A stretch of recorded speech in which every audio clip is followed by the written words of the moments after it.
Welcome back. Before I begin, I'm gonna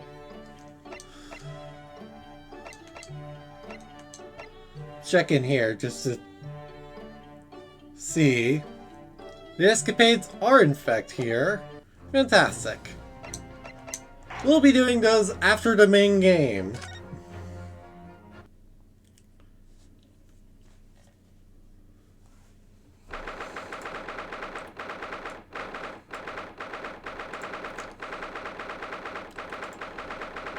Because that's what I want to do. Anyways, it's the 21st of October, 11:53 a.m. at the Old Bailey's, the defendant's antechamber. Ah, the Knight Defendant himself. Oh, have you been watching from the gallery, Mr. Sholmes? You took my seat the entire time. Trials are fascinating affairs. As a spectator, at least. But you've been enjoying yourself. I have to ask. What on earth is going on? It makes no sense! What is this professor business all about? Doesn't look like any professor I've ever met before. Who even is he? Ah, of course. We were in Germany already 10 years ago. Yes, the professor. And I discovered he was the one who had been abducted. A sense of foreboding stirred within me, but who knew the monster would come knocking at your door? My heartfelt sympathies. Ha ha ha ha! Turns out, Lord Van Zieks is even more intimately tied to this case than any of us realized, isn't he? Yes, how true. His great friend from university into dock. And now a waxwork, the killer who took his esteemed brother's life, makes an appearance too. Even the shrewd Mr. Eber failed to foresee that kick in the teeth. Extraordinary move on your part, my dear fellow, to throw that in front of the man. It sounds deliberate. Help feeling that this professor case is really very puzzling. Oh yes? In what particular manner? Well, there's Mr. Dreber, Mrs. Dr. Seif, and Lord Van Zieks. Everybody in the trial is linked to the case somehow. Yes! In fact, I alone am not a member of the set. Well, that leaves me an empty set. Well, I'm in no intersection with it to any other. Excuse me. Oh, you. Dr. Seif? Ah, Dr. Courtney Seif, me Stevens. Good day to you. Hello, Sholmes. That was very shrewd of you. What in particular, pray? You requested that 10-year-old autopsy report from Gregson, didn't you? Why would you assume such a thing? Because Gregson told me.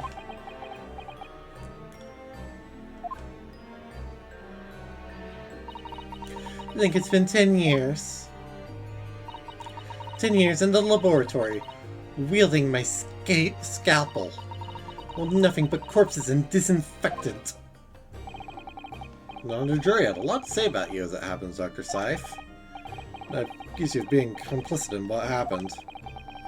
Take a stand and tell the truth about what really happened. It certainly won't be possible. Zieks won't be summoning me as a witness. Strongheart has forbidden it. Or Strongheart? Well, that's great. This box you were warned about. It's a professor case. Well, please don't make the mistake of thinking you'll get any information about it out of me. To hide from the truth. That's cowardice! I've always fought crime in the way that I see fit. No regrets. None at all. And that's all I came here to say. You are a weirdo. So good day to you!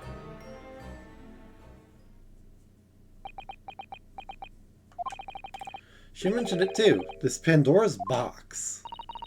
Whatever does it all mean? There's really no cause for concern. I assure you, when the trial resumes, meaning will become all too apparent, whether you'd like it to or not. Huh? Now then, I believe it's almost time. Let's make my way back to the public gallery. The edge of my seat awaits! Maybe you're enjoying yourself a little too much. Yes, one word of warning before I go.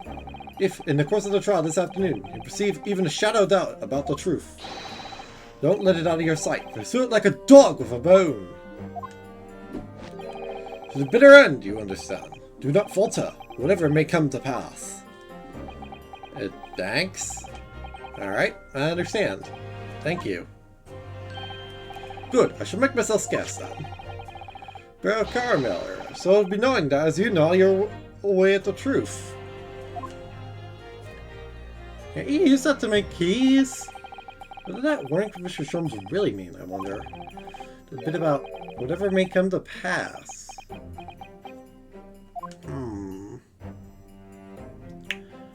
Indeed. It's time for the final chapter, Dad. I'm determined to find the truth. No matter what. Well, final part of the trial then. Let's go. It's the 24th of October, 12:40 p.m. in the Old Bailey courtroom.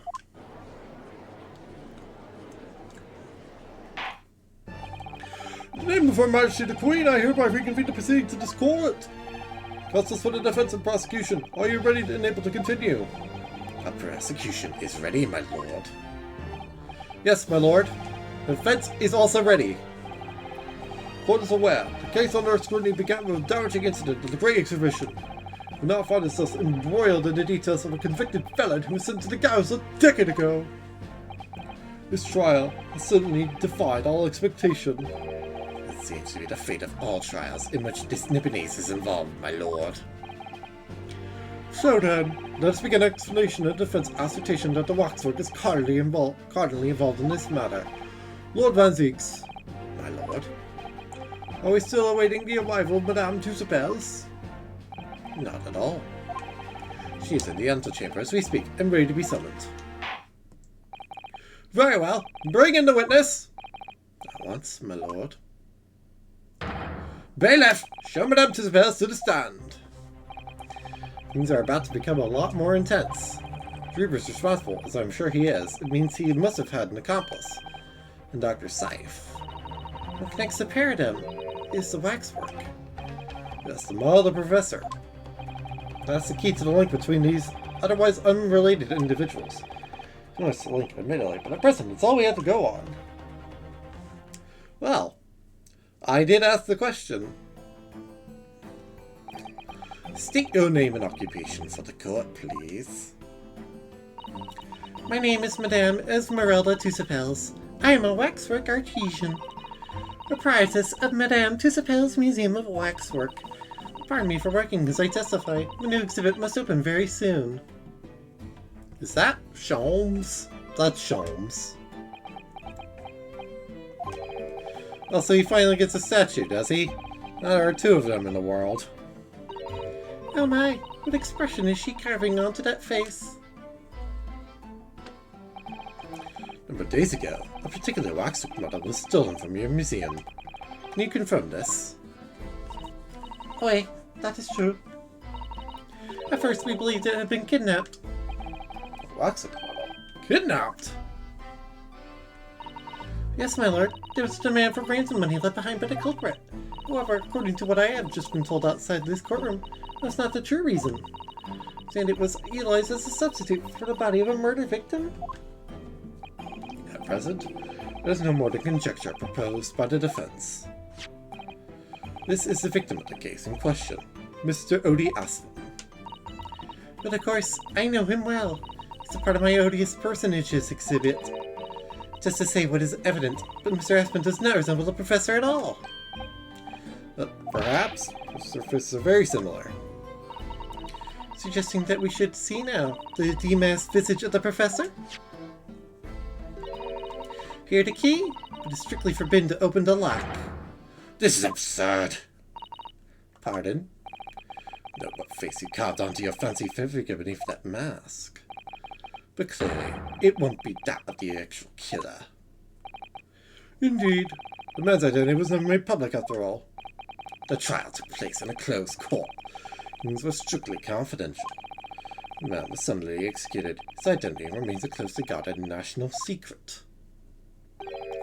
We'll possibly wait that a repository of taught exhibits could get its hands on that information. Quel dommage. It would seem you are unaware of the TGAAC's principles. What principles? Family TGAAC has always prided itself on sculpting its models à la perfection. Every detail, including the visage, is fashioned with complete fidelity. Et voila, our principles. And then legend about the TGAAC's waxworks in the time of the French Revolution. Remember, the TGAAC family is said to have made a waxwork of the queen who was executed. We're talking about Marie Antoinette, to clarify. Why, that is true. So a century ago now. Recorded in minutes following her death, actually at the guillotine site. You are correct. Well, still, there's on display still today in the House of Horrors. We'll stop at nothing to obtain a faithful replica of our subjects. Dear me, a somewhat disturbing tenacity of purpose. The only way to obtain a truly lifelike representation of the subject. And it has been my family secret for generations. Do you mean to say, leave that mask? Why, the true visage of the killer is there. This is ludicrous. It's out of the question. The professor spread terror throughout Great Britain. As a result, the Madame Tussauds special exhibit remains extremely popular even today.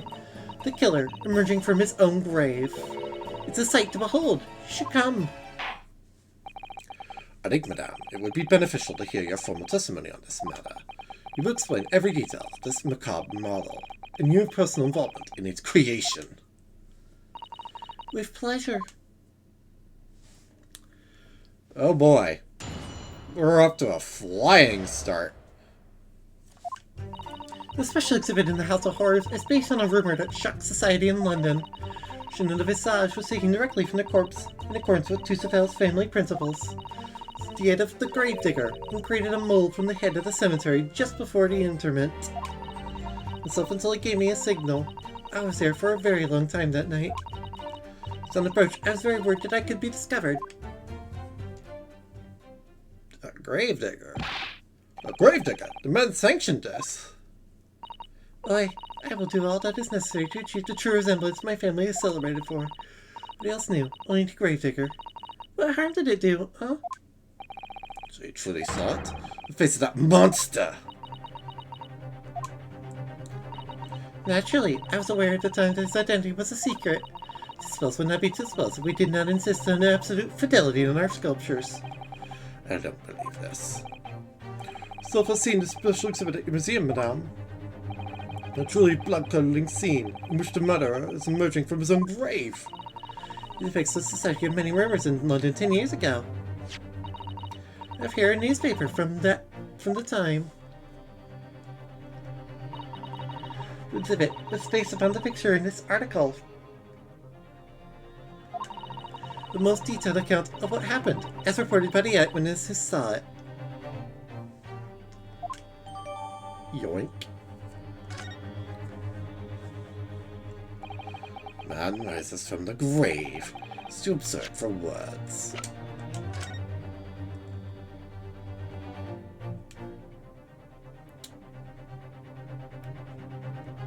Well, what do you know? Who took the photo but Odie Assman? Well, well, well.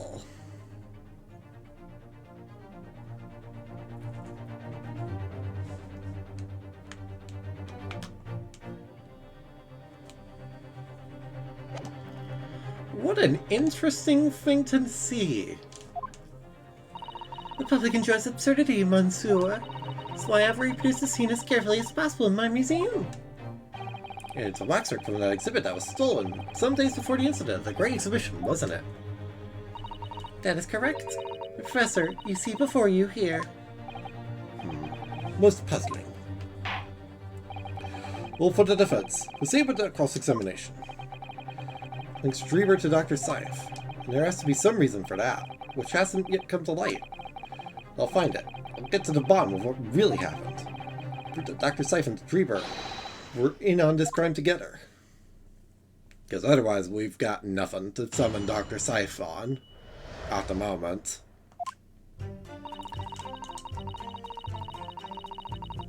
Hold it! And that rumor would be a 10-year-old tale now. One that no longer would ever forget. Ah, right. I know just what you're talking about, I think. Of course, it couldn't be anything else. Yes, that story will never disappear. A tale of a condemned killer rising from the dead. That is the central attraction of my house of horrors. The rumor was whispered all over the city. It was like this. Slowgate Cemetery behind the prison, in the dead of night. After the execution of the killer, the professor slid back into the stone slab, covering his tomb, and emerged from his grave. The man who witnessed this felt a scream welling up inside him. An instant later, he heard an ear-splitting gunshot from over his shoulder. Struck the emerging corpse, and he fell motionless once more. The scream finally found its way from the mouth of the young witness, who turned and ran for his life.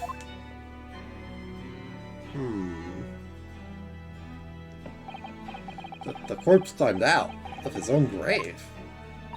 And then somebody shot him. Who was it? Nobody knows, even today. Remember, it was just a rumor. Perhaps nothing more than a ghost story. Good people of London, they love stories like this. That's why it was in every newspaper across the capital. It was just a story? I mean, this is exactly the scene that can be seen today at your museum, isn't it? Aye, the special exhibit was modeled on that very illustration. The words in that article were reproduced in every newspaper imaginable. Madame, might I say something?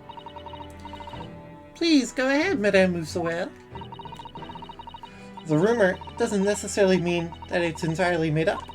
I believe that often, rumors contain elements of the truth. I see that people from the East can just be as astute as the people of Europe. Can we be sure, for instance, that the professor's execution was successful? It is not possible for the dead to come back to life. Sorry? Years ago, I was there in Lowgate Cemetery, after the criminal known as the Professor was killed by hanging. A wax impression of his visage from the corpse just before it was interred. So I can assure you, the man was dead.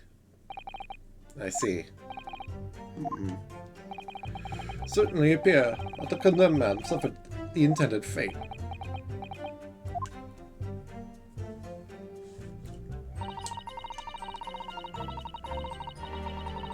Hold it! Is that true of every Rockstone museum then? It is, assuming the subject is dead, of course. I should have to cooperate in a similar way. Letters from imprisoned criminals all the time, you know. What sort of letters? When my time comes, please make a waxwork of me. Come make a... Hello. This famous monsieur, to be made into a waxwork is an honor. And for some criminals, a symbol of status even. Because nothing says hardened criminal better than wax. Like her throwing host guy. Thanks to one killer in particular that my museum has gained such popularity in London. I referred to the star of the special exhibit, of course, the Professor. Whose form you claim to have captured by taking an impression from the actual corpse. There are no exceptions to the principles of Tusipels. I just realized your name is Two Spells. Two Spells. Like, I know you're a French witch, but come on, man.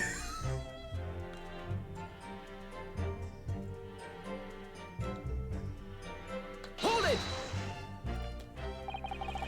Dude, that's illegal, isn't it? It would seem the proprietress of this reciprocity of novelties was blind by monetary greed. Nothing to do with money. The man is part of London's criminal history. Why I had to sculpt him to record this history. It's a ransom detail at the Tusipels Museum. When convicted in a closed court and sent for immediate execution, I'm sure nobody but the members of the judiciary present know the killer's true identity. I assure you, behind that mask is hidden the true face of the professor. Do you realize what you're saying? His identity is a national secret! I understand. Now that the truth about the special exhibit has been revealed, we must perhaps close. Of course it will. As will the entire museum if you don't tread very carefully, madame. That could be another interesting chapter in the history of my family, I think, don't you? Years ago, on the night of the professor's execution, you took a wax impression of his face in the corpse. Oi, exactement. Alright. Hold it! You were there longer than you expected to be. I had some difficulties in capturing the subject's form correctly. In the mouth of the cadaver fell open and I had some problems with the chin. There I ask. Man had been dead for a short while already, you see. Those were relaxing, and consequently, his chin would not align itself correctly. Oh dear, what a horrible thought. Under normal circumstances, I would have an assistant with me. However, that night, I was alone, and as a consequence, I missed my preferred window of time. What do you mean? The impression of the visage of a cadaver. I always wait until 3 hours after death. Why 3 hours? Is that amount of time significant? Because of rigor mortis. Rigor mortis? It's a name given to a phenomenon that occurs in recently deceased bodies. Roll 3 hours post-death, the muscles in the body begin to stiffen. So with 10 hours post-death, the entire body is completely rigid and inflexible. From that point on, the muscles slowly start to revert to their relaxed state. It is often used to estimate the time of death when a body is discovered. Well, that was an education. A slightly scary one. Madame says rigor mortis commences 3 hours after death, as it starts in the jaw. I see. So that's why you wait. For that time, the mouth falls open, and it is very difficult to do my work. It's getting hard for me to do my work. Well, let's talk corpses. What about that information reports just heard from Madame Tusapels? It's significant. The information about rigor mortis that you just shared with us, would you mind including it in your formal testimony? I believe it could be significant, you see. Of course, I do not mind at all. And that after this latest topic, the atmosphere in the courtroom has become extremely grave. This is no time for jokes, Mrs. Otel. Finally, amend your testimony is discussed. Bien, sir.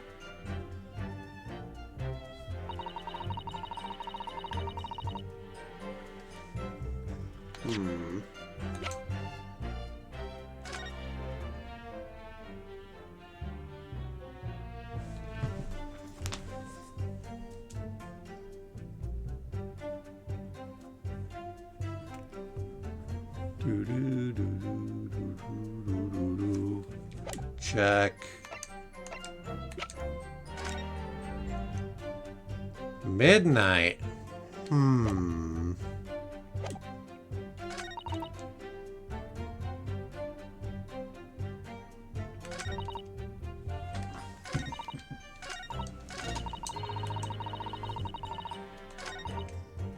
Hold it! Rigor mortis being the phenomenon you described, whereby the corpse becomes this stiff after death? I think you said that it starts at the jaw, about 3 hours post-death. Is that right? Why, c'est ça. Of course, the exact duration depends a little on the season. Sparks architecture would be so well versed in the subject. No, none. That is only elementary knowledge in the field of legal medicine. You knew about it? Maybe I won't admit to my ignorance about forensic science. I could ask my father to give you a very simple primer if you'd like. I think courses should be in your domain. No, good with them. Oh dear. I'll do my very best. Hold it! Say that dawn was approaching. What's the time of day then? Approximately. Well, I could not say. When I left the cemetery with my utensils and wax, the morning light was becoming visible. It shouldn't take place on 17th June. Which had the early sunrise of that year. Dear did, first light would have been out around 4:40 in the morning.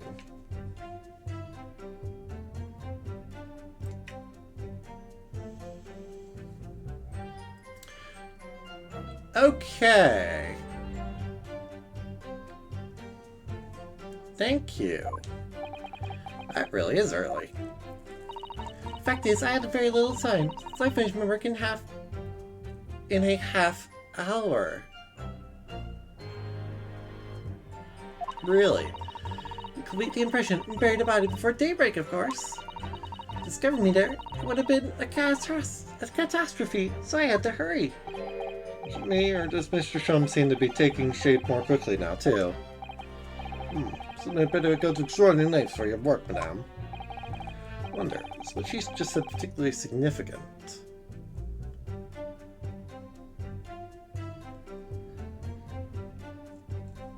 I think. And I have those details about how long it took you to complete the sculpture in the early sunrise. Did you include them in your testimony? They may be significant. Of course, if you would like me to. Right, Mr. Naruhodo. It's intriguing. Sunrise at 4 in the morning. Would be astounding. Absolutely unimaginable. Oh, wasn't it? That's not what I meant by significant. Formal testimony then, madame. With pleasure, my lord. Sorry.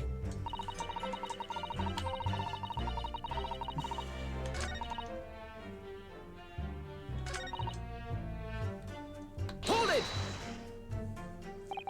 Surely that's illegal, isn't it? Oh, wait. This is just the same thing. I'm not gonna read this because we had to.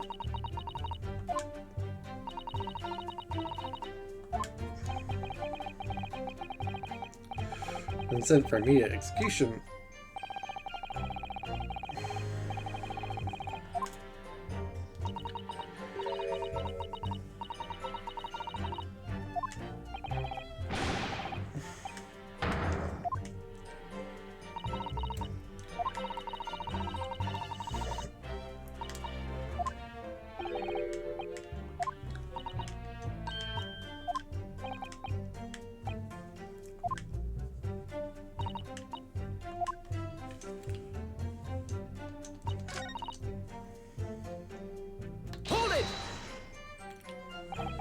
I have a reason to believe you might be discovered once the sun came up or something. Paid the caretaker money to keep my little secret, of course. With the morning light, I knew that the warden from the prison would commence his patrol the area. Just paid out the warden too, then? I had already paid the gravedigger, as I said. I cannot buy the silence of everyone, or the secret. It is no longer a secret. Sunrise is at 4:40 a.m. that day, but it would have been around 4 when you began your sculpting work. Why, that must be correct. That would be when the gravedigger gave me signal to come out of hiding. That's all I have to go on.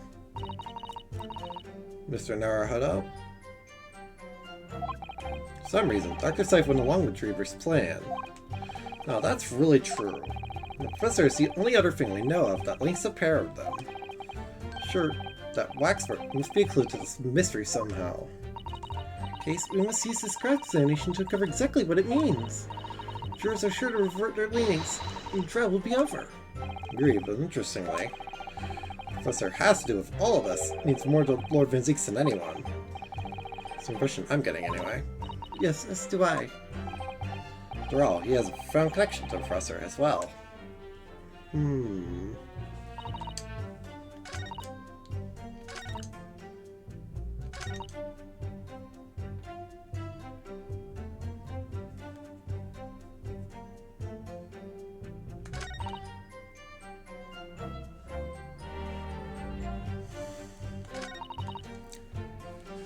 One of these statements is not right to me, and I don't know for what reason.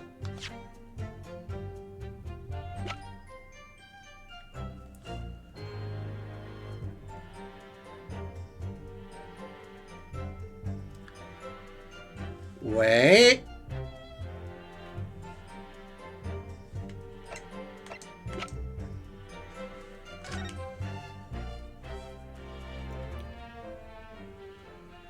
Well, if the autopsy is correct, right?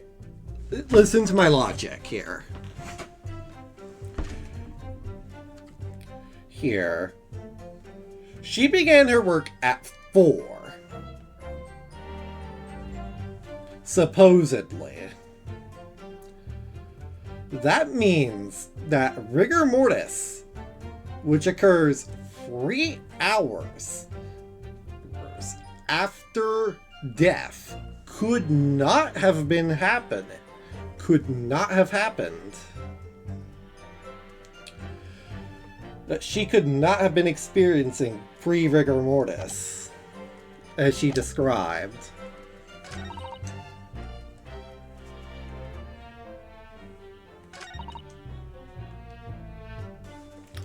So if I press the statement again, I'll get the details again.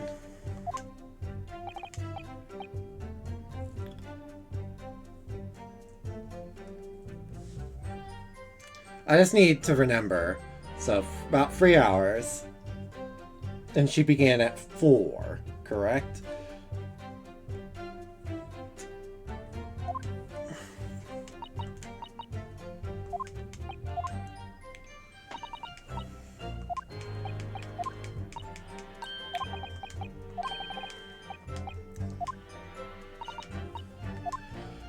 Okay, so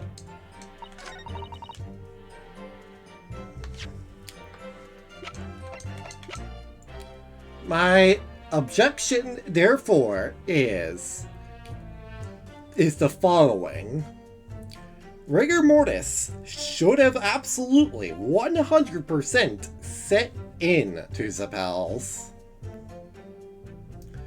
Because if you did your work at 4 o'clock, that would have been post the 3 hours you from the time of death reported in the killer's autopsy report that I currently hold in my possession.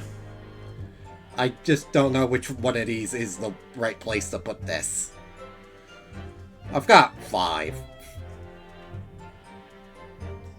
of these, so hold this objection. Madame Tussapels, the music stopped, so I got it right first try. Let's go. I've here an autopsy report that was filed 10 years ago now. Proves the death of the professor, following his execution at the gallows. And is that a problem? If it is, because your testimony and a particular detail in the report completely contradict one another. Quack? Are you going to explain yourself, my Nipponese friend? To her testimony, Madame Tussapels was creating a Rex impression just before dawn. And at that time, rigor mortis had not yet set in. Correct so far, madame. You are, yes. As I said, the stiffening of the jaw is the first sign of rigor mortis, 2 to 3 hours after death. She was limp, so he cannot have been dead for a long time. On the other hand, if you look at Dr. Tsai's report, it states the following. Death by hanging confirmed at midnight, 17th June. No! Sir indeed died at midnight that day. And by the time you were sculpting his face, rigor mortis would already have set in. Oh, yes, you are right. Chin would have been completely stiff. In other words, this report is wrong. Objection! No coroner makes mistakes when recording the time of death. Your idea is absurd. In that case, there's only one possible conclusion. Execution didn't actually take place at the stated time. Impossible!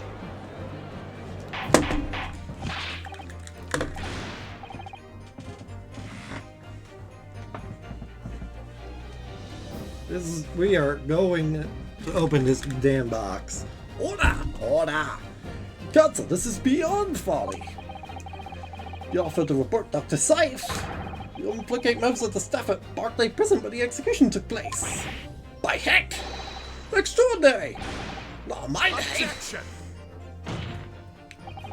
Your correct friend appears to have overlooked one very crucial fact. What fact? Sir died that night. Without question. He did. Of course he did. I made a limp job with my own hands.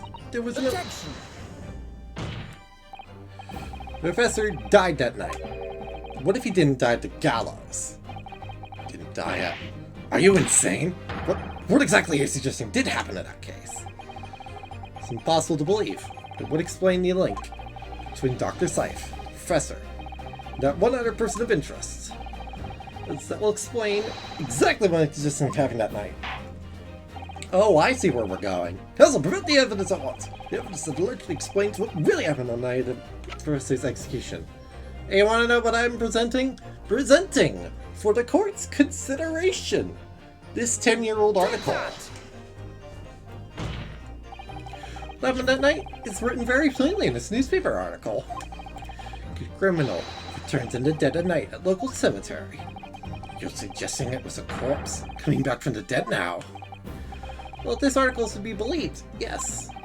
Sir, assumed dead following his execution, emerged from his grave, and was killed again. Objection!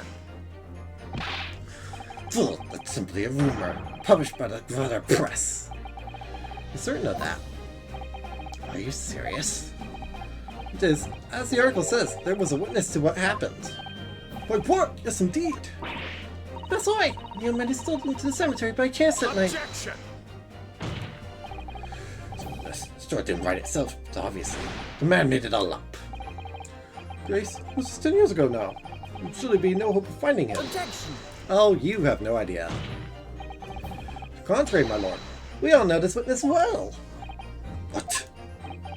Suggesting, counsel, that you've identified the person in question? You know, who claims to have seen these utterly incredible events take place? Yes, my lord. In fact, you could say that he's right here, before my very eyes. Substitute your Liz claim now, then, counsel. Who was the alleged witness of the staggering scene in the cemetery 10 years ago? Presenting for the court's consideration, Enoch Dreber! The man in question is Mr. Enoch Dreber. Dreber? The previous witness? It's been a house of horrors at Madame's spells with some waxwork. Good old scene in great detail. Young criminal emerging from the grave. Inside the tomb, a young man with a lantern stumbling upon the terrifying sight. Man is a 10-year younger Mr. Enoch Dreber.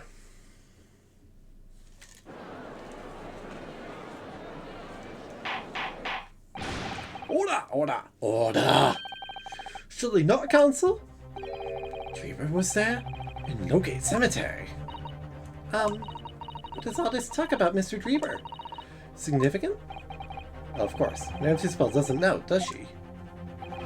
Yes, it's extremely significant, madame. Situation as well, in fact. What situation? The theft of the Professor waxwork from your museum some days ago was perpetrated by the very same man. No!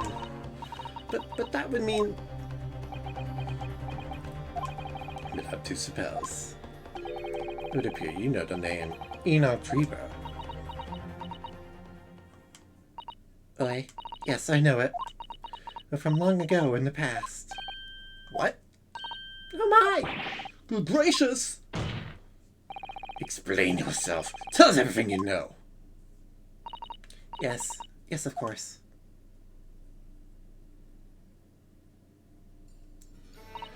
The story of the young man and the terrible sight he witnessed in the cemetery 10 years ago was published in every single newspaper in London and throughout Great Britain. However, in all the articles, the witness was simply described as a certain young man. No details were published about his identity. His name was never revealed. That is, apart from in one newspaper. The Daily Circus. The paper from which comes the article I've already shown to court. I'm saying that his full name was only publicized in that article. Goodness me, yes, here it is. The C student who experienced this shocking event is Mr. Enoch Dreber, several science at the University of London, and a resident of its student dorms. Unbelievable. I went to meet with the man.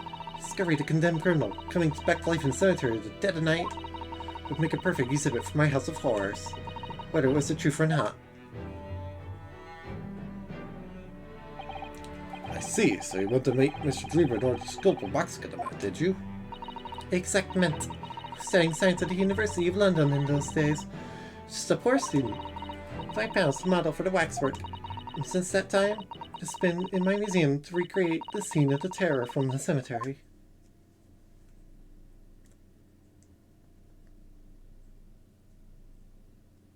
Everyone is silent. Blink.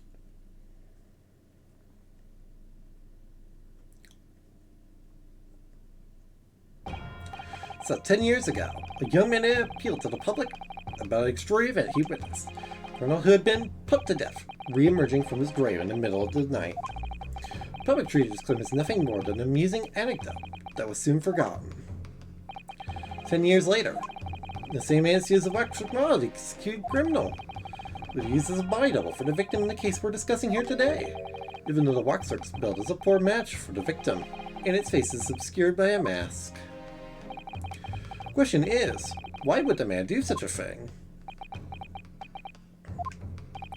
Which brings us to 3 days ago, when the birdcage crashed into Crystal Tower. Which had in fact contained not the body of Mr. Aspen, but the same waxwork. From Scotland Yard who investigated, Dr. Seif would have noticed immediately.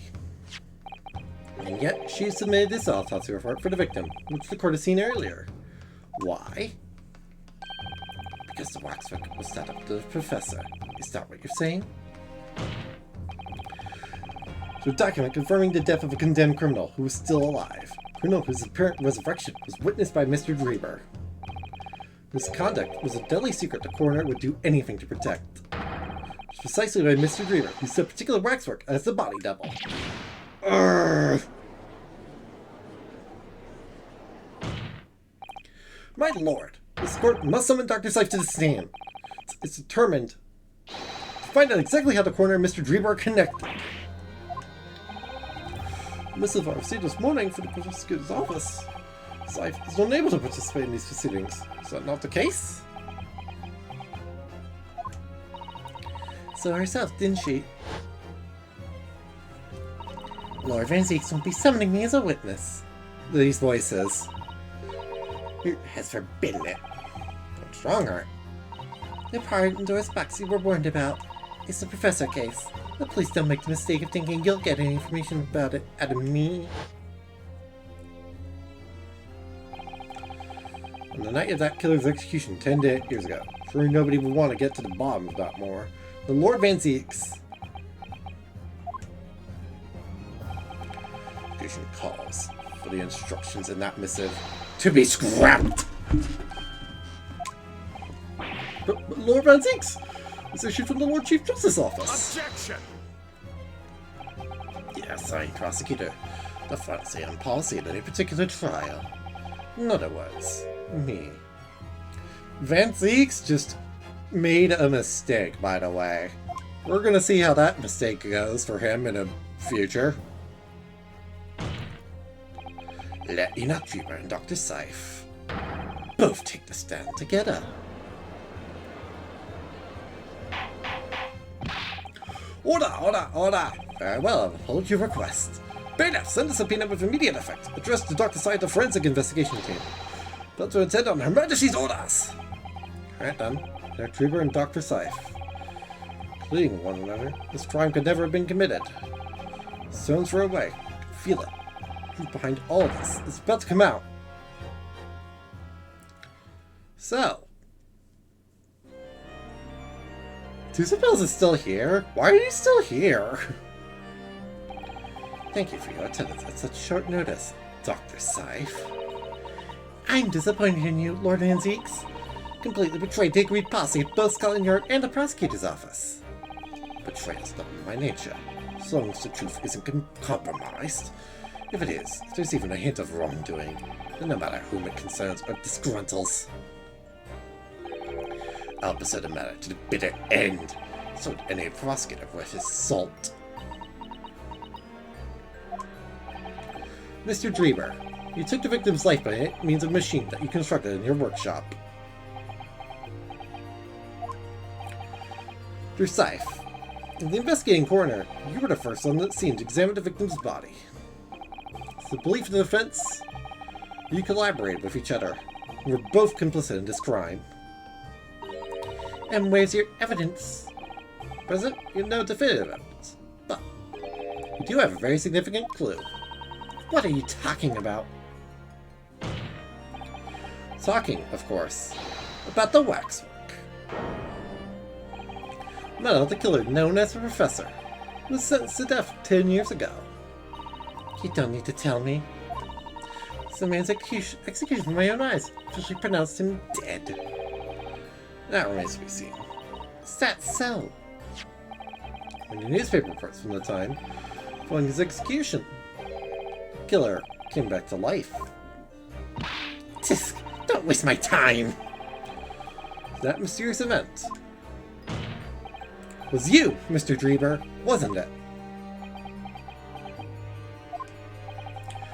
If what you saw in the graveyard that night 10 years ago wasn't some chilling fiction but reality, it make you privy to a very great secret of Dr. Scythe's. So profound, it can compel the coroner to agree to collaborate in your evil scheme, in fact. Mr. Dreamer, tell the court, tell everyone the truth of what you saw that night in Lowgate Cemetery. Student who saw it. You can see the resemblance actually, can't you? The man in Madame Tussauds, I mean. He's not going to claim he's really what I saw, especially not after all these years. Such student at the University of London, was he? And a bit too clever for his own good, if you ask me.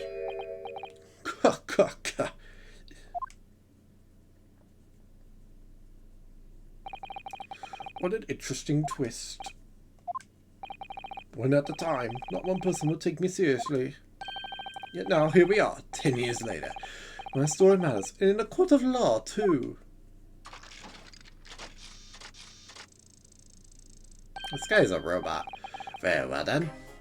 If everyone so wishes. Let's be frank. I will tell you the truth of what happened that night, for what it's worth.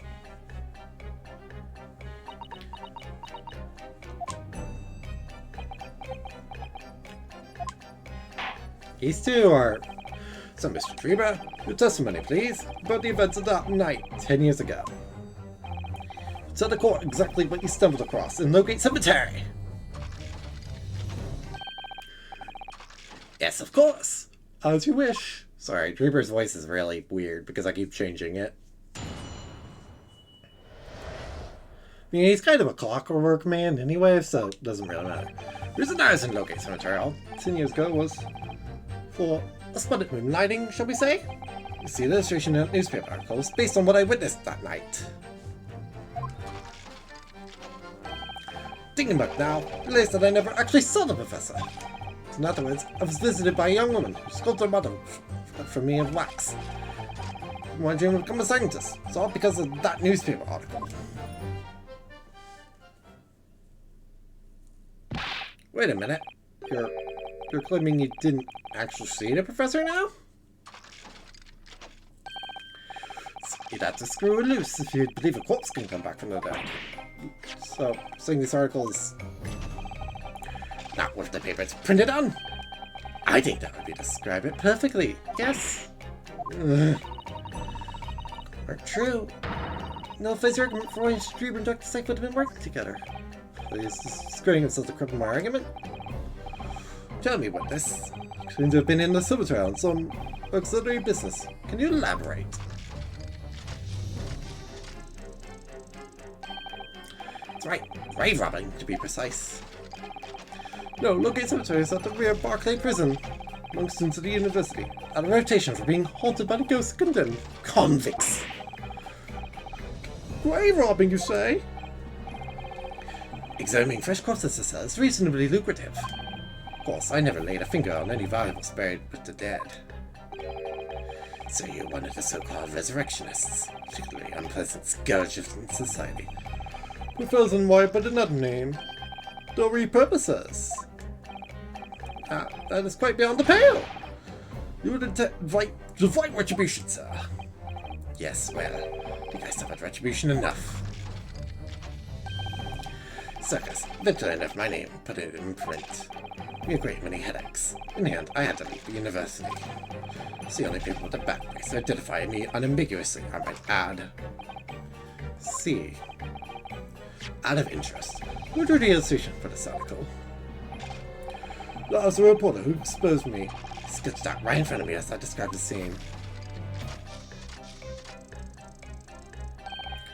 So as the time ticked on, I bitterly regretted what I'd done. Seen something I never truly saw. Foolish. Very foolish. So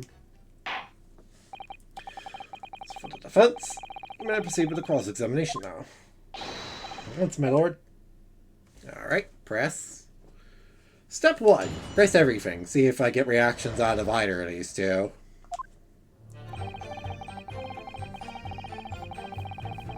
Hold it! By moonlighting, you mean grave robbing, do you?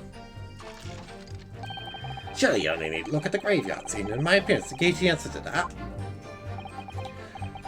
The lantern and the spade. Who on earth would want to buy a dead body? Any major hospital. Hospital? In order to better understand the human body, study anatomy is crucial to medical science. Hospital in the world that has enough specimens to work with. Though obviously they can't openly express an interest in obtaining more by dubious means. Scientists, we young research students, had no money to work with, as I'm sure you can imagine. We know surreptitious arrangements with a hospital via some of our medical student acquaintances. Take anything of value from the graves. This is all for the furtherance of science, you see. We all told ourselves every time we stole into a graveyard at night, spade in hand. You realize body snatching is a serious crime. If you were caught, you could expect the gravest of consequences. Students were caught between the hammer and the anvil. We need funds for research. Professor Harebrain said exactly the same. Speechless at the apparent levity with which you revealed this abhorrent behavior. Well, if you wanted to know why I was there, okay, Secretary, that's the reason. And the way it did, that I regret to this day.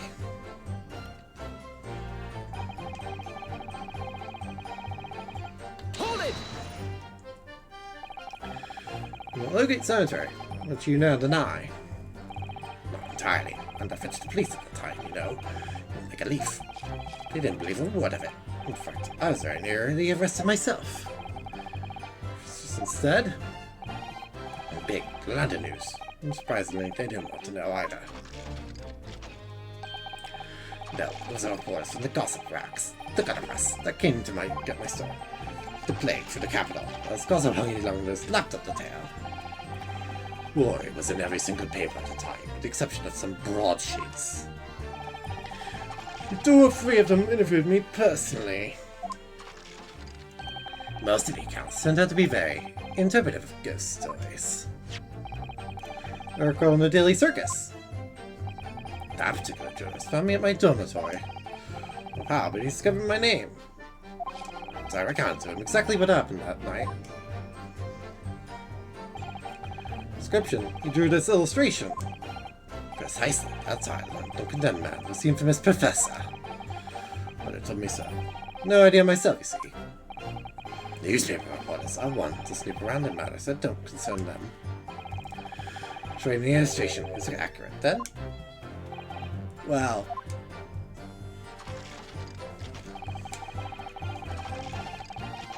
Hold it! What are you talking about? Explained already, didn't I? The cemetery's at the rear of Barclay Prison. Now among the students at the university for being haunted by ghosts condemned convicts. So the reason I was scared of the graveyard that night. As a result, only too willing to believe that nonsense about the dead coming back to life. You saw it. See it in my mind's eye. After all, resurrection is impossible, isn't it? You'd have to be unhinged to think otherwise. Yeah, here's the thing. It isn't resurrection. So close. You'd have some evidence that proves I encountered the professor that night. See, here's the thing. I I think I do.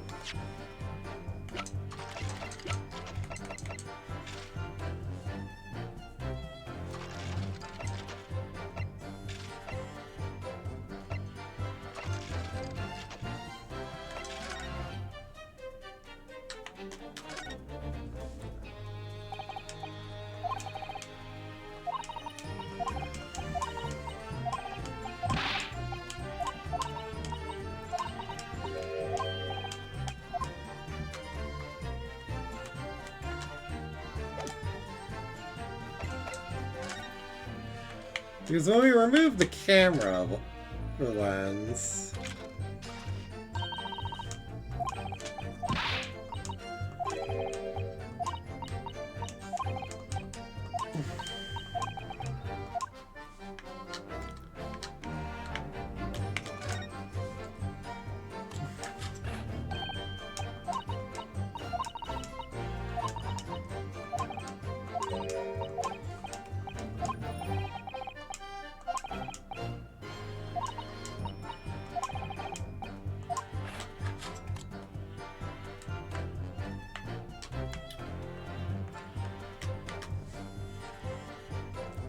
this camera has blood on it for some reason, right? That's my thinking, at least. And the Mr. Dreamer at the special exhibit has it for a reason.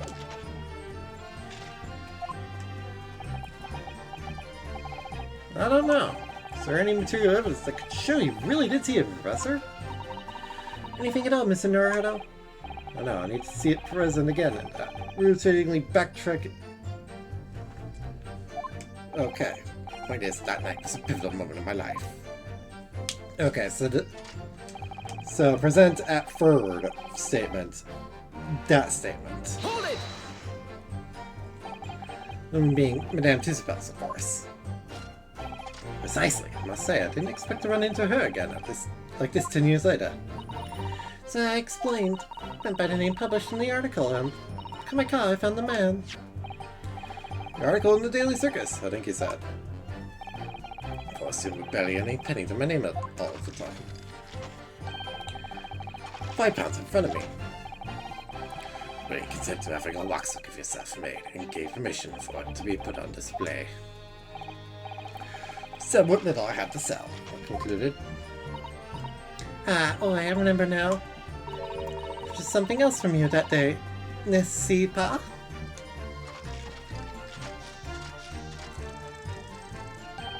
Did you? Can't say I remember. What was it, madame? His camera. Ah. Yes, I made a point of taking it with me whenever I made an excursion into any cemetery. Took a camera with you, sir. To what end? What the details of the bodies I disinterred. No intention of ever visiting a graveyard again after that night, so I sold it. I see. Have it, Monsieur. It's part of a special exhibit in my House of Horrors. I'm very meticulous about such details. Tussauds way.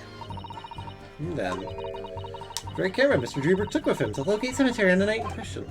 Yes, interesting. Ah, so I did actually need to go further and press more. Hold it! That's good, actually. This article, you mean? Published in the Daily Circus. And from the Dean, that was my name that appeared in the article. Can't assume that said that night after night. I was thinking of grace. Hardly a model student, you might say. My reputation was extremely defiled, and I was expelled as a result. Mon Dieu, I had no idea. And having been run out of university, you found the employment as a somewhat specialist trade. Your knowledge of science with knowledge of stage magic. Create various experimental machines intended to demonstrate never before seen technology. Use those set machines to trick the government and bribe investors into giving you money. So Albert Harebrant was just your latest victim, wasn't he? Whatever are you talking about? Doing anything of the sort. Alright, so there was no pursue. Up to. Now he suddenly changes tune and recants his claim. wonder if perhaps circumstances changed now. What circumstances? Well, if he admits to having seen the professor emerging alive from the grave 10 years ago, it's a secret in Dr. Science past that she would desperately wish to hide. Of course, we would still accept working together now. And if Druid were to betray her, there would be no reason for her to continue to cooperate. There's only one way around it. All to prove he really did see it. Prove he really did see the professor's corpse coming back from the dead, as he originally claimed. Exactly!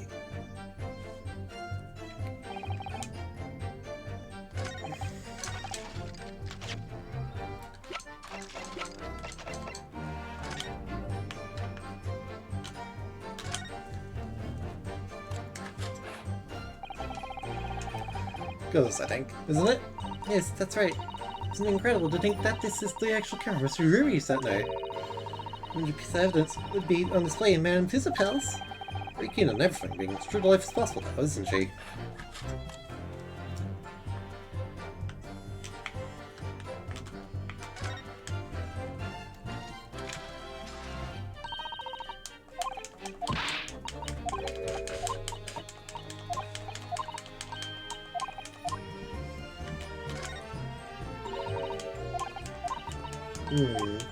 So what does the blood mean? Now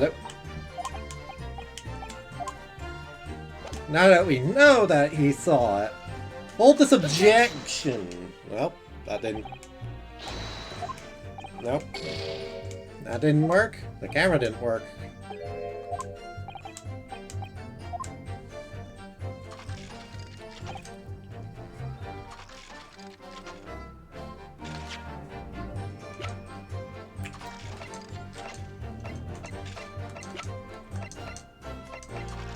So what does that blood mean exactly, then?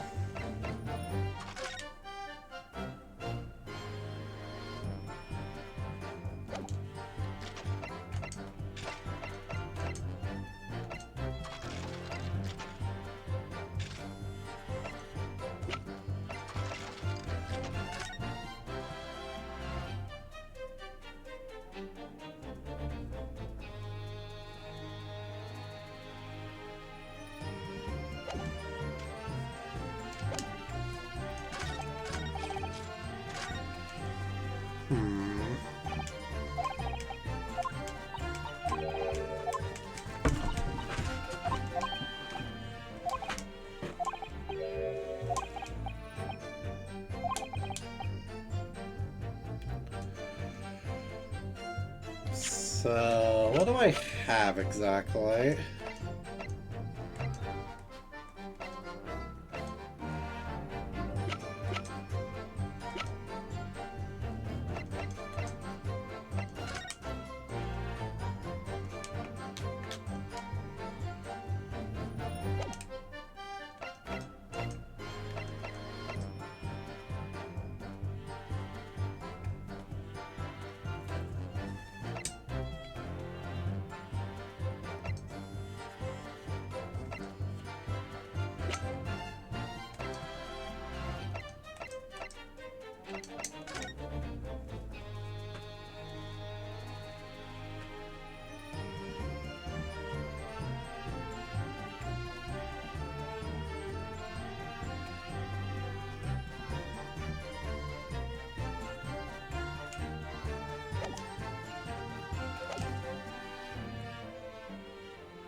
Why does this not work for me? There's something I'm missing on here.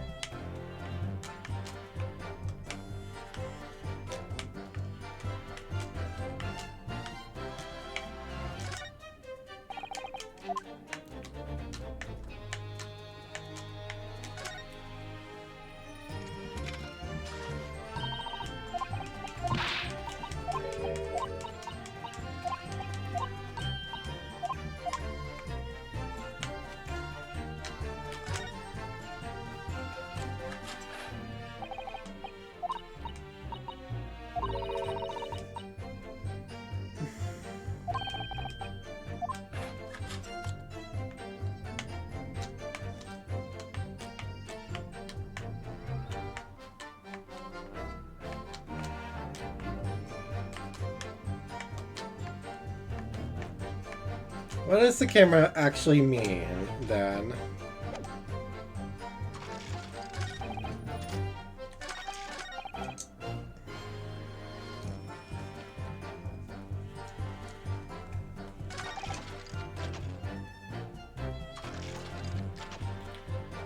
Because now I'm confused. Because I thought I had it.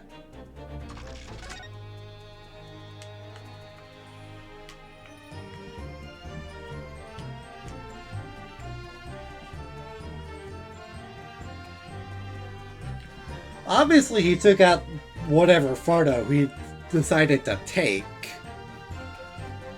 So I don't have that to work with. So that's unfortunate.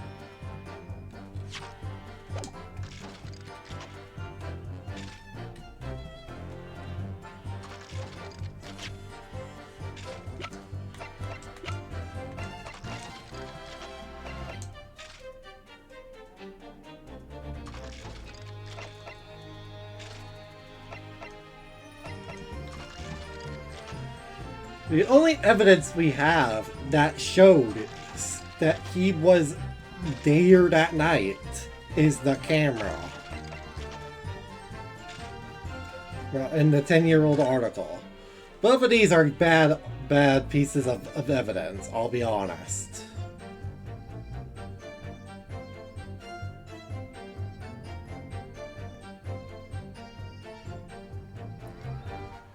Wait, isn't my whole argument? Okay, let me think about this. Because here's what I'm trying to accomplish, right? The professor didn't actually get hanged. That is the whole point of the prisoner of his whole case. He didn't die that day. He died when the bullet from when he saw him, from this exact scenario, shot through the quote-unquote risen corpse.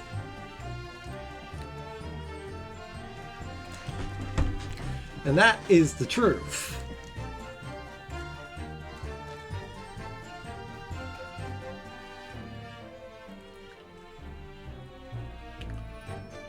The problem is, I have no idea how to prove that he saw this guy for like real.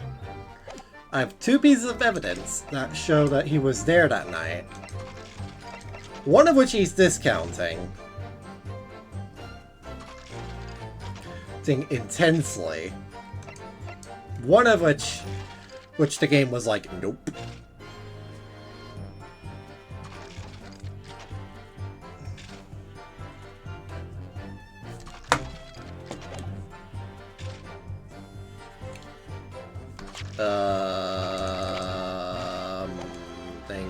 Think again. If we press this again, I'll get a hint, I think.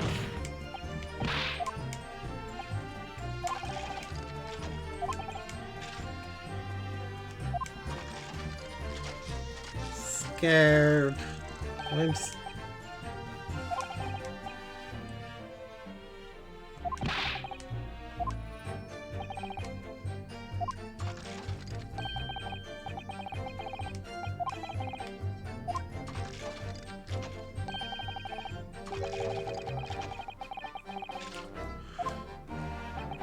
Oh, I need to press again.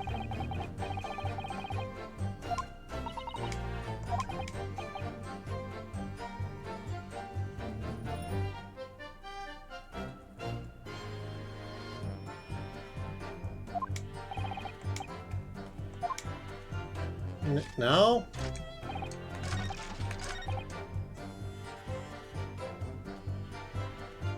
That didn't help me at all.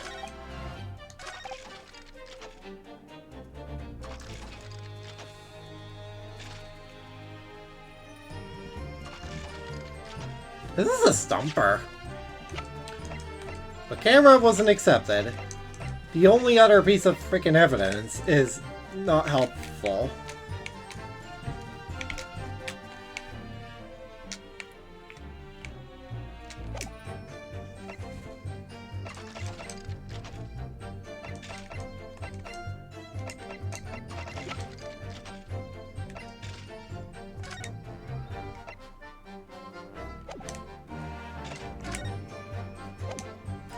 Same signature and everything. Man does not change his signature.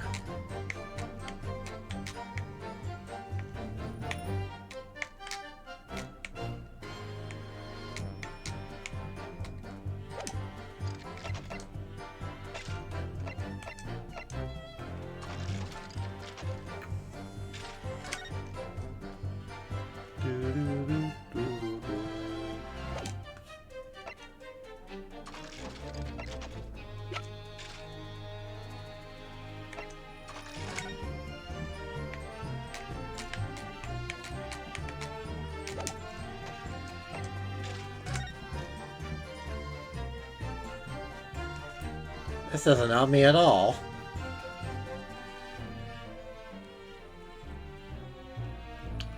This just shows me his face. Well, his previous face, at least.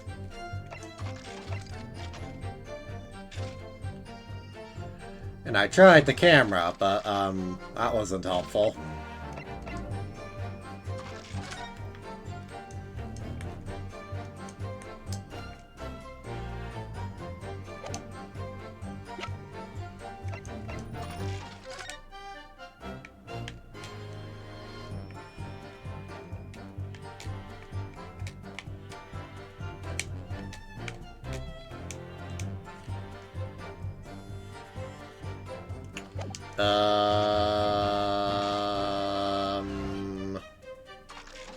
Objection! Oh, okay, it was the article. I was thinking way too hard about that.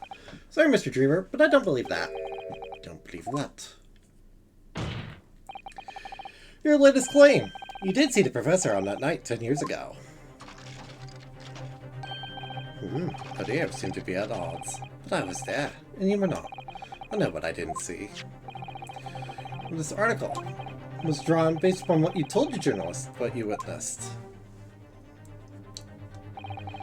Emerging from a tomb, wearing an iron mask. Yes, when the killer was tried 10 years ago. This described in close quotes ruling that the man would wear the mask to hide his identity, be removed even during his execution and subsequent burial. Not even the prison ones were to see the man's face. But obviously, the provision of the mask is not public knowledge. Ah, I should have thought about that. So, Mr. Dreamer, as you just heard.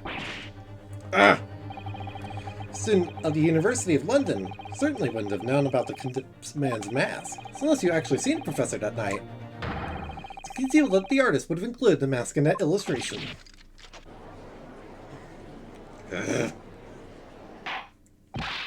Order, order! Well, Mr. Dreamer? Yeah, I should have thought about that. Whoops. It's a vile scene, isn't it? If you look closely. Now, pains to point out, I was utterly petrified. That's why I had it in my head that I seen such a blood-curdling sight.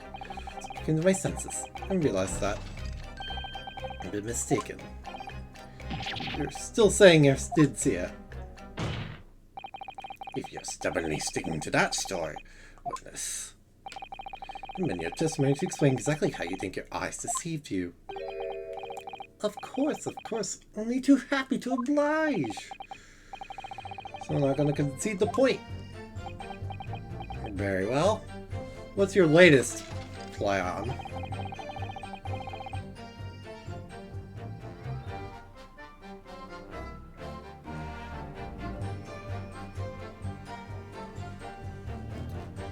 You really think I'm gonna accept that? You really honestly think I'm gonna accept that? A fellow grave robber? What are you talking about? Listen, you know, I'm busy in the cemetery that night, you know? Body snatchers were at work. Of course, when I saw one emerging from the hole he dug, how very nearly stopped. It's a terrifying sight I actually saw, you see. Claiming it was just another student on equally insavvyless business as yourself. You must protect him from bacteria during dissections. The fellow was using such fast to protect his anonymity. Wouldn't you say? Worry, isn't there? Goes on to say, rang out suddenly from behind. Pierce was like from his chest. Then still once more. Sexton discovered the miscreants at work, perhaps. Fought upon one of them. Shot someone in the cemetery. I think it might have been rather big news, my lord. Ah, yes, well. It's an embellishment. We'll do that later, but it. Excuse me. Thank you. Tusapel? Madame Tusapels. I'll take it out of Mr. Sholmes. Ooh la la, pardon. What's on my thoughts? Would it be fair to say that Mr. Drooper's last remark was significant to you in some way? Good thing I pressed and didn't try to present. I thought it was a little strange, that is all. How Monsieur Drooper could claim this now? If you don't mind me saying, madame. What are you talking about?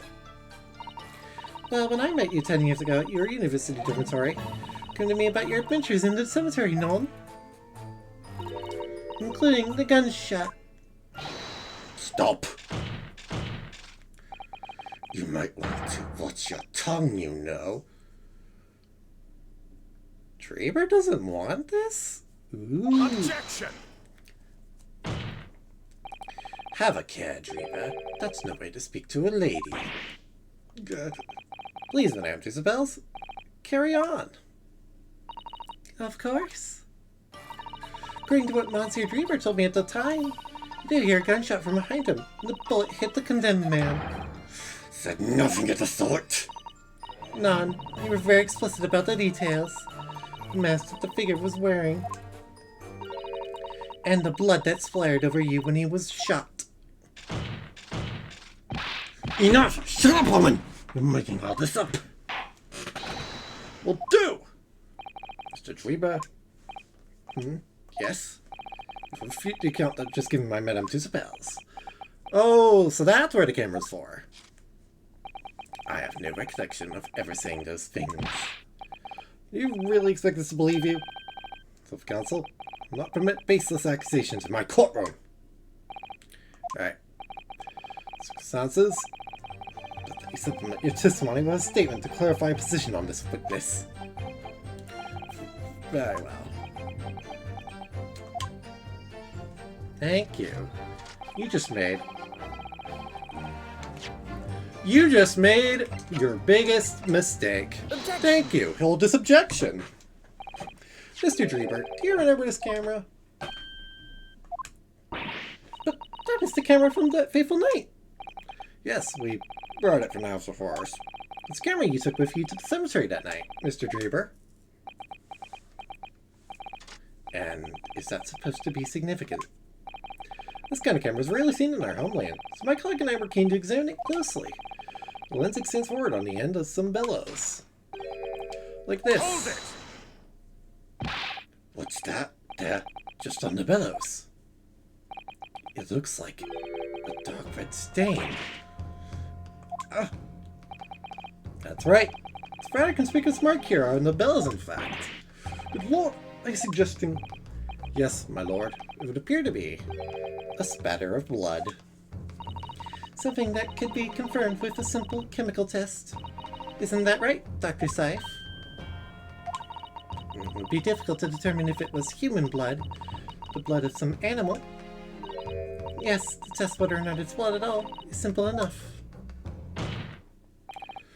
Suppose that Madame Tusapel's testimony was correct. Now, the night in question 10 years ago, you were spattered with blood from the gunshot wound. And furthermore, you really did witness a condemned prisoner emerging from his tomb. I love that pose. It's so stupid. Simply no way he could have forgotten such a traumatic experience. Words, the only explanation. You're trying to hide the fact you saw the professor that night. But why? Why would he want to do that? Well, not for his own gain, it would seem. For whose then could benefit? The Grieber's obviously lying in order to protect somebody. Oh goodness, shielding someone? Yes, my lord, and clearly. Someone who doesn't want the truth about the professor coming back to life to be exposed. Well, Consul, who is it then? Who is this witness trying to protect by lying about what he saw that night? You really don't get it, do you? Because it really could only be Courtney Scythe. Take that! His answer is Dr. Scythe. Scythe? Whatever do you mean? Imagine if the convict who'd been sentenced to death was not in fact killed. Imagine if that was to come to light. What are you insinuating? And imagine if the convict in question was the country's most hated mass murderer. Was the professor. That would be an unprecedented scandal. Beyond a joke, you now point out that the dead cannot come back to life. Suggesting would mean the execution never actually happened. Yes, that's exactly what it would mean. Once a man is sent to the gallows, he hangs. No one can escape, not in Great Britain. There's a witness to the fact that the man did escape his hanging. True, Consul.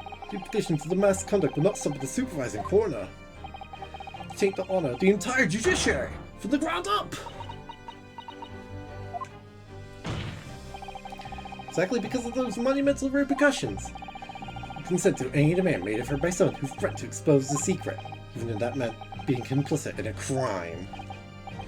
You mean... I mean that Dr. Scythe wasn't collaborating in Mr. Dreamer's wicked scheme. She was coerced into collaborating to protect her decade-old secret. She switched a dead body of Mr. F with the waxwork model and fabricated the autopsy report. Ah! Get wrecked. Boo! Lord Van Zeeks! Hey, forgive my freshly filled hollow chalice, and a whole raft of other discourtesies now. Goodness me! It's just the sort of tall tale Londoners would enjoy, I grant you. Execute killer rising from the dead, a Scotland Yard cover-up, conspiracy at the highest levels. Let me ask you one thing. What's that? If the condemned man really did emerge from his tomb that night, only to be shot in the chest, who pulled the trigger and disposed of him forever? Well, I have no idea at the moment. Information to work that out at present, I think. Couldn't agree more. Do we? Betty is no place for wild fantasies. Consider this, my Japanese friend. What? Just what a dangerous endeavor it would be to coerce this woman into such criminal activity. Talk about declaring war on the entire British police force and judiciary. Quite. I don't imagine any sort of money being offered for research could warrant it. To rely on some station after when such is at stake would be a madness. Well, I suppose. This is no petty crime either. Was murdered. A man who already invested money in the venture. Spent on future profits, too. No reason to kill Mr. Aspen at all. Forgetting that his death results in me receiving not a single penny. Change myself in the victim, no? There's the contract, that's very true. for this case runs deep, though. I can feel it. The force the head of the forensic investigation team to cooperate is extreme. He had no guarantee of receipt. Oh! What was the aim? Taking Mr. Aspen's life would have made no sense anyway. Which means... motive wasn't money at all. He was just trying to kill Mr. Aspen. Why? What was his motive then? Your time is up, my learned friend. So you have one last chance before the jury loses their patience with this charade. See if you can back up your heady proposal, shall we? Yeet! To explain why this engineer would throw all caution to the wind and threaten his own country. Wait, I'm not prepared to listen to more of this outlandish conjecture without proof. So, counsel, present your evidence. Okay, you want it? Very well. Alright, who exactly was Mr. Aspen to Dreamer? Connection there that no one's seen yet. I've seen it, and I'm going to have to present 2 pieces of evidence to show what it is. 2? I see. My lord, the evidence to establish a motive and explains why the witness wanted the victim dead is right here. Take that! This 10-year-old article. It's this newspaper article, my lord. That was written 10 years ago, and every detail has been examined already. What could it possibly tell us? Dribble should never have been written. It's typical Gunnerpress nonsense that means nothing. On its own, it isn't particularly significant. However, when considered alongside another piece of evidence, you completely explain your motive for wanting Mr. Aspen dead. See, present the contract because, and hear me out, the signature of Odie Aspen is one in the same other evidence. So you will present your supplementary evidence without delay. The evidence, which when cross-referenced with the newspaper article, establishes a motive for the deed. Okay, it's Dreamer's contract. Very simple, really. Take that! It's this contract, my lord. Mr. Dreamer, this is the contract you signed with Mr. Aspen. Yes, that's right. Very documented, in fact. Because I had no reason to kill the man. No, I'm afraid not. What? Something very significant that this newspaper article and the contract have in common. Really? And it's that common link that shows very clearly why you were determined to kill Mr. Odie Aspen. It seems the defense has uncovered something the rest of us have missed. So, my learned friend, point out what these 2 pieces of evidence have in common. Exactly, it's the link between the newspaper article and the contract. Right here. These 2 pieces of evidence have in common is a signature. A signature? The signature on the illustration that accompanies the 10-year-old article, and the signature on the contract belongs to the same person. What? Ah! The court has heard. This illustration was drawn 10 years ago, but a newspaper reporter found Mr. Dreamer and interviewed him about his ordeal. Look closely. The reporter's signature can be seen in the bottom right corner of the drawing. You look at the contract here, which was signed between the witnesses and the victim last year. You see Mr. Aspen's signature at the bottom. You see now. Good lord, yes! They're identical! In short, the journalist had drew the illustration and wrote the article published about Mr. Dreamer 10 years ago. And what's this case? Mr. Odie Aspen!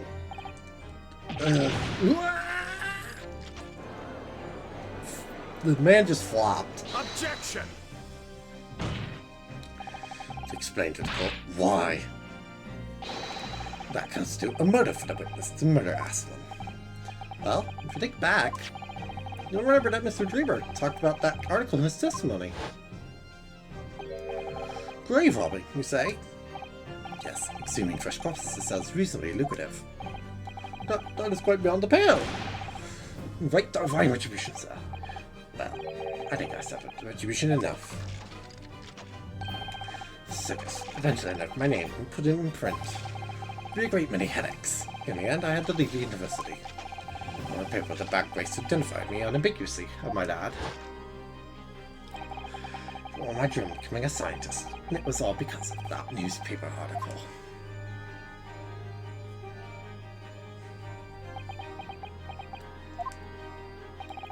At the time, you were a student at the University of London who dreamt of becoming a scientist. However, a single newspaper article changed your entire life. You used to be a newspaper journalist, did he? He did, my lord. In fact, it's a widely held belief that Aspet managed to position himself at the heart of his criminal network, and many dubious connections he made during his time as a reporter. You had to give up on your dream and leave university. You lost everything. Eventually, you found yourself working in the field of science, only in the shadows, because of that article, written by Mr. Assman. Enough!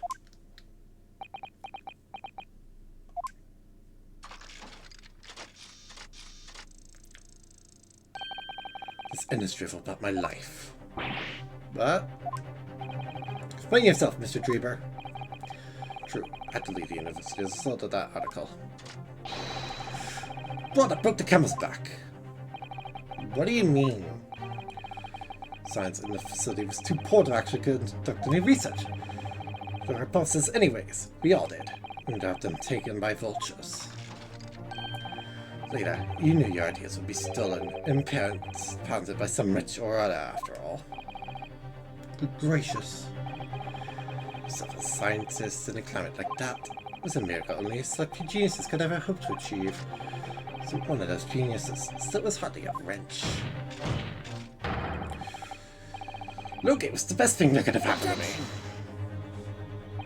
Mr. Drever, do you genuinely believe that? Yes, I do. Who's better placed to know what are our opposites of television science than me?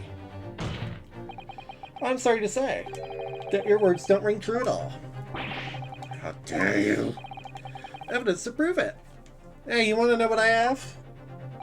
How are you in a position to say anything about me? I know you from Adam. If you think you have evidence, go ahead, show it. Could you possibly have to disprove it? I was happy to leave university because I liked talent.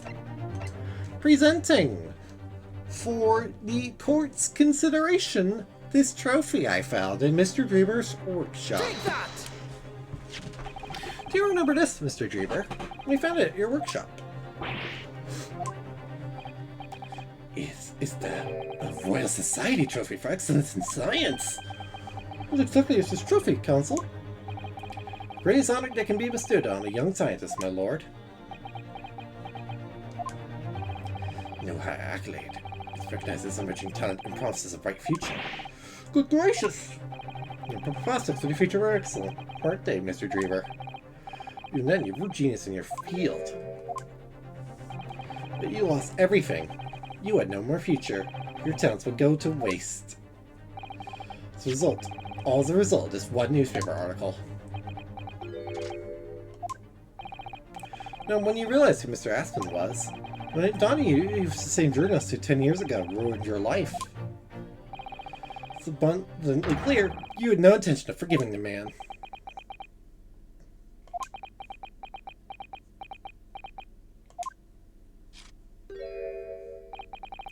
The truth is, finally, it's going to fold.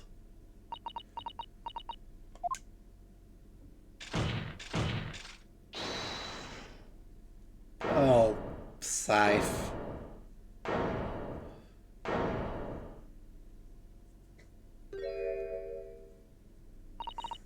Huh. Fine. Clearly this has run its course now. What? I admit it. All of it. What? What are you doing? It's exactly as the Japanese man said. The person going along with this man's plot to murder the victim. You kept my dirty secret from 10 years ago.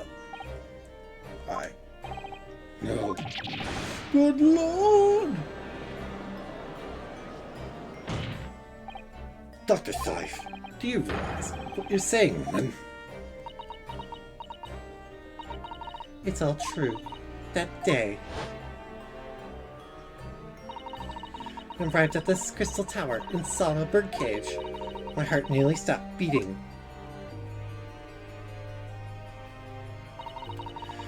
From a decade ago, that I'd done my best buried deep inside myself. Professor again, staring me in the face. Before I had a chance to react, I noticed something else. It was a note tucked inside the model's jacket. Dr. Seif, you go along with my plan. From someone who knows the truth about what really happened that night 10 years ago.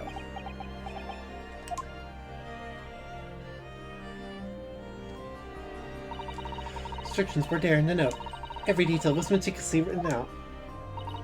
No choice but to do what it said. Necessary alterations is seen, and fabricate the opposite report as instructed. Really no other choice. It had to be done to protect the judiciary. I can only apologize now.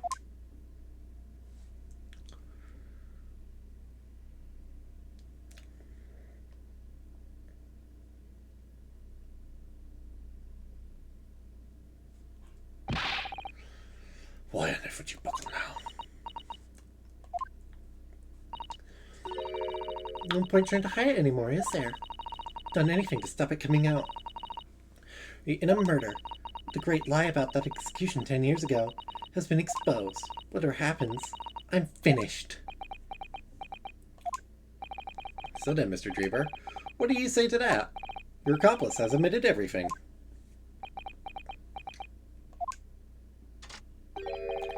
Guess that's saying. Make your part in it too, then? Nothing. At all. The kinesis machine was ripped to shreds by an explosion. Crime. There's really no possible way for you to prove I did anything wrong.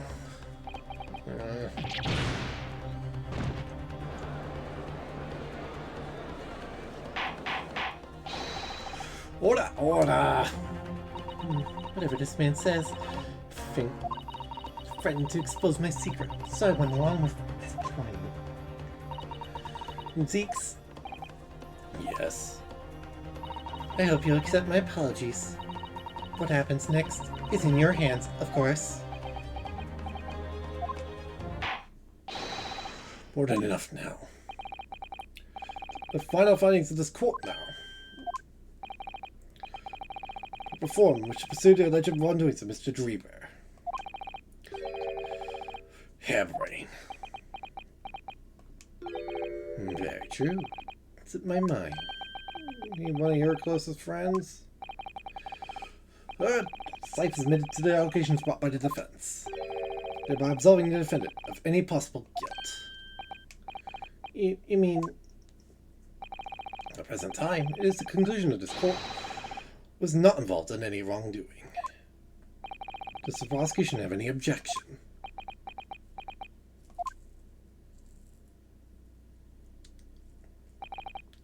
None, my lord.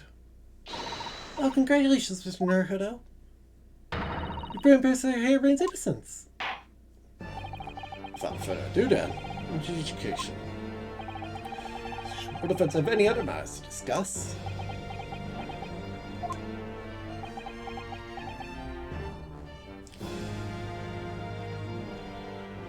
No. There is one last thing. I don't know. This doesn't feel quite right. Why did Dr. Seif suddenly admit to it like that? I think alright, Mr. Naruhodo. Like I said before, the way the trial is set to end now will certainly deliver a verdict of not guilty. But is that really what we want? What the defense should be pushing for now is further testimony. Roanoke guy. We keep pushing for the truth beyond any reasonable doubt. Defense objects to the trial ending at this time, my lord. I beg your pardon? We demand one final testimony. What? You do realize I'm about to advocate in favor of your client, I presume? What are you playing at now, my Nipponese friend? Want to obstruct the conclusion of the trial at this point? Your defense lawyer in his right mind would do that. Mr. Naruhodo, what exactly are you thinking? Truth, the whole truth, and a way to bring it all out into the open. Right! Yes, in hindsight. One more warning before I go. If in the course of the trial this afternoon you perceive even a shadow of doubt about the truth, sight, pursue it like a dog with a bone. Bitter end, you understand. Do not falter, whatever may come to pass.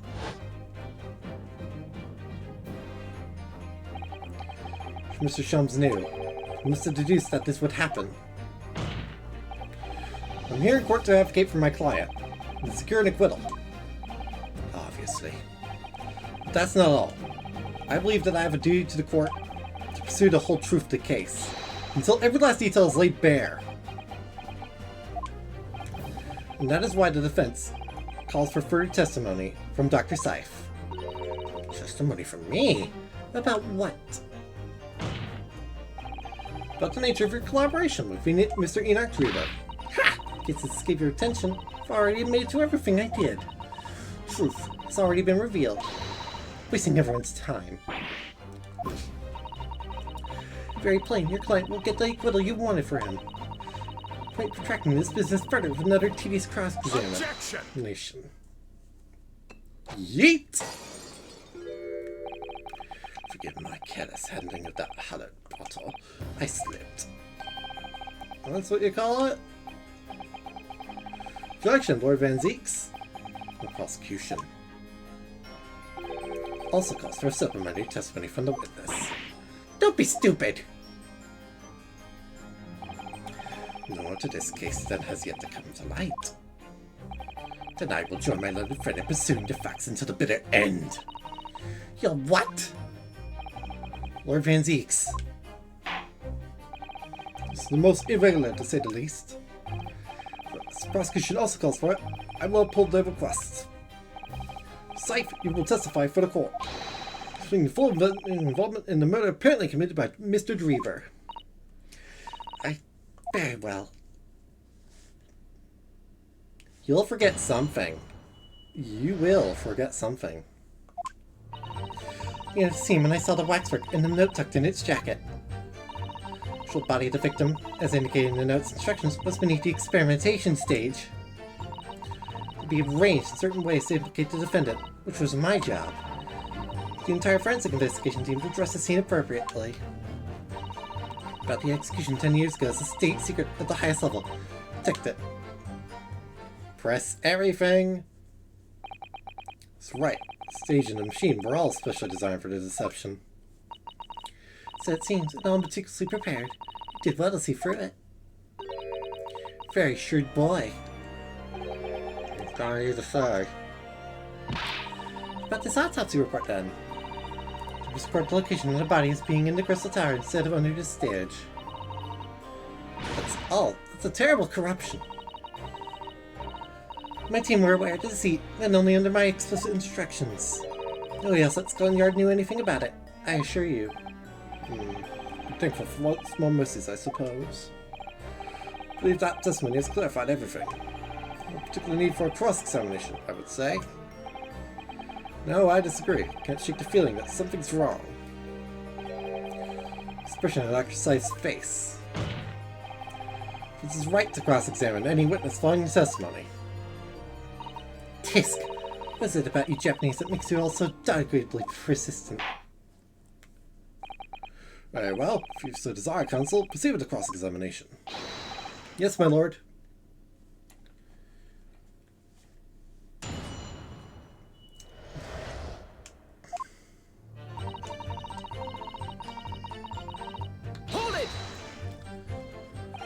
From what you described before, it sounds like the note was anonymous. Do you have any idea of who was behind it? Very few people know about what really happened 10 years ago to start with. But anyway, I've never heard of this engineer. So no, I had no idea. Despite not knowing who was behind the plan, I went along with it. No choice. Protecting the professor's secret was my only concern. Doors is bolted now. Stable door will never shut again. Your reputation will be immeasurably damaged as a result of all this. Yes, thank you, Lord Van Zeeks. I'm well aware of that. And what you found in the birdcage was the Max model. Where then was the victim's body?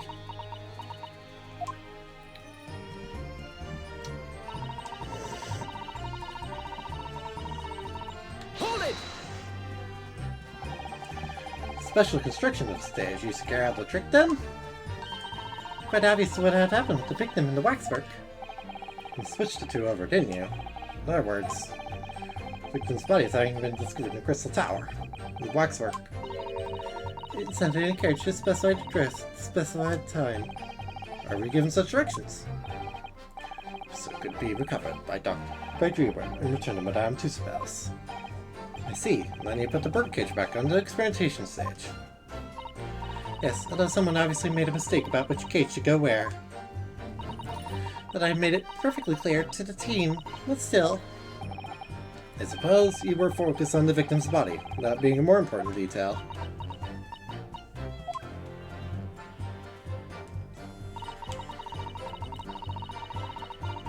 Hold it! When you say arranged, assume you mean with this? Yes, the instructions in the engineer's notes said something along the lines of fabricate some evidence to make it clear that Harebrained alone could have killed Esmond. So you mean that was your doing? I took a screwdriver from the stage and took it with me, alone, to the abyss under the stage where the birdcage had fallen. Alone, Doctor. I feel it would be appropriate to involve anybody else in a particular part of the deception. Did you really go alone, though?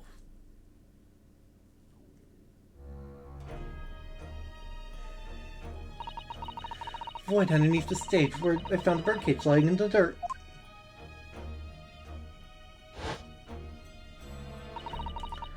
So, leaned down and slowly opened it up. Then I took the screwdriver in both hands and plunged it into the man's chest.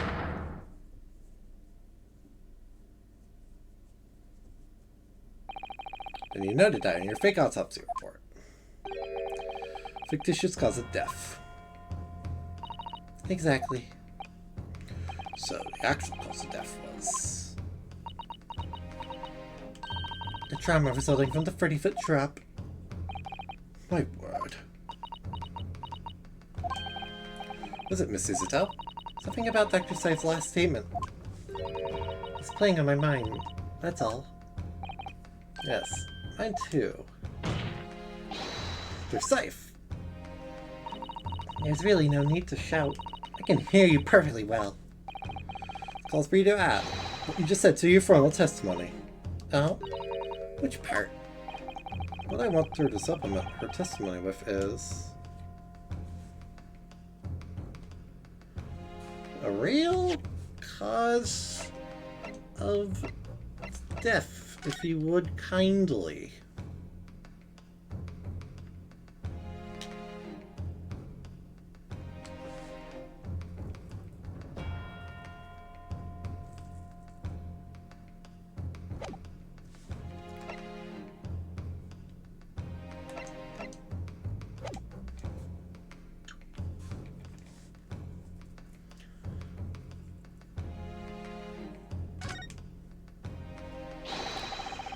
The fall of 30 feet, that part. Fine, if that's what you want. Just stop yelling, please. Prosecution concurs. The testimony now, witness. Miss Millard.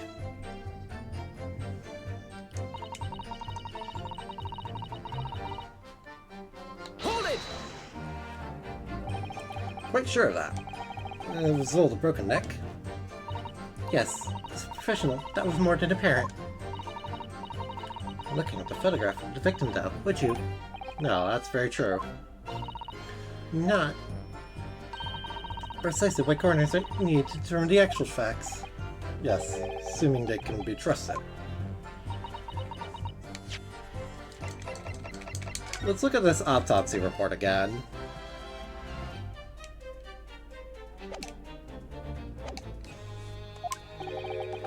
Quite calling her assessment into question without evidence. Let's get back to the testimony. Very well.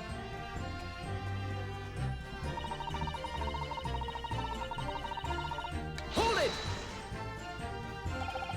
Entire team, running the course of justice?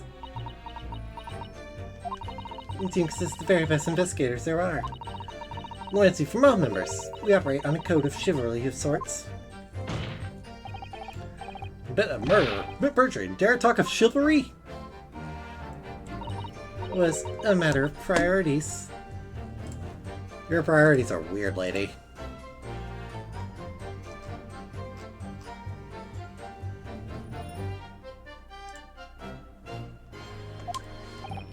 What? More important than protecting the secret of the professor, Team did was necessary without losing sight of the primary goal. I considered her conduct exemplary.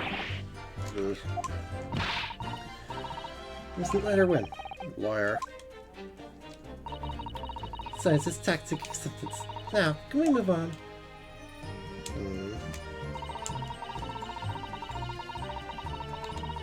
Hold it! Cost. Faith in Scotland Yard is going to suffer a terrible blow as a result of this. Ah, the precious secret is out now anyway. As you say.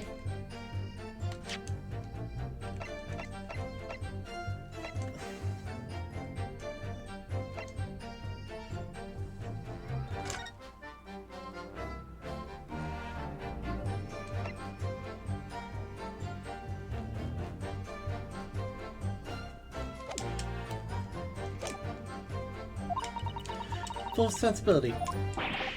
Blow me down. Dr. Scythe! We could protect the secret? No, that really wasn't. I did my utmost, believe me.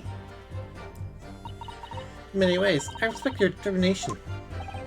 Oh, Frozen article, sir, she said that. She was being genuine, though, Miss Naruto.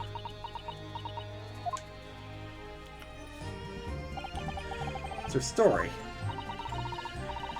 Reveal her full involvement in the crime. I wonder if there could be really much more to it. Well, I don't know, but I just have a feeling. Mr. Naruto, truth is, I find it strange too. So we're reacting to this in completely opposite ways, I mean. Exactly. For some reason, I feel sure they're still trying to hide something.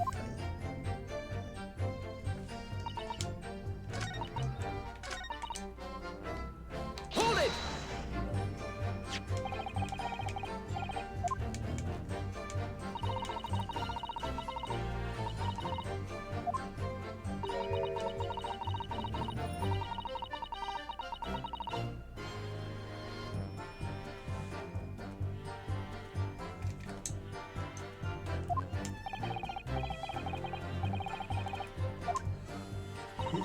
That's right, yes.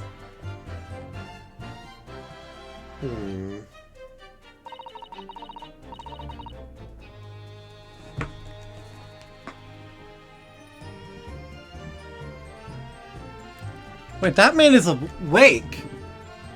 That man is freaking awake! You can open it up. Then he took a screwdriver in both hands and plunged into the man's chest. I can see that.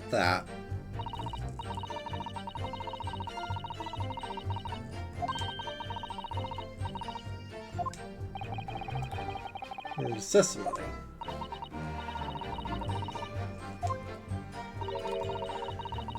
Change the supplementary testimony. Yes. In fact, I think we should change the testimony. Have her change that. So what you said before about what you did to the victim's body, I believe that may be significant. So could you change your supplementary statement to explain that instead? Very well.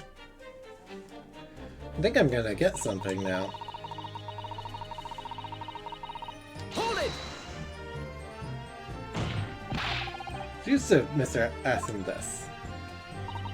Yes, far easier than dissection, I assure you. Decision required. You're welcome change. Died instantly from a snapped neck. Did was carry out the instructions I've been given. He's ever, no doubt. Imagine you didn't bat an eyelid when you drove the weapon into his body. No need to bat my eyelids. And what else did you do to twist the facts? Run to court, why don't you? If you wish.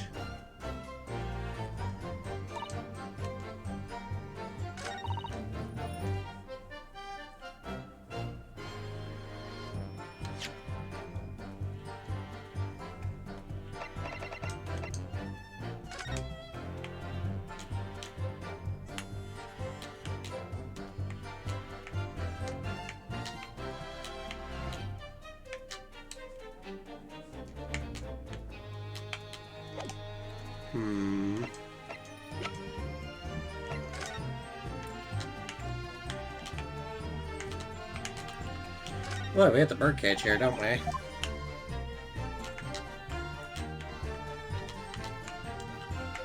Yeah, but I can examine this thing more close than this.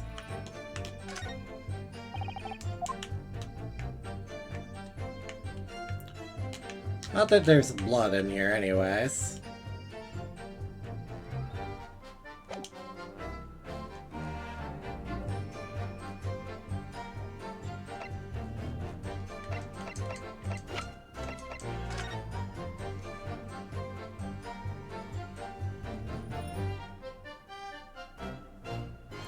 Not that there would be, obviously. The wound didn't go that deep.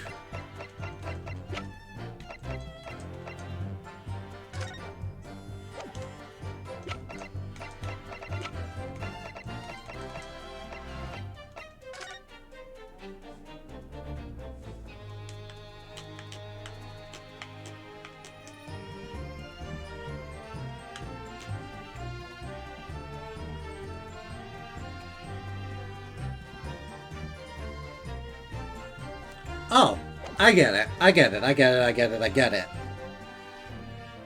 What if he didn't die because of that?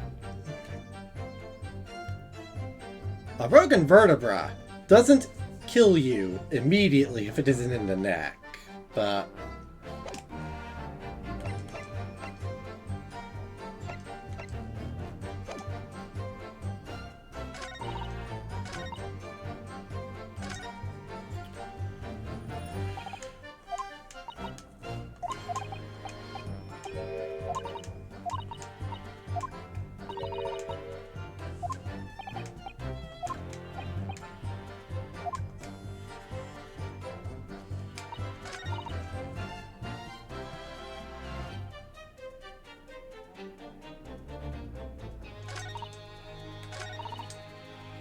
Hold it!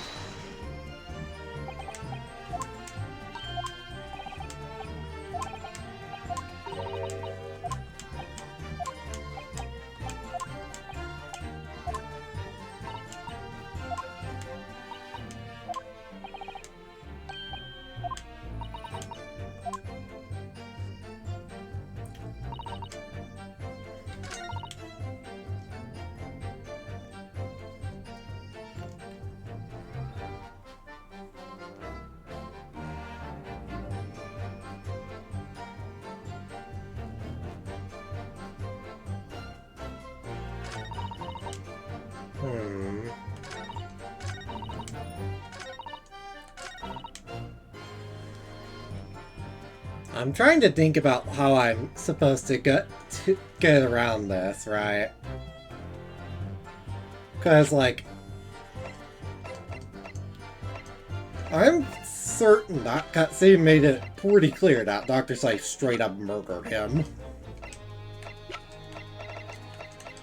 And basically, that Dreamer made her do it.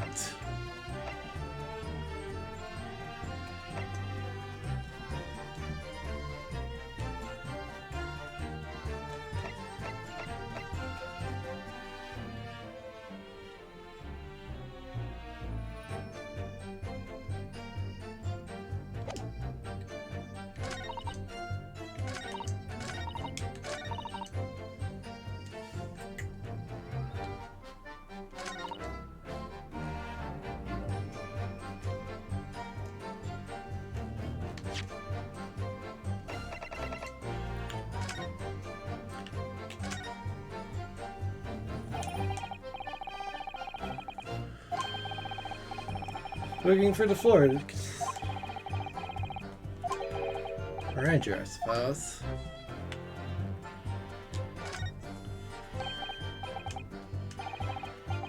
Well. Oops.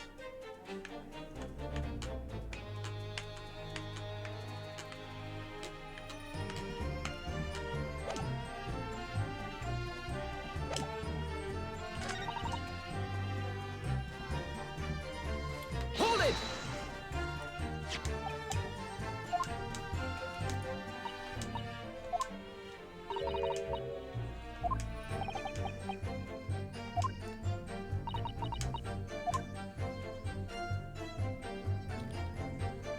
If we look at this scene, right, we can see a lot of things.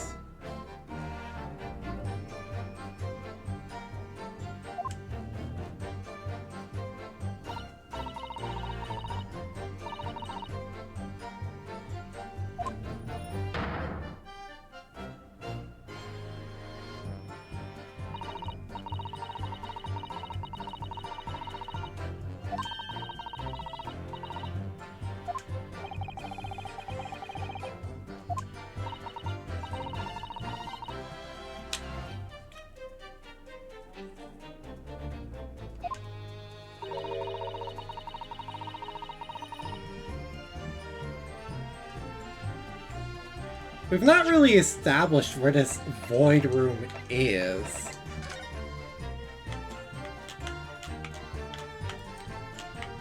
Like, actually. We just know that the middle grill attaches to it somehow.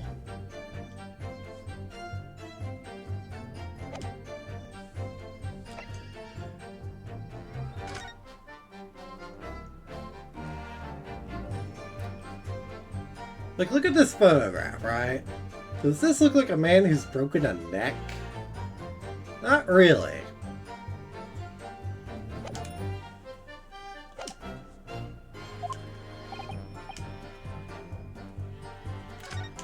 Change it back and let me see if I can't think.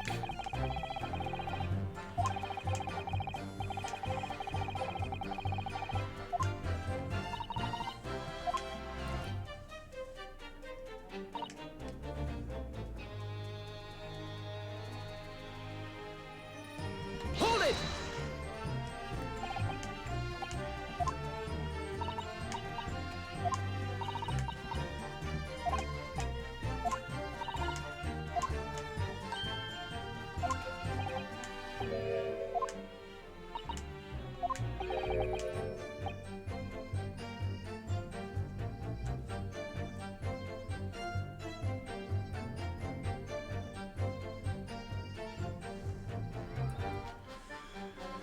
Now, I can't color out for the blood on the screwdriver, unfortunately. There would still be blood in his body.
Actually, I think I just got where I'm supposed to object and what I'm supposed to present. So I'm gonna go with it, with my idea. So hear me out on this one. Shit. While I explain it, right?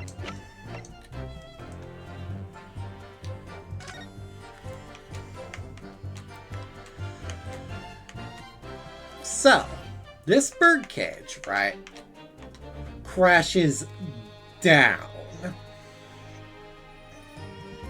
30 feet.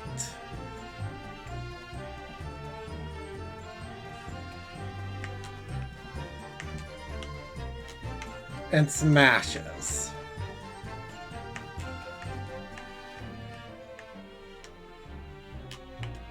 No, wait, hold on. No, that holds. Even if you... But remember, the whole broken neck thing was basically added because of the forward flight the other one took. I mean, you'd still break something, right?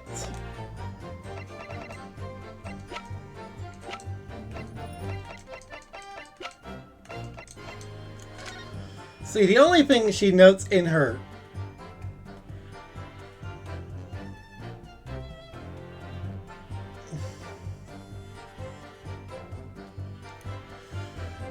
autopsy is a vertebra, which could be vertebra, which isn't not a broken neck.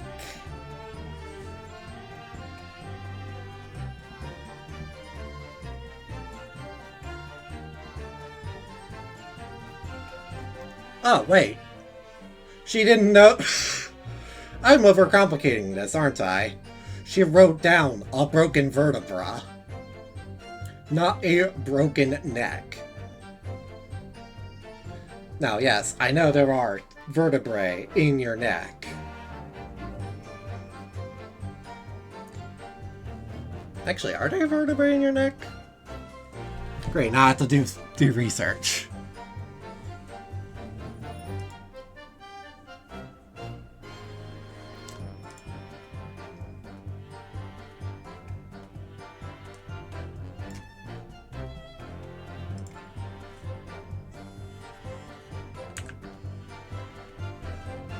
I'm not a scientist or something, chat. To me, vertebrae means back, I'll be honest. I'm gonna go with it and pray, honestly.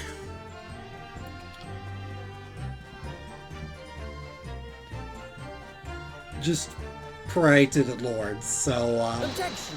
No? Okay, well that didn't work.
I really need to think this one through.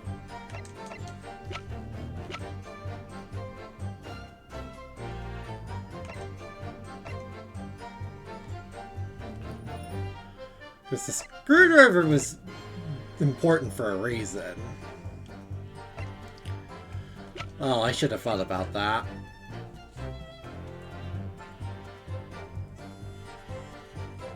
Let's see. Because my line of logic here is, basically, this thing crashes down, falls down, and the whole reason reason that everything else happens is a lot of other stuff.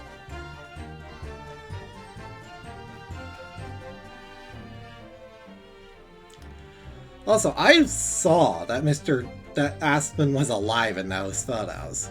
So I know full well that Scythe was the one who actually did the kill. I just need to figure out how I'm supposed to prove that exactly.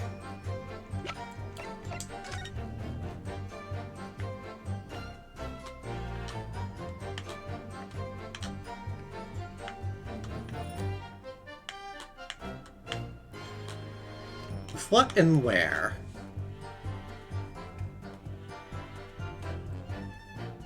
Stabbed him with the screwdriver after falling 30 feet.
You know, I think that wood would have splintered regardless of how far that fall would have been, I'll be honest.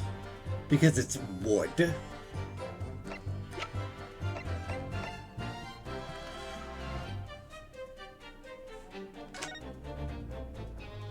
But I don't know how I would prove that here.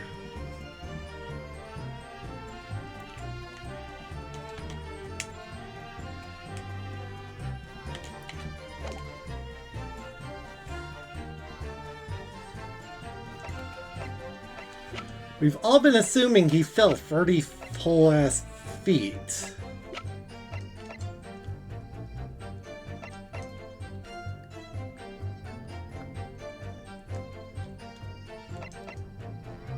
But is that really correct?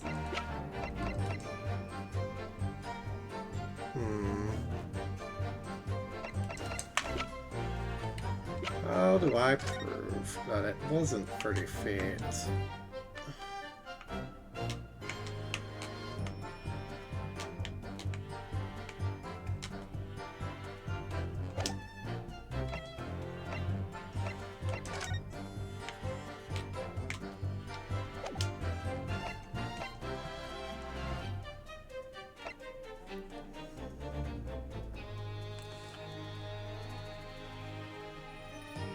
I'm gonna go with the experiment sketch. Objection. Nope, that's not it either.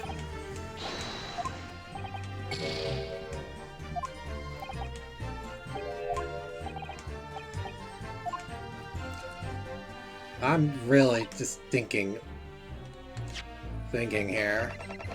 There's gotta be something I'm missing.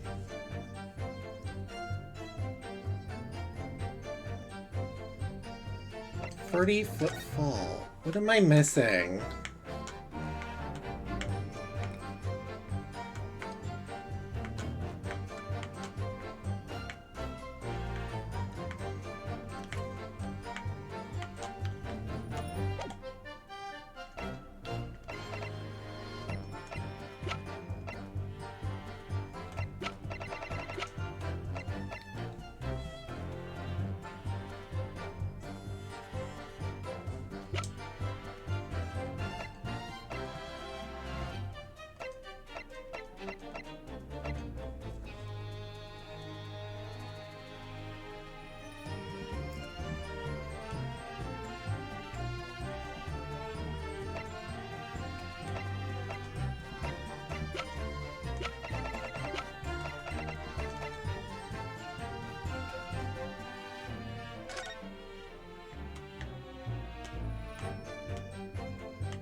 I have to object to the actual cause of death, obviously. I just don't know what.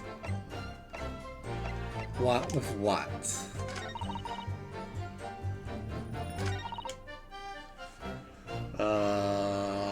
Hmm.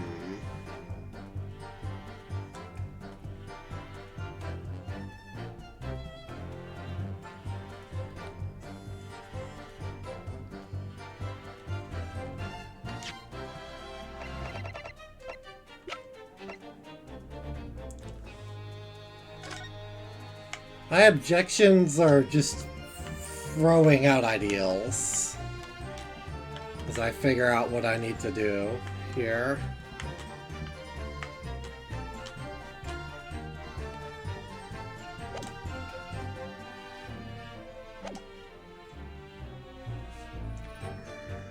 Evidence that she's lying about the actual cause of death.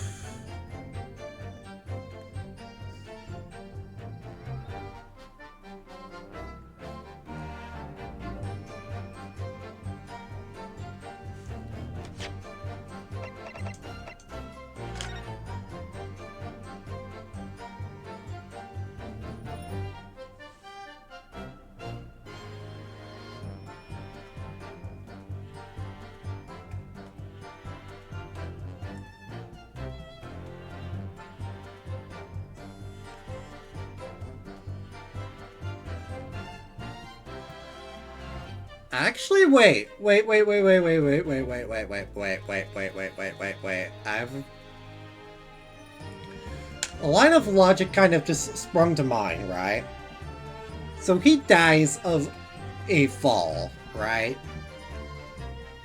That means the heart stops pumping blood. Stops the pumping of your blood. Blood when you die. Now, I'm not saying that the screwdriver shouldn't have gotten covered in blood. That is obvious. However, if we look at this photograph closely, you'll notice how much blood... You notice how much blood has come out of him? That's a lot of blood for somebody who was supposedly dead. I may not know how corpses work, I'll be honest. Objection! Okay. No, that didn't work. Okay, I'm gonna... That was a good line of thought, at least. I'm gonna load at this point, because, I'm very much low on my thing. On stuff. I've been here a while. Yeesh.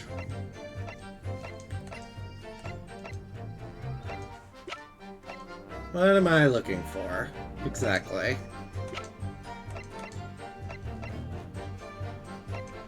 My point being, he should not have bled that much. Objection. No, what am I doing?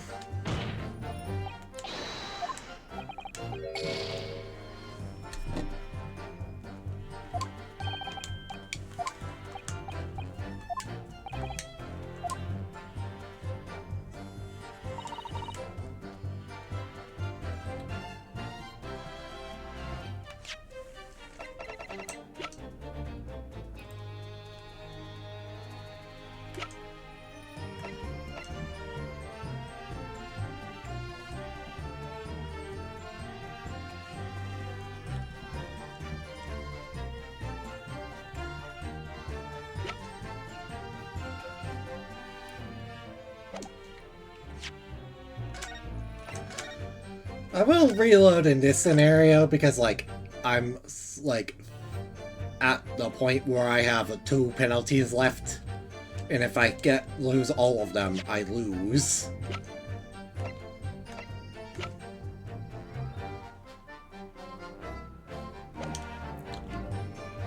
Hold it!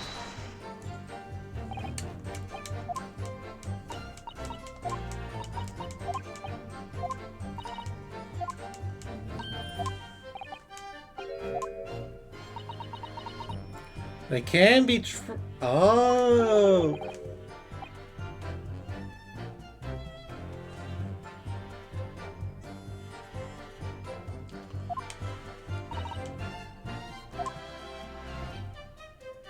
Is that what we're thinking?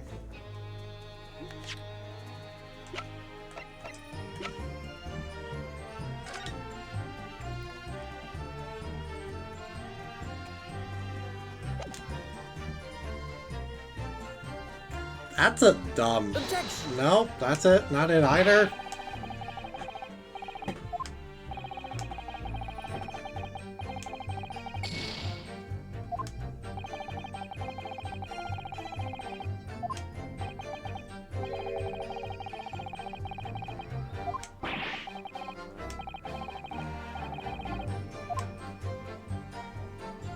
What am I freaking doing, then? I don't understand. This statement is a lie.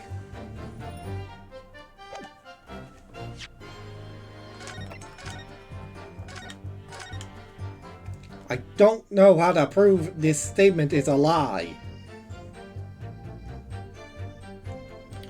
I've wasted so much on this statement, though.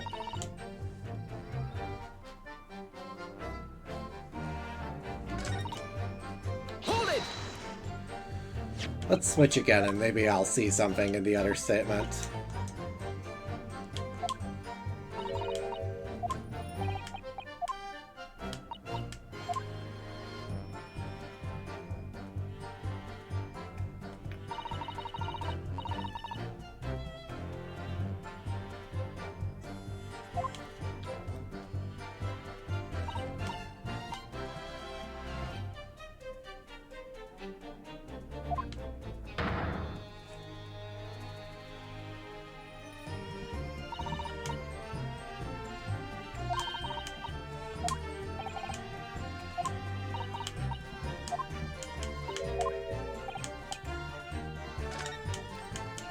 Back to the screwdriver point.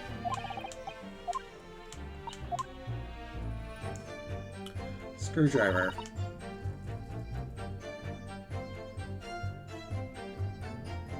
Into the Let's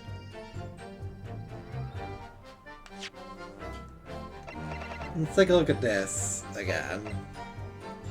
That's consistent at least.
Still lost. Still lost.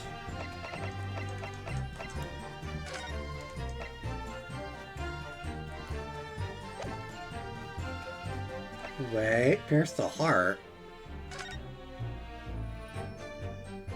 Wouldn't that be his left? No, that's where your heart is.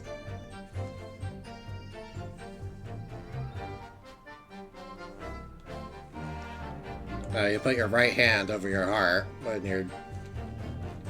That would be where your heart is.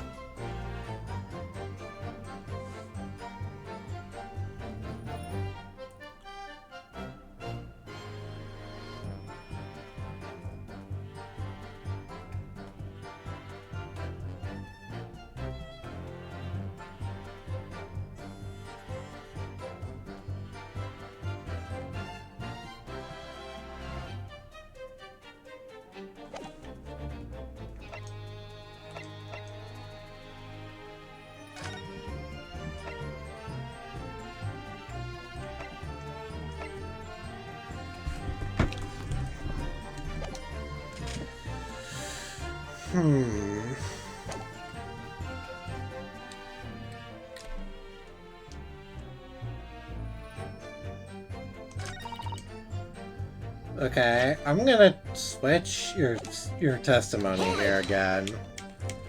And present the screwdriver and spray.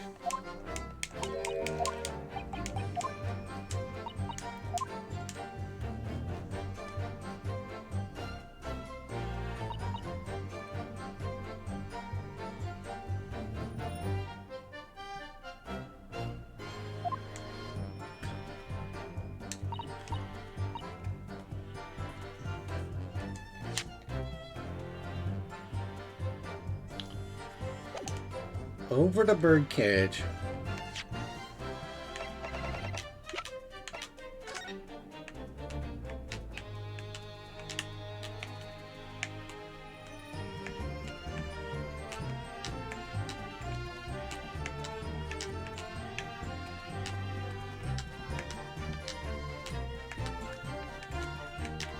So she's saying she did this, right?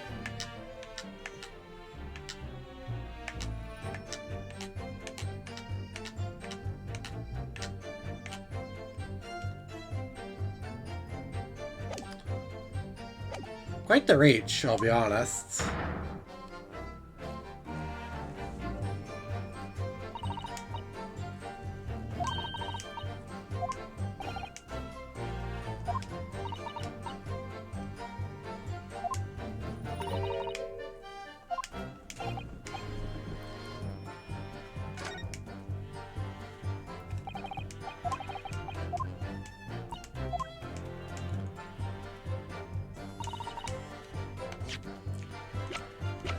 Okay. Hear me out, right? I know that the screwdriver was the thing that actually killed Aspen. This neck trauma is just smoke and mirrors. Objection! Oh, for God's sake.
Hold it! Maybe switch it back and do that, because I'm floundering.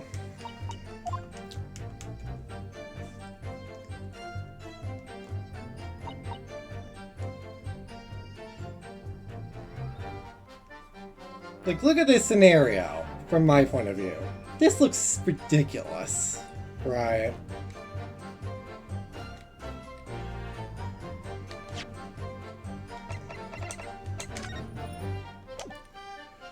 In fact, they're in completely different poses.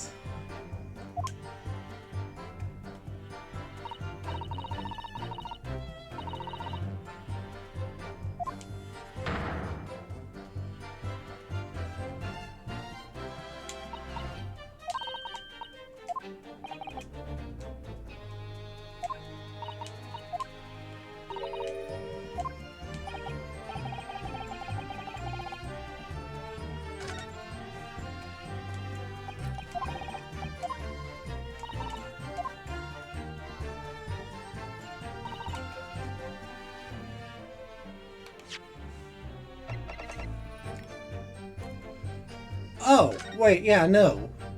If that was all you did,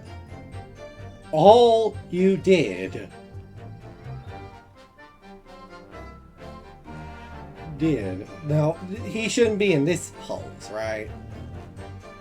No, that's not the point I'm going to make, because, like, that's dumb as hell.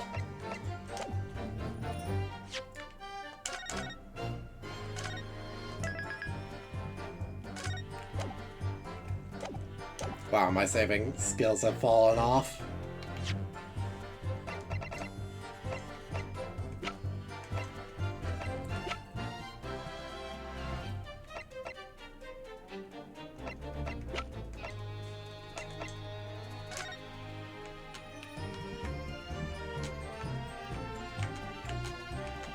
Consider the birdcage for a moment, again.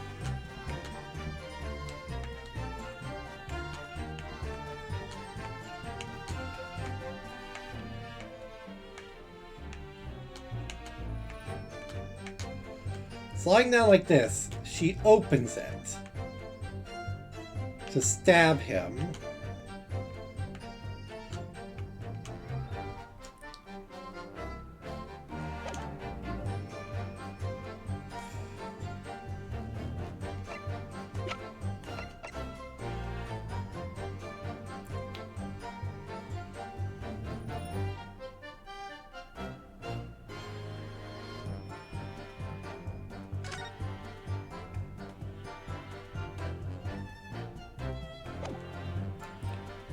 Oh, what am I doing?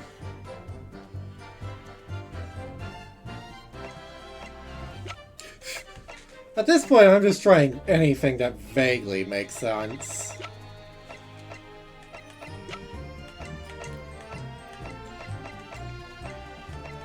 This has become not Ace Attorney anymore. It's become find. Objection! Oh, it was this photograph. Okay, Jesus. I found the objection. Nasty feeling that this inconsistency points to an extremely uncomfortable truth. It's time for the pursuit, however. On Earth is the matter, Counsel? If you lost your tongue. Apologize, my lord. Dr. Seif, that last statement of yours. It's just one point. That seems to defy explanation. How perfect, my learned friend. This inconsistency between your description and this photograph. Victim in the birdcage, following the events that led to his death. Objection! The court has already examined that photograph in depth. There's nothing new we can learn from it. So we have already considered it. That's true. But we can now know the facts to be different. What do you mean? I believe we should let the defense explain. In this photograph, we see the alleged inconsistency with the witness's last statement.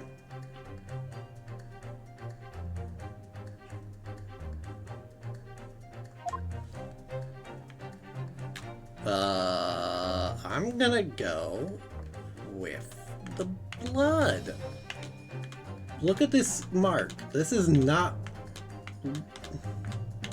Take that! Closely at the bloodstain on the victim's chest. The blade extends in a downward direction towards the man's feet. And why is that significant, Counsel? The stab mode's photokinesis machine was set in motion. That's entirely expected. Ah! Of course, no! That's not what happened! Exactly, my lord. You're very clear in your testimony. Oh, okay. Claiming that she stole Professor Harebrain's screwdriver and stabbed the victim. This was after the grand deception was set in motion, and the birdcage had fallen below the stage out of sight. Shame of it. Birdcage would have fallen on its side after the 30-foot drop. Really been stabbed whilst inside the birdcage in that position. From the wound, it would have spread out equally in all directions. To form the longitudinal appearance we see it in the picture is inconceivable.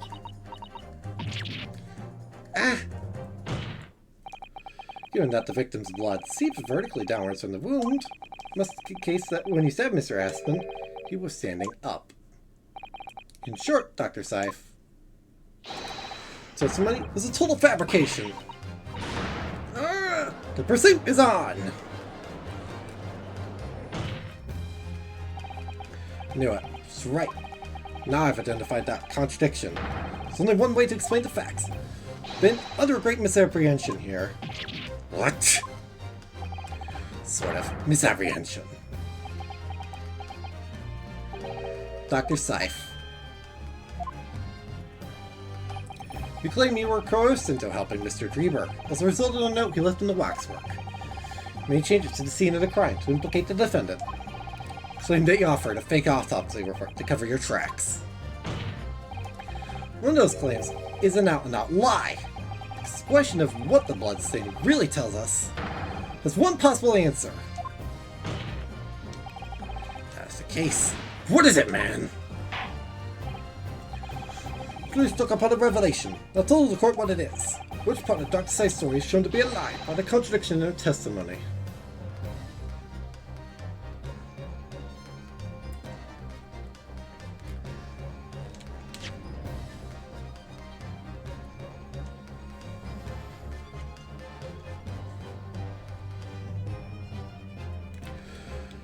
Now, the corrosion part, pretty certain.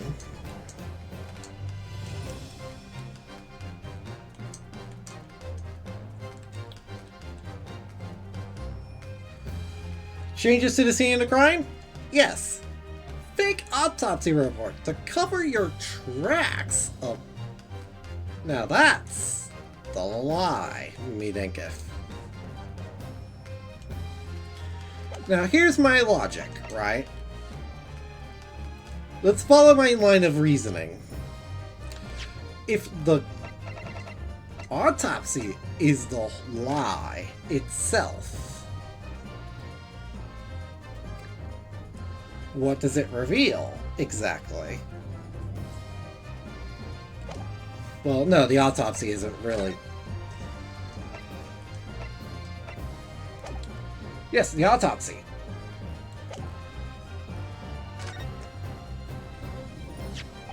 You say that you examined the body and wrote this report based on your findings. But that's a blatant lie, isn't it? I'm sorry, but I simply can't fathom what you're attempting to say.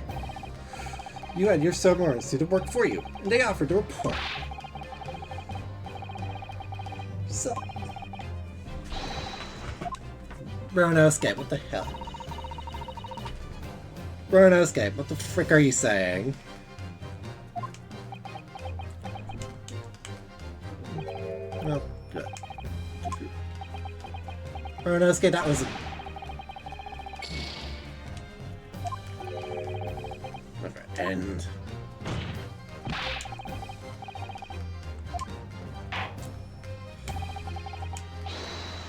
Well, that was... not what I wanted.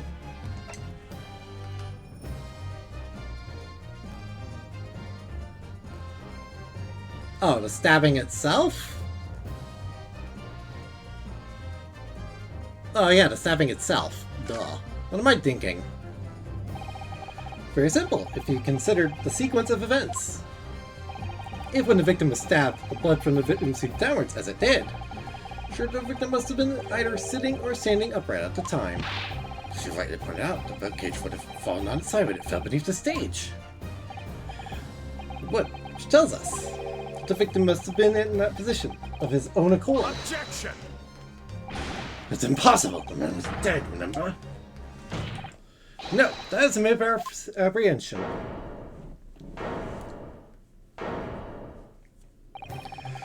fell from the stage onto the void below, as if hit the ground with considerable force.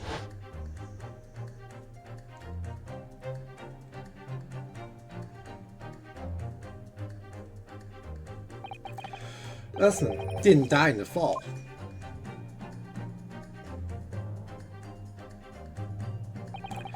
Lost consciousness for a while.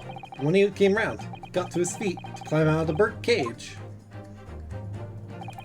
Just as Dr. Scythe appeared. Okay, I should have thought that through. He was in fact alive at that point in time. It changes everything.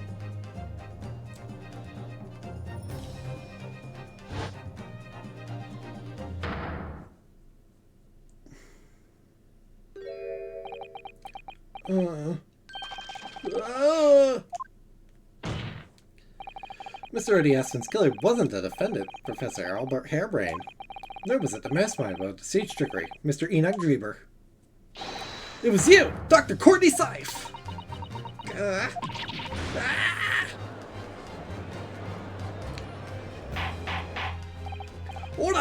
Order! Can this possibility be true? Have you been taking me for a fool? You, was it? You killed him?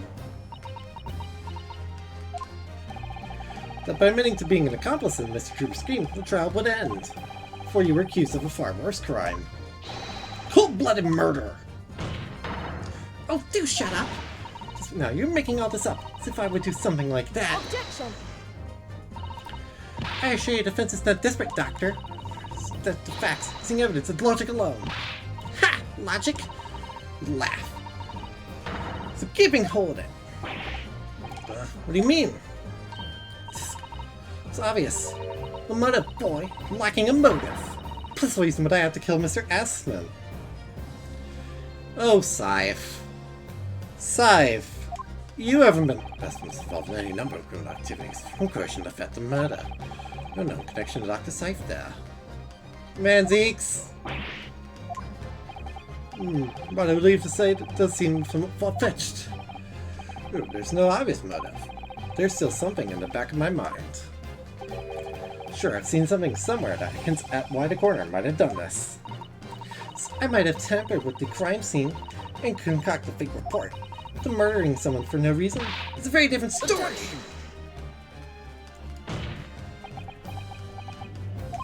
No, when you question what possible reason you could have for wanting to kill Mr. Aspen, things did come to mind. What? What was it, Counsel? Join the court at once. See, there is one other person in this case who knows the case. So yesterday, didn't we? I think that seems strange. We had no reason to suspect it at the time. Particular object that explains why Dr. Scythe would have wanted to kill Mr. Aspen.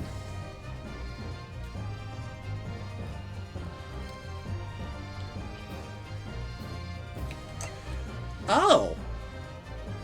Oh! Oh! The scalpels! Is it? The scalpel, or rather, scalpels. Did you say scalpels? It appeared that word has struck a chord, Doctor. You, come on, out with it!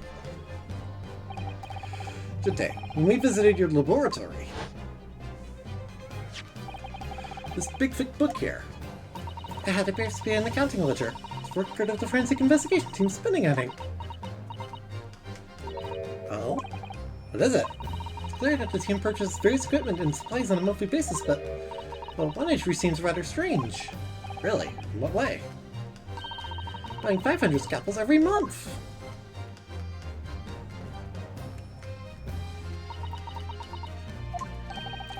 $500 scalpels a month? I wonder what on earth you could be using that many scalpels for. But actually, I realize now it's not the scalpels themselves that are significant. It's some money for them, disappearing every month from the department's accounts. This criminal organization relied heavily on extortion for its funding. Only from the forensic investigation team's account to find out where it was going would be extremely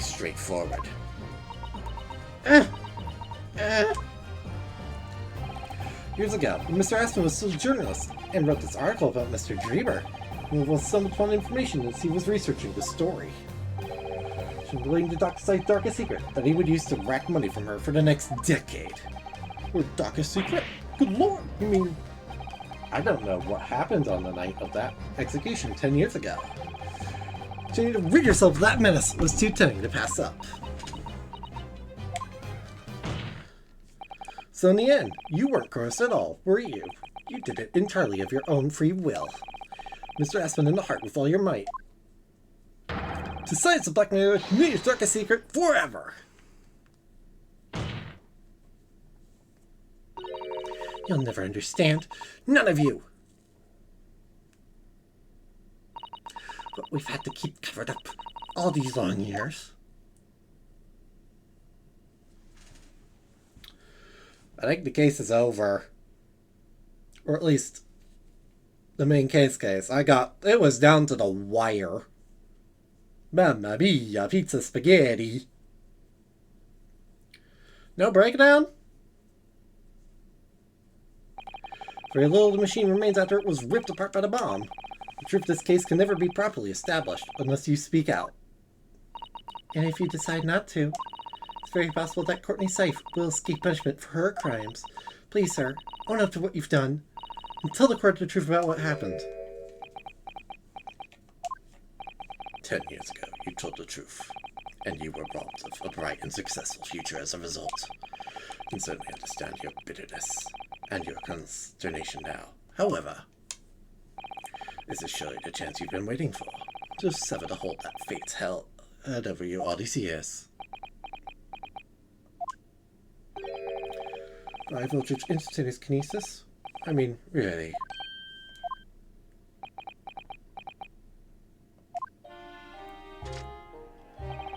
It's the out-of-the-brain mock scientists that are the worst, you know. They don't recognize the fact that they don't have talent. They can't even get that right. So they end up chasing impossible dreams, having unbridled faith in their abilities. On and on about their wonderful hypotheses, their stupid eyes shining like little child's. They make me sick! Can't abide their foolishness. Careful, Mr. Dreamer. I was particularly pleased by the kinesis machine. Made for quite a show, didn't it? Admit it? You admit that it was nothing more than a sham made for the purpose of killing the victim? Yes, I admit it. I did it all in the name of revenge. For the future, that Mr. Aspen's article had deprived you of 10 years earlier. Did stop at Aspen, did it? Which is where that very particular waxwork comes in. Yes, I see. The conflict that you saw rising from the grave in Lowgate Cemetery 10 years ago, if your account of this offense is all true. Then obviously Scotland Yard couldn't afford to acknowledge what happened.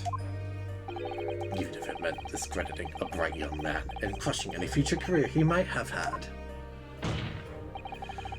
Required that you abducted that particular waxwork model, in order to exact your revenge on Scotland Yard as well. Or on Dr. Scythe, to be precise.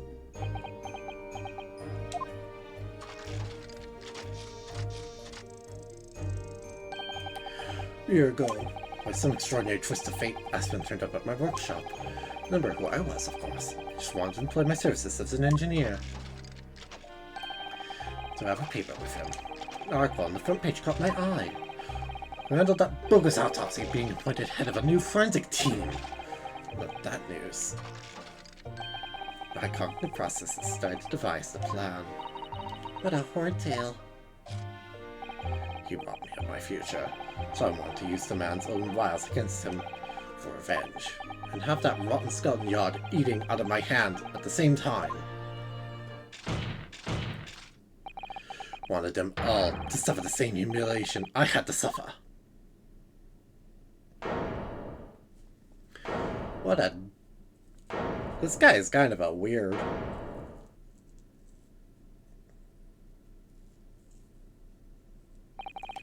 Against those who ruined your future were justified as revenge, at least to yourself. Certainly, no one has the right to destroy another's prospects, especially for purely selfish gain. And yet, in carrying out your plan, you did exactly that to someone else, didn't you? Did I? Mr. Harebrain's only crime was passion for his hypothesis. No compunction about sacrificing his future to effect your revenge. You knew that he would be forever branded a failure and a fraud. Perhaps life treated you unfairly 10 years ago, and others' misconduct left your life in tatters.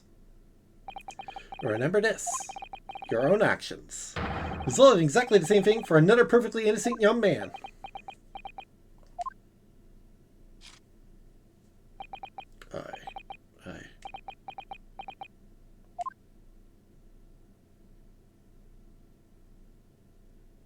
No breakdown? It feels weird to go through a case without a breakdown. Lord Van Zieks, what did Dr. Scythe? The immediate warrant for her arrest has been granted, and she's been remanded in custody, my lord. Face trial in the coming days, along with Mr. Dreamer. A most regrettable situation indeed. Contributions to her profession over the years really is a hard truth to swallow. However, set a topic for some future occasion. For now, Professor Harebrain. Oh, yes? Great detail built a more experiment than you realized. However, I think we'd assume now that all the sordid details have been brought to the light. A very long and profound trial. I'm pleased to say you're absolved of all guilt. This whole experience has taught me a very great, painful lesson. I've been, me, this dedicated scientist, this devotee of natural philosophy. I'm selfish and self-centered, and above all, a fool. Professor. My life thinking of nothing but my research. Misguidedly believing that I could do whatever I set my mind to, despite my lack of talent. Worst of it is, in the process I caused others pain and misery. Others who are far, far greater people than I. No, Professor, that's not true. Wah! Don't tie yourself with the same brush as Dreamer. What happened was his doing, and his alone. It was his fate, not yours. You're not to blame, in any way. Lord Van Zieks, the version which he referred to you earlier, calling you a fool, talentless even. The man has no idea. To believe in yourself and work your fingers to the bone to realize your dreams, that's laudable, not laughable. No one has the right to ride others for such choices. Oh. Thank you, Barock. So, ladies and gentlemen of the jury. Yes, my lord. Is this court's position that you find the defendant not guilty of the charge of which he stands accused? No objections? Not from me, my lord. Certainly not. This trial has really made me think, but this is the right decision. It's all been proven methodically and rigorously. No misgivings whatsoever. What's that? He's done, is he? It's all over? What's become of the yard these days? Don't recognize the place. Well, in that case, do I pronounce the defendant? Not guilty.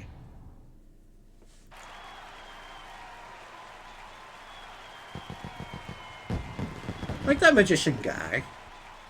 It was fun.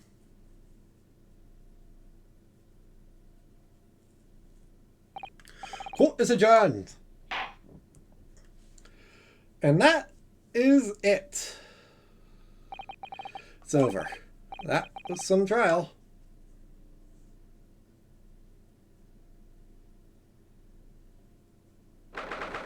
24th of October, 4:33 p.m. The Old Bailey, Defendant's Antechamber. Professor, what a splendid outcome, isn't it? Oh, it is. It is. Congratulations, Professor Harebrain. Mr. Naruhodo. Miss Izuto. I am truly beside myself with gratitude. I can never thank you enough. It's all been cleared up. You realize you were just caught up in a bad situation. Ah! Right now, you know, with the research grant money. Ah! Give the whole lot to you. Every penny! Well, it's very kind, but I'm just a student, so... You don't need any financial reward. Your acquittal is more than enough. Oh dear, what can I do? Aha! How about this, as a memento? But my hypothesis is inside. Well, just as a memento then. Thank you. I've been wondering, Professor. What are you going to do now? Oh, am I? Yes. What am I going to do? This is my great machine lying in ruins. So, it's been too long since I was last in London, so perhaps I'll enjoy some sightseeing. For a great exhibition while I'm here too, and see if new inspiration hits me. Oh yes, that's a wonderful idea. I can't allow that. Oh, hi, Barak. Lord Van Zieks, what are you doing in here? Barak! I'm sorry you had to go through that, Albert. Well, if I'm honest, it was terrifying. Like a great demon behind your bench there, staring down your prey. You're one of the future friends I have. Couldn't leave it to anybody else to handle the prosecution or the defense. Sorry? Or the defense. Did I just hear that right? You have my best interests at heart. Don't worry. Ah, how about you show me around while I'm here in the town? It's been a long time since we left the university. There's a lot to catch up on. Listen, Albert. In a few days, your acquittal will be made official. When that happens, you must head straight to Dover. I'll accompany you. What? From there, you'll cross the channel and make your way back to Germany. I've already purchased the tickets. But no! Hold on a minute, Barak. What about the great exhibition? The chance of a lifetime for me. I'll look around. No sightseeing, Albert. Give up on the idea. Sometimes it's hard to see any warmth in those eyes, Barak. Or Van Zieks. What's all this about? A necessary precaution. Yes, I think I understand. You do? Well, I told me that when you met Lord Van Zieks at his office some days ago, how Mr. Natsumi was doing. Yes, that's right. I remember being surprised at the time, thinking it was nice of him to ask. Mr. Natsume still alive and well, even though it's been more than 6 months now since he's traveled to Reaper as the prosecutor. You mean the Reaper's influence doesn't stretch overseas? Those up in the Reaper's sights meet their ends days or sometimes months after their acquittal. In the pattern up till now. But of course, we know that both Mr. Natsume and Gina were completely innocent. True. Perhaps that governs the Reaper's actions. The truly innocent are spared. But I don't want to take any chances with a close personal friend. But Barak, like the mustache Nibbanese, should leave the country without delay.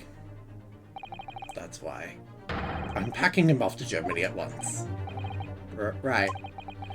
Friendship package, get any say in it? Goodness, is this your intention all along then, Lord Van Zieks? In court, where people think of him as the Reaper, this man seems absolutely merciless. And yet, sometimes I feel as though I don't understand him at all. It's time to go, Albert. Back to the prison for the time being. Ah, yes, alright. Well done, Mr. Naruhodo. Thank you so much for everything. Not all, Professor. It's a pleasure getting to know you. Best wishes, Professor Hurrabrain. Once the dust is settled, just come and visit me in Germany. Anyway, goodbye for now!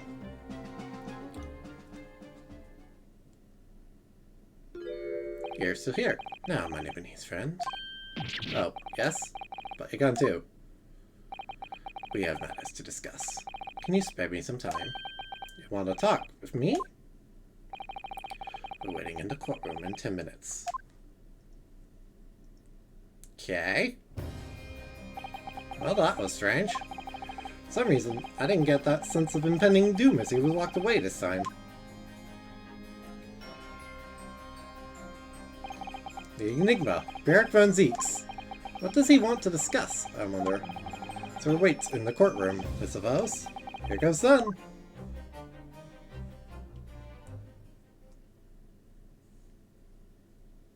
Is this a cutscene, or am I gonna have to voice that? 24th of October, 4:58 p.m. The Old Bailey courtroom. Oh, we're all here. All four of us. So are you satisfied? You saved a guileless scientist from a great injustice. Yes, I think so. Leads at least. It means innocence could be proven. Anyway, imagine you've been wondering where my anonymity towards your Nipponese comes from.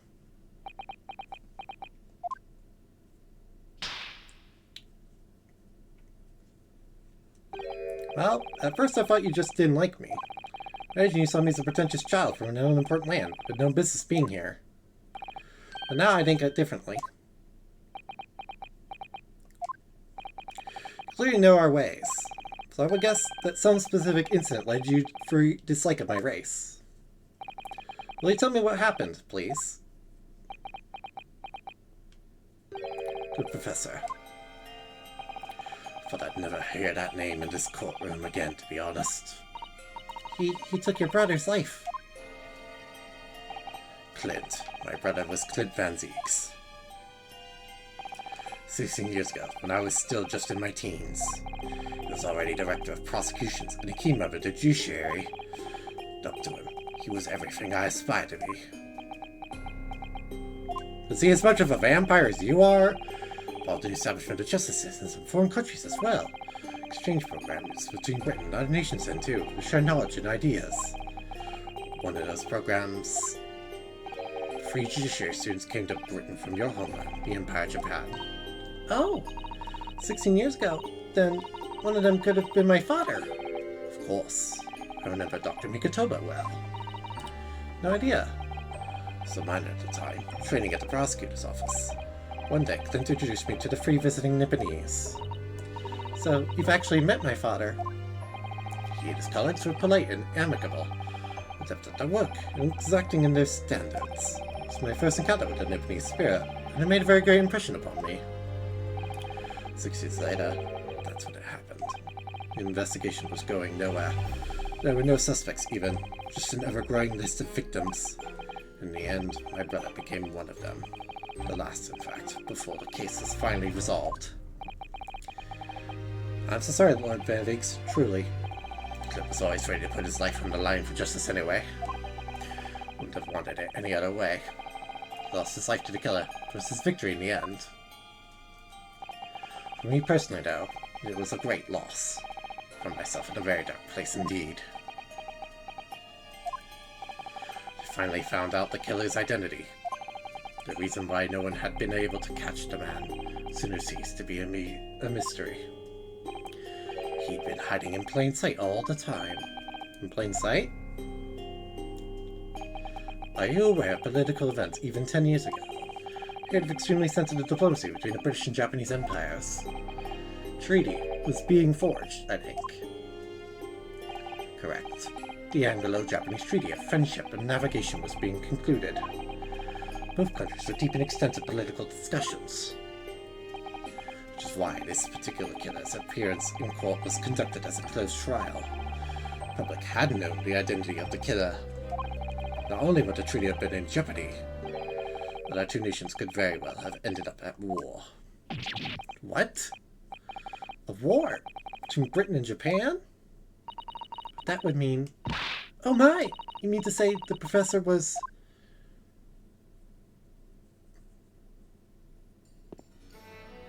When the trial reached its conclusion earlier, I thought to myself, yes, it's time.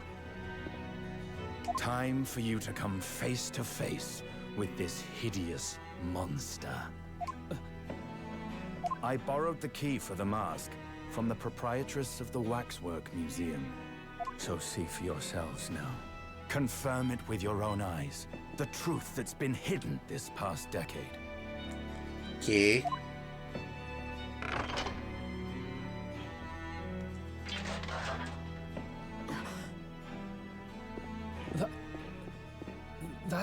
The professor? Yes, it's him. Until now, the thought never even crossed my mind that the mass murderer whose crimes shook Britain as never before. Excuse me? Was Japanese. Ah, Japanese. Were you? Wait a minute. That face. Suzuto? I feel as though I've seen it somewhere. It's strangely familiar. How do you know that face?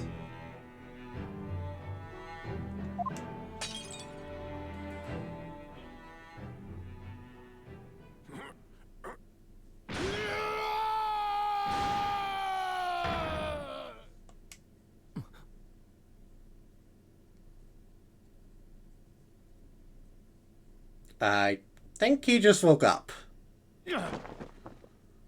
Hello! Guess who? Hi! Father. Ladies and gentlemen, reintroducing, for the second time in this game, Mr. Asogi.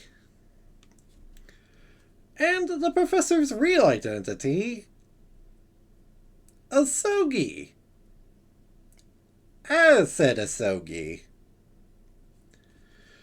Meaning that our best friend, Kazuma Asogi's father, was a mass murderer. What? Father?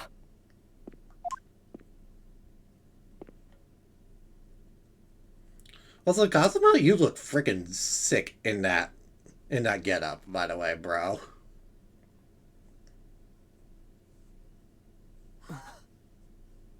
Kazuma!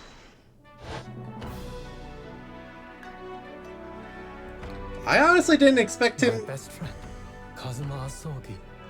After a whole year, finally his memories returned.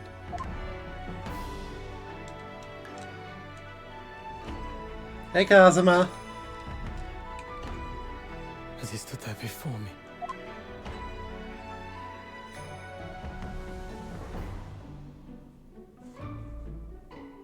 Ryunosuke.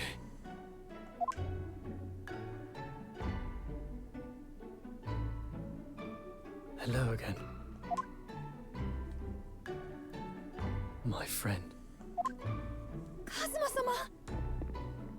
Judicial Assistant Mikotoba.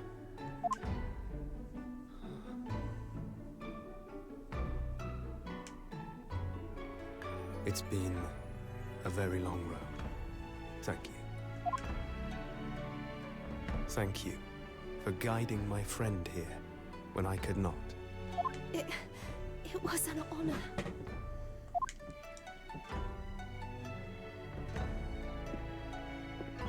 I knew you wouldn't die that easily. Kazuma. This cutscene is pretty I sweet. owe you thanks, too, for taking good care of that in my absence. Oh.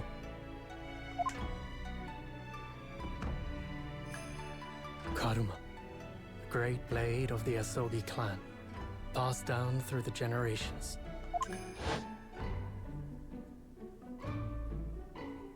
When we left Japan, this sword was at my friend's side. The Japanese man's katana is his soul, and he couldn't be parted from it. But then, when the incident happened,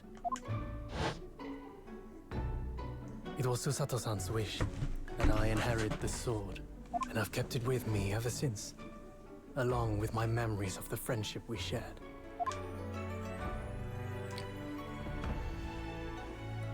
With this by my side, I always felt that you were watching over me somehow.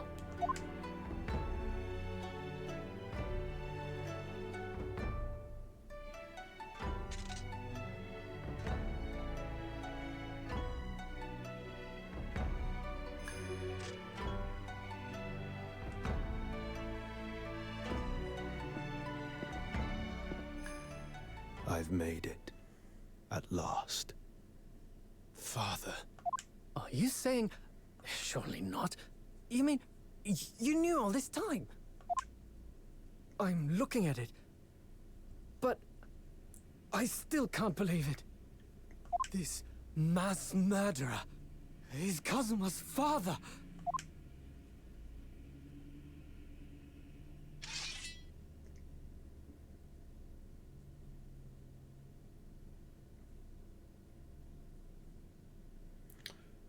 Symbolic slash.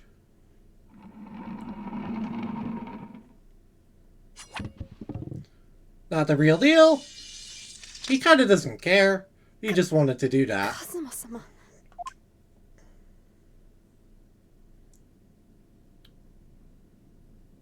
Ryunosuke, He we probably, have much to talk about. But now is not the time. he probably just really wanted to do that. I'll be seeing you.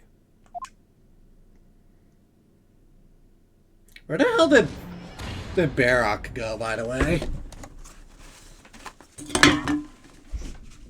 That's all Kazuma said.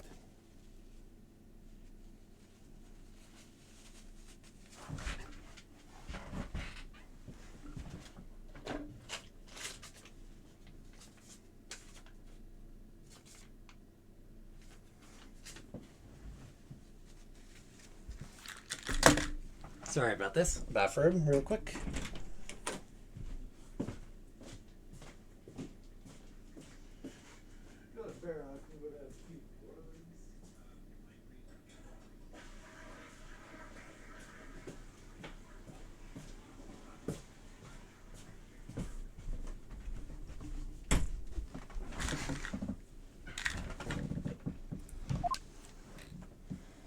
Before he turned and left us there, in the courtroom. Yeah, no, where did Barrock Van Zeeks just disappear to? Living at the mansion of the man who took my brother's life, is he? Yes, Kazuma Asugi, my best friend. Months ago, when Lord Strongheart introduced us. There was something there. Some connection. Do that. Why do you make Kazuma Lord Van Zeek's apprentice? When he was suffering amnesia, too. He ended, even executed. His legacy just won't die. That's the sad truth. Right, that's all I had to say. I thank you for meeting with me as I asked.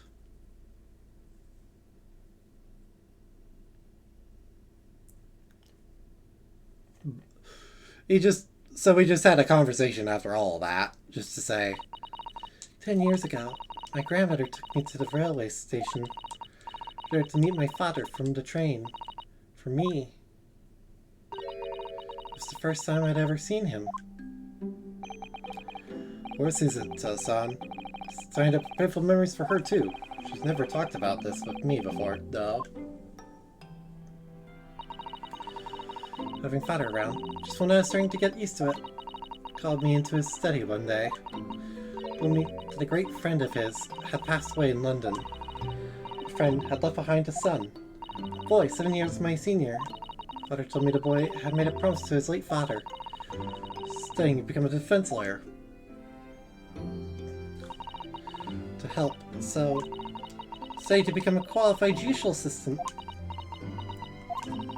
I'm sure he worked out.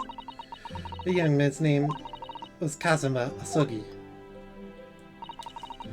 So you see, that's how he and I met. For a brief moment, my great friend had returned, only to disappear again all too soon. But in that fleeting encounter, something stirred. Something that had been dormant for a long time, as if great wheels had been set in motion. I could almost hear them creaking into life. In some ways, it was the end of a chapter, but in many, it was the start of a new one. I do believe that is case end. This case was certainly a roller coaster.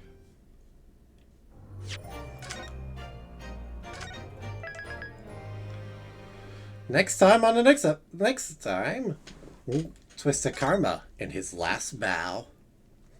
Let's begin, shall we? By the way, when we're done with Twisted Karma in his last bow, I am saving the result of Roanosuke Naruhodo as its own thing. Because this is a monster and going to take us several streams.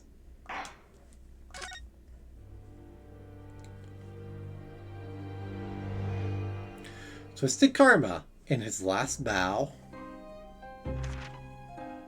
Pipe in hand, Sholmes looked down at the thick, rolling fog outside our window.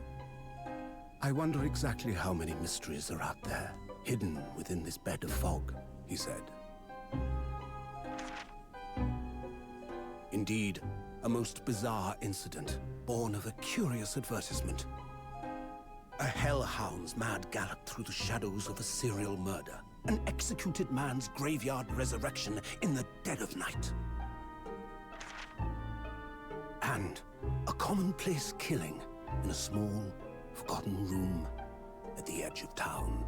Oh, come on. There is, naturally, always another side to every case, of which most remain ignorant. And it is that other side which compels me to the scene of the crime, Wilson. So quickly now, take your hat and let's be on our way, my dear fellow. For our adventure is not over yet. Come, the game is afoot.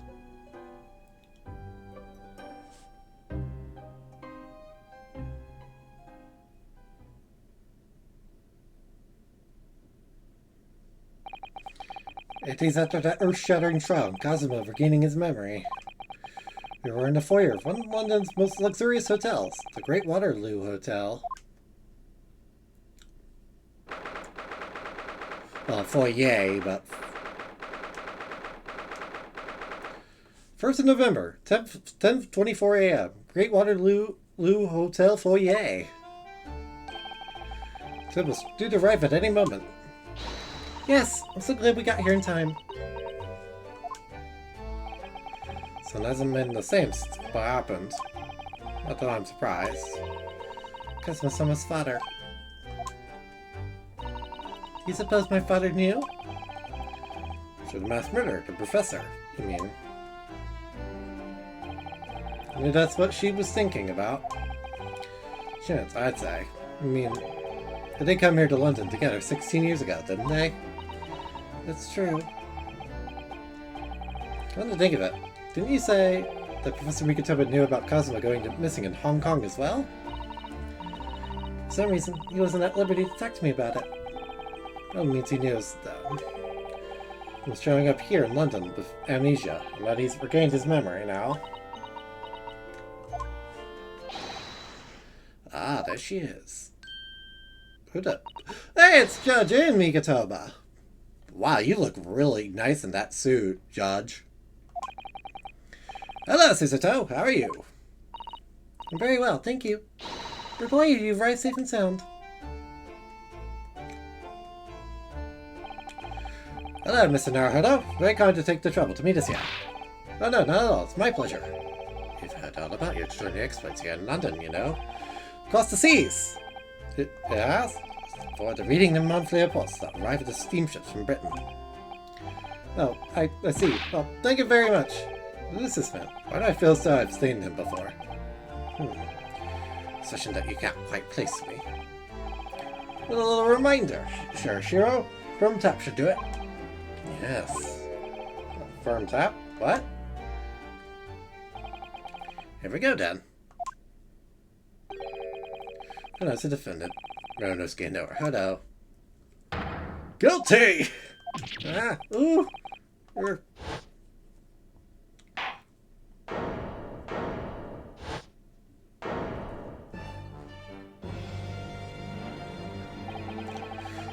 now here, the trial of Ronosuke Naruhodo. Your Excellency! Hello, Judge Chikuku. How are you? It's been a long time. Good, you've remembered now. That really did the trick. Guilty! Was that? Well, I was I declared not guilty, wasn't I? There's no laughing at the time. And again after all this time. Hard to believe it's been 10 years. To be honest, I never thought I'd be back. You were the third one. Neither did I. But would ever be invited to an international symposium like this? But really, I doubt anyone did, to be honest. It's all thanks to you, isn't it? Sure. Talk about Eugen. Shikoku is complete set. She's the other man, 16 years ago. Came to London with Kazuma's father, Professor Mikotoba, for a visiting scholar. All those passport checks and record searches at the border took rather a lot of time. I'm very envious of your administrator, sirs. Didn't have to go through any of that, did you? Jealous? Trail service? No, Tsushiro is also Japan's Minister of Foreign Affairs. He's also Minister of Foreign Affairs? Damn! Assistance that allowed you to take Cosmo's place in this study tour. Get discharged! Oh, well, thank you very much.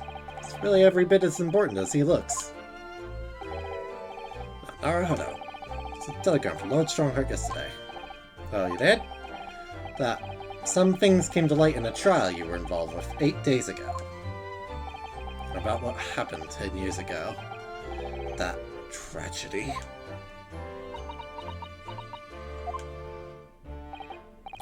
So could you tell us any more about it?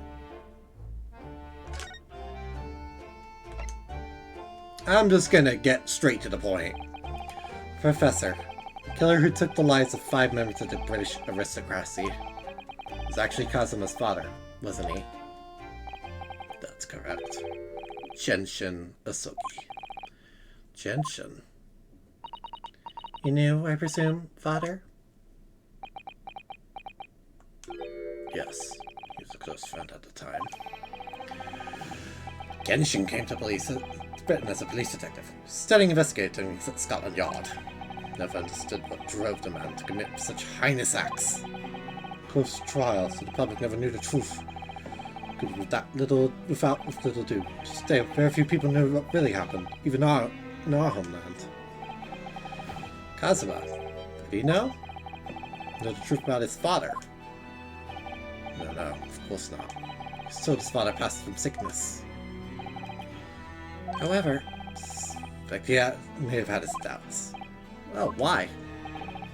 No, I tried to guide Kazuma growing up. My own son. And one day, he came to my office at the university and said, I decided to go to the Great Britain and study there. Do you think he wanted to come here to investigate his father's death? I don't know.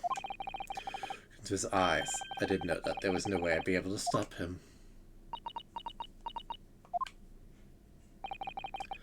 Came to light in that trial the other day, actually. No? What? Well, he disappeared in Hong Kong and been missing from almost a year. Since turned up here in London, working as the apprentice of Lord Van Zeeks. What? What? That's new to us! So, in Strongheart's telegram, I neglected to mention that part then.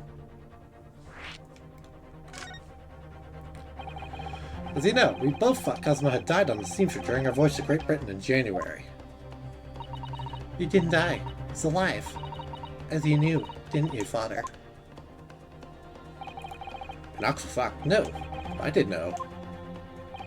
Is that when your ship docked in Hong Kong, you mysteriously vanished? We investigated Hong Kong to try to ascertain what happened, to no avail. Alive? And here in London, you say? Dare to even dream it. The man made contact. Fruitlessly from Amsterdam. Well, he was suffering from amnesia. What? Amnesia? We crossed him again here in London. Didn't know who either of us were. See. His memory 8 days ago. It's unbelievable. Yes, it's quite miraculous. Why Lord Strongheart didn't let us know. From urgently. Cosmo's been these past few days. What's wrong with us to go and visit him?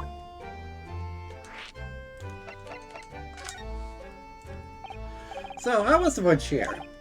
Well, 50 days at sea is a long time at anyone's standards. Always knows best when we first came 16 years ago. Now that's true. I truly wonder if we wouldn't be drifting past ocean for the rest of our lives. We followed the same route as you, so we were able to relax and enjoy the experience. So you stopped in France's beautiful capital, Paris? invited, yes. Only for one night. Evening, we left the port of Dunkirk for Dover. Arrived in Snopton, in fact. So tomorrow. Wonderful that you were invited to attend such an important international event. Very proud of you, Father. It's a sure here. It's a goat who managed to integrate himself with Britain's Attorney General. I was invited. And I suppose you could say I'm something of an appendage by default. For yourself, Eugen. The professor of forensic science at a major hospital. Yes, well, not dredge all that up, really. No, there's been a lot of water under the bridge since then. It doesn't bring him back, I suppose.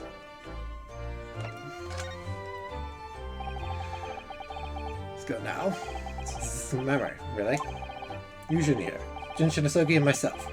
Shinofuri. Judicial scholars from Japan to travel overseas to study. We're not what they are today. I'll tell you, years ago, things were tough for their generation.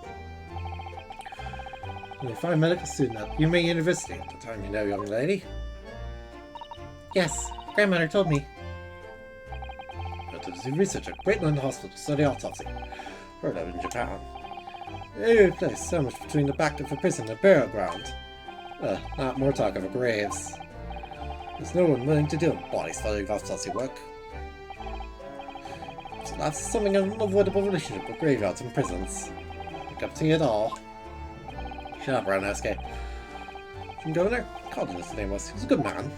Yes, then of course, in our 6 year here, everything changed with that dreadful case. He was arrested for a series of the most gruesome murders. I believe it. Known the man for years. Secret hearing, and I tried to speak in his defense. You went a little too far and ended up facing charges yourself, didn't you? Well, suffice to say that after that trial, we were sent back to Japan. The more we could do to save Jinshin was a lost cause, sadly.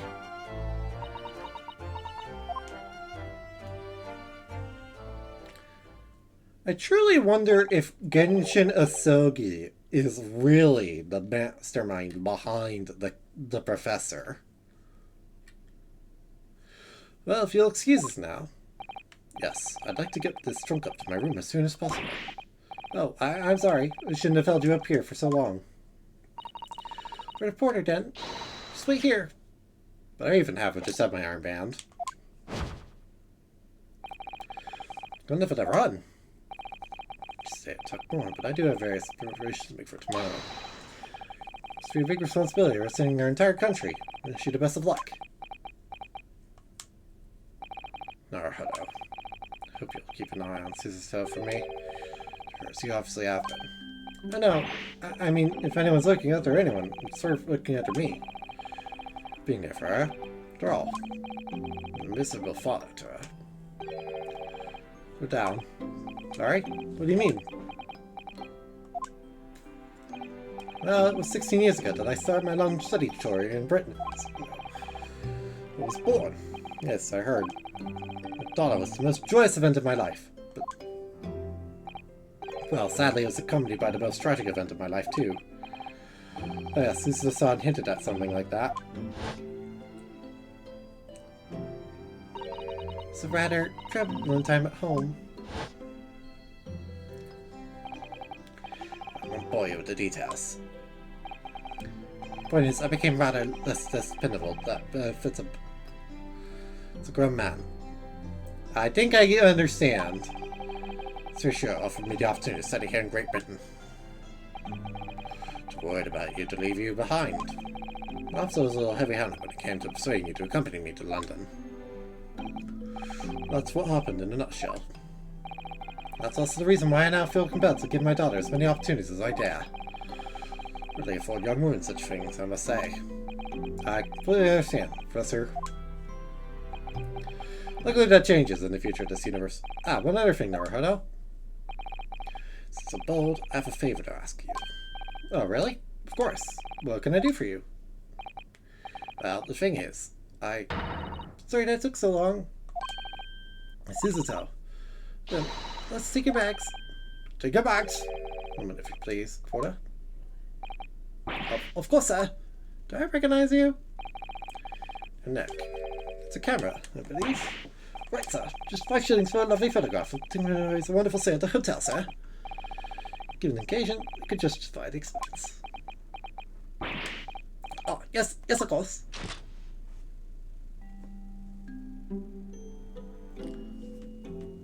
Wonder what he was going to ask of me. Thank you for coming with me, Mr. Naruhodo. Father very happy, I think.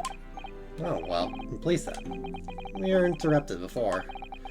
Yutoba was about to ask me something. Baker Street, then? Expect Iris will have some delicious tea waiting for us. Let's go. I'm getting more and more anxious about Kazuma, though. We'll try to meet with Lord Strongheart later and ask after him.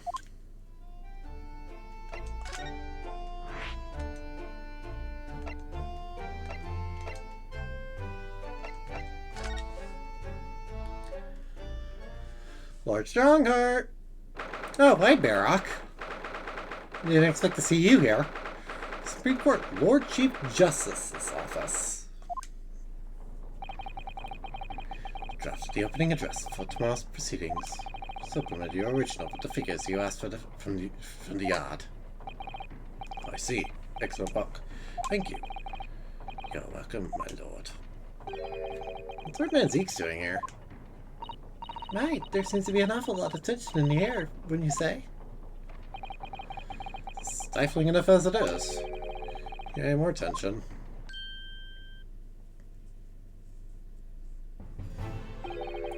My apologies. Didn't notice you come in. Small stature and duck dress made you all but invisible to me. Not my fault for wearing black, I'm sure. Oh, you must dress in white from head to toe whenever you come here. No doubt. Hold up. Yes, my lord. I'm right here. Tell me now. Wrong? Perhaps it's a little too hot in here for you. Oh, no, not at all. I mean, the expensive room's such perfect temperature. If you're sure. With sweat covering their way down your face, you can suggest otherwise. The daggers are staring at me with manly. As you're no doubt aware, my international forensic science lab soon begins tomorrow. In fact, your father arrived in London early today, I hear, madame. Oh, yes, that's right, my lord. It's extremely honored to have been invited. Making preparations for the meeting. We're in your capable hands, then, Lord Van Zeeks.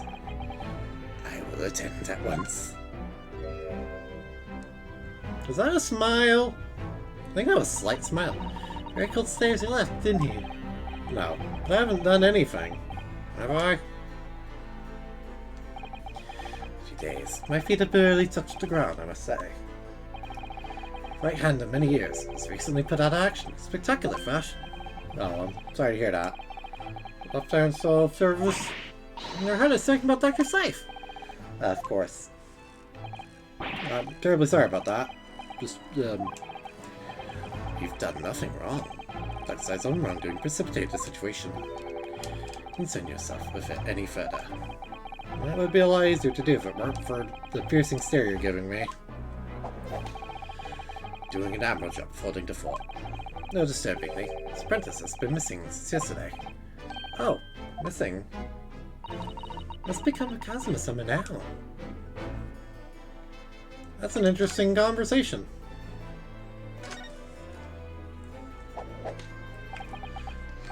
Visitor numbers to the Great Exhibition exceed 30 million. 30 million? Even that many people in the world? Comparison, Mr. Naruhodo, the population of the imperial capital Tokyo is 2 million. National Forensic Science adopted the exhibition's main auditorium. This fund has been 2 years in the making. 2 years of preparations and negotiations with other countries. This achievement. Congratulations. Which means that you will see the wholesale adoption of forensic investigation techniques. The policing organization around the globe will be essential. Why? Dog. The first synopsis to be hinted will be hosted here at the heart of our great British Empire. Scotland Yard become the leading investigative organization in the New World. As ever, I see. That passion of his is quite something. You're both passionate in your own way. I'm sure, Mr. Naruhodo. I'm the only person in this country who truly cares about a future that embraces forensic science. To become Her Majesty's Attorney General reformed the art to the ground up. The disgrace to the forensic investigation team has been a bitter blow to my ambitions. Established the forensic investigation team of a year ago, experimentally to start with. Safe at the helm, it was steadily creating an impressive record of achievement, such as changing its name and elevating its status to a full-blown forensic investigation department. And can you not do that now? Obviously, nobody wants to hear anything about it at the moment. Yeah, destroy out of papers. And Londoners will be cursing for its size now. Incident will not set back our country's advancement in the field by a good 10 years, I'd say. So our trial. I've overlooked what happened, Del. Of course not. We should all be grateful to you both. Anyway, I'll still reform this country's policing when I have become Attorney General. This might delay my plans, but it won't alter them. It will stand in my way. Okay! You are evil as hell! About Lord Van Zeek's apprentice.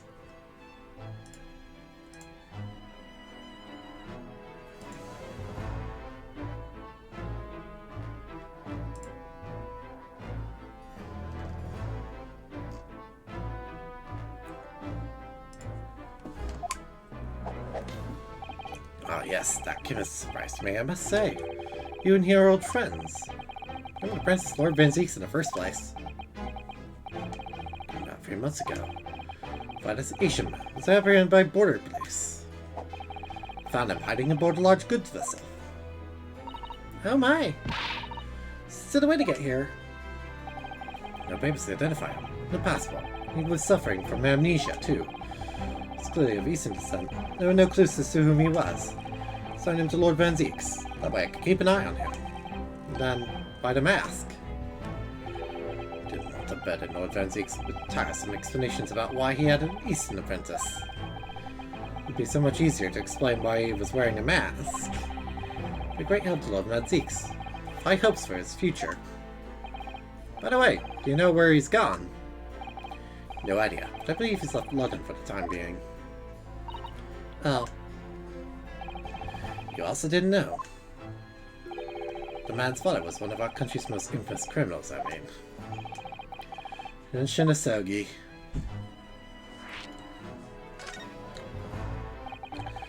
From that trial 8 days ago was a huge shock.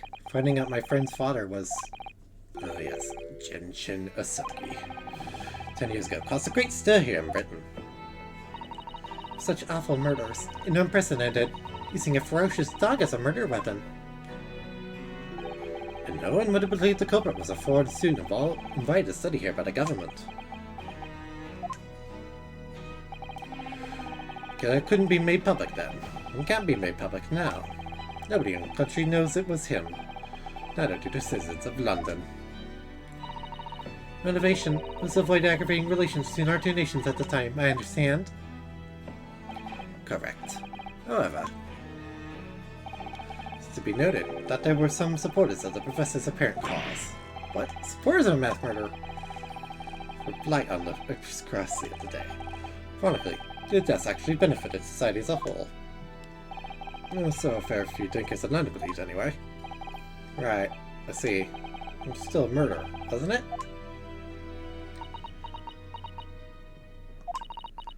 Very similar, doesn't it? To the idea of the Reaper at the Bailey.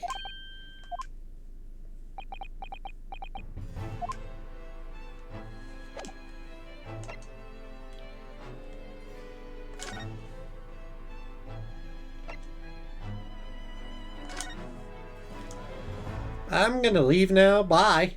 You've creeped me out. Why is his mask here? 1st of November, show sweep. What was that? A man screaming. The most unflattering way. I think could have been Mr. Sholmes? I do hope not. What the frick is... Who are you two? I won't do it anymore. Oh god. Mon ami, mon ami! Ça, c'est ce que sont discret, hein? Ooh, who are these people? Look at their hair. It's bright red. I think they must be clients of Mr. Sholmes. Ah, you two, you're coming with me now. Down to the clink. No, not the reason. It's a dark up place and I don't like it. I think I'm an Italian. Come on, see darkness. It is my friend. I am not scared. And this guy's French. You are scared to see dark? Shut your mouth, you idiot. I will sit in the dark in our plan of next during this east. I don't like this. I don't like it. Well, tough. We'll finish this down the yard. I'll get moving. Right in, Ginny. Have fun. Oh yeah, thanks, Iris. Thanks. You're a great detective.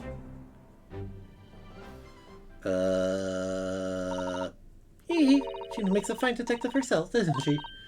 Oh, Sizzy and Bruno. Well, Iris, home. Well, did you find your daddy?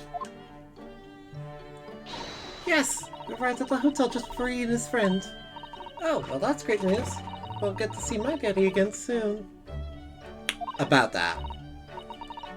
Yes, of course. John H. Wilson. Greatest problems known to a man! What the f... That... I believe some tea is in order. Don't you, my dear fellows? Sholmes?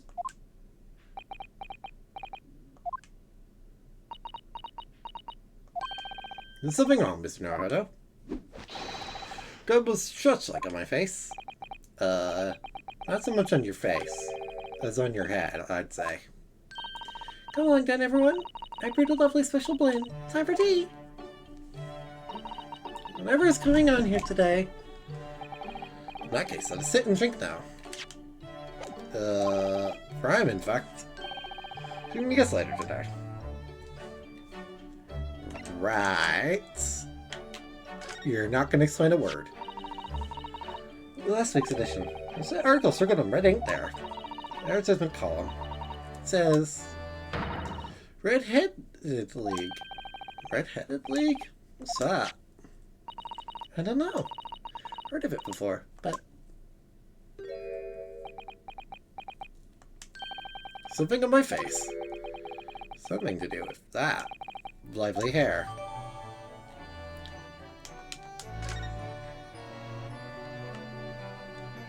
Also want this. Cousin wore when he was assigned to Lord Van Zeeks as his apprentice. Signed after a trial the other day. I just sort of picked it up. I gave it back to him, I suppose. He's married back now, doesn't he? And the kind of feeling he might turn around and tell me I told you to wear it myself. But isn't he your best friend? Excuse me. Canada requested the late Ezekiel Hopkins of Lebanon, PA, USA. Now another vacancy open which entitles a member of the league to a salary of £4 a week of purely nominal services. All red-headed men who are sound in body and mind are above the age of 21 years are eligible. Apply in person on the morning of the 31st at the large park on Lime Street. Get £4 a week if you are a redhead. Most fantastic money-making opportunity.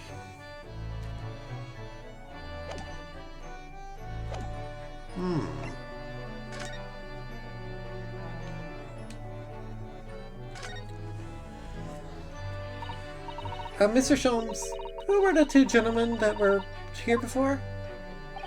Oh, just a pair of pretty criminals. Nothing of significance. To make a living somehow. Takes me, I'm willing to turn a blind eye to all manner of infractions. And the mood takes you? There infractions? But when such fellows see it, sights of Mr. Sherlock Holmes, well, that's when the luck runs out. Oh my, you were the target of a crime, Mr. Sholmes? Advise upon to interrupt them, deliver them to our young detective ally. Should have asked Gregsy to come too. He could have had an interesting tea party. He said what, but no answer was forthcoming.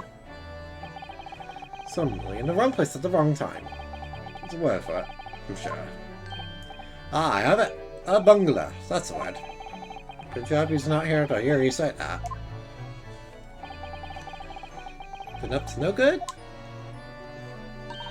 Wonder what the men did. What was that about the greatest problem known to man that you mentioned before? Is it another fugitive intricate case, Mr. Sholmes? How should I best explain it? Where the theory of evolution by natural selection, perchance?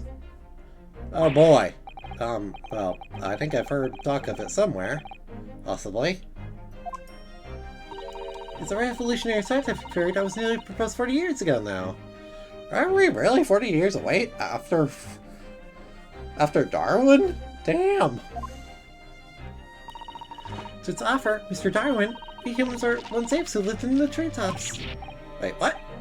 We were apes? Indeed, and from the very moment those apes descended from the canopy to live as humans, our lot to be at the mercy of the greatest problem known to man. Our lot? What is this great problem, Mr. Sholmes? Why is it not obvious, my dear madame? The problem of rent. You're an idiot.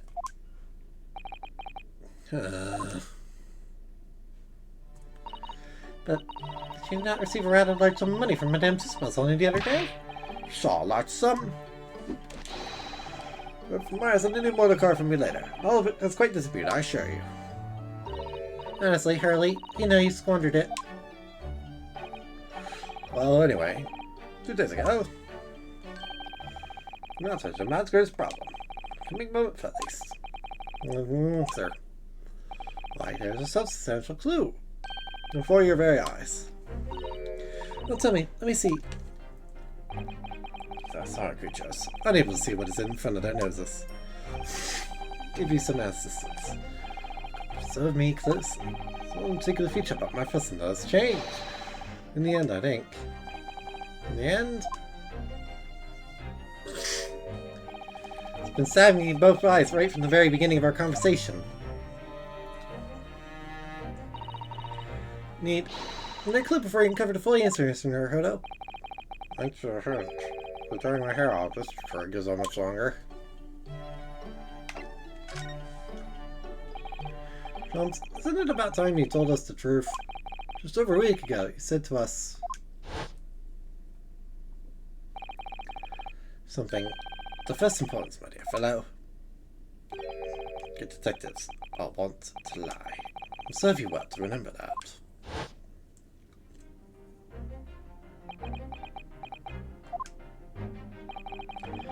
Board the SS Buria in January.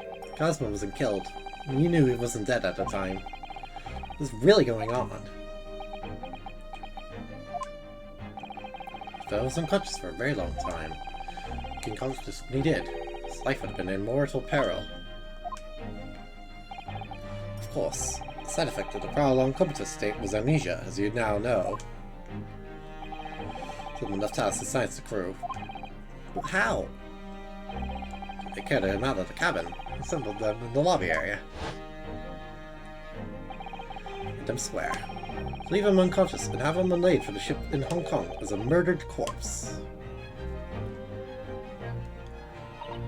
Oh, how horrible. Necessary to find some material with which to persuade the crewmen to keep their word, of course. Why? Why do it in the first place? Be at liberty to elaborate in due course. Time being, I would like to reassure you. I didn't foresee subsequent events. What events? His disappearance in Hong Kong. Oh! I believe I may have made a gross error of judgment. Mr. Sholmes.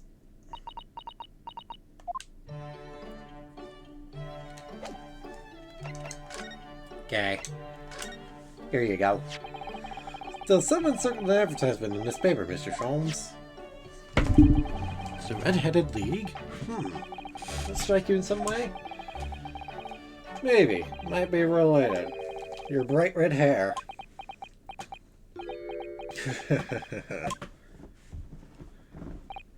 So, at last you've learned to apply my methods, Mr. Naruhodo.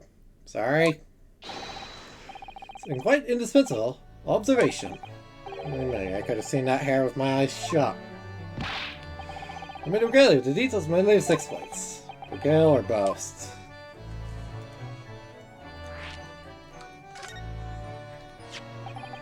What is a red-headed leak? It seems to be the subject of the advertisement we've circled. Maybe then. That, my dear fellow, is going to be the source of this month's rent payment. Was? How? The advertisement. The Red-Headed League is a distinguished institution of fellows of unspecified governments. In fact, the only condition for becoming a member is having red hair. That doesn't entirely surprise me. Listen to what the lucky redheads receive once they join. They'll say £4 a week. Oh my, £4 a week? Why? What are we paying people for? I don't know. No details are given in the advertisement.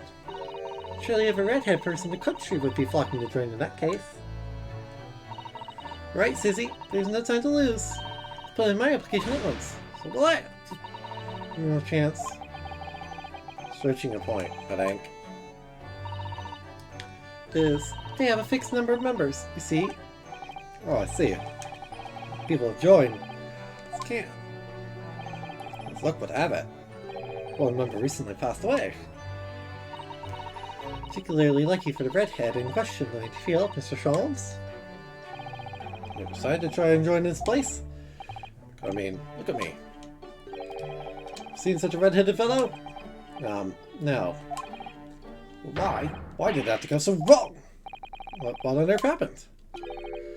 Doesn't it, Mr. Naruto? That pains me to admit it.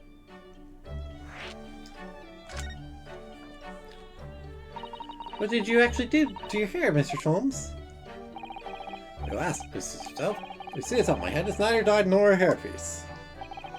I colored my hair overnight. Why, I wonder some chemistry. Chemistry? Bro, you're an idiot. A method of rejuvenating spent tea leaves. And of course, my work was stumbled upon a position that, when taken, turns my hair flame like red. To try it? Make every hair on your body perfectly crimson. I think I'll pass. Sholmes, is it quite safe to drink? Sure, it's bad for you, isn't it? Which was always hampered by such fears. Oh, I should never doubted you, Mr. Sholmes. Say. Of course! To earn £4 a week, one must be prepared to turn a blind eye to a little danger. Red signals more than just a little danger, surely. Oh, anyway. With his new, now red hair. Park on Lime Street where the Redhead League were interviewing prospective members. Went wrong. A troop of red-headed folk. Could cost us Orange Barrow. Oh, I saw it before at last. I reached to the front. And the panel of interviewers saw me. I immediately said, Mr. Herlock Sholmes, are you in disguise to conduct an investigation?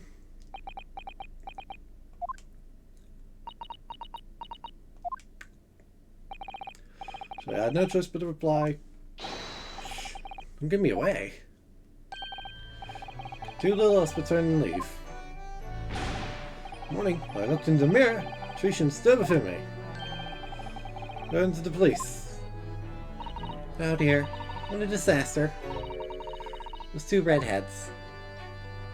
I wonder what's going on. Ding-a-ling-a-ling! Aha! Here's my guess now. My last client. Money to spend. What an exciting case, really. Number ours. We are presently gripped by the greatest problem known to man. So, in any case, no matter how unstimulating, say locating a runaway, of course. Not spare anyone's feelings, will you? Oh dear, I'm afraid that Hurley can't like a little tact, especially just for the renters do. Whack. Mr. Sholmes! Mr. Herlock Sholmes! Please, oh please! Hey, aren't you sure number 2 from the last case? He's not my husband! He's run away!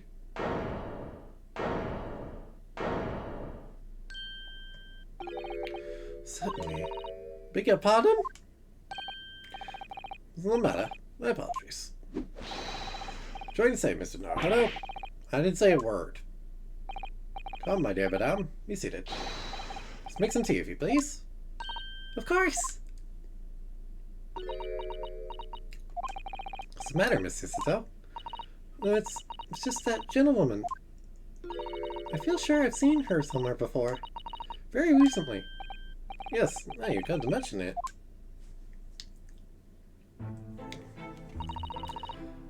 My name is Evie Visual. Here to take the case, sir. There is no objects, except my name and figure. Consequence to me, madame. Not for the case itself is word enough. Oh, Mr. Sholmes, you had a picture of benevolence. In the note of your offer, however, for contingent reasons. Your words also.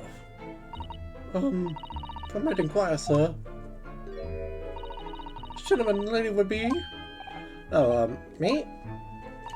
What am I about to tell you? I should like to communicate with the strictest confidence, you understand. Ah, these are my friends.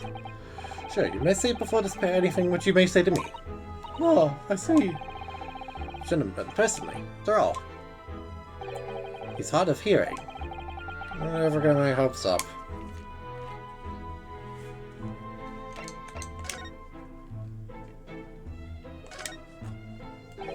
Forgive me for asking, Mrs. Virgil, but have we met somewhere before? Quite recently, perhaps. Oh my! My dear fellow, what is your intention?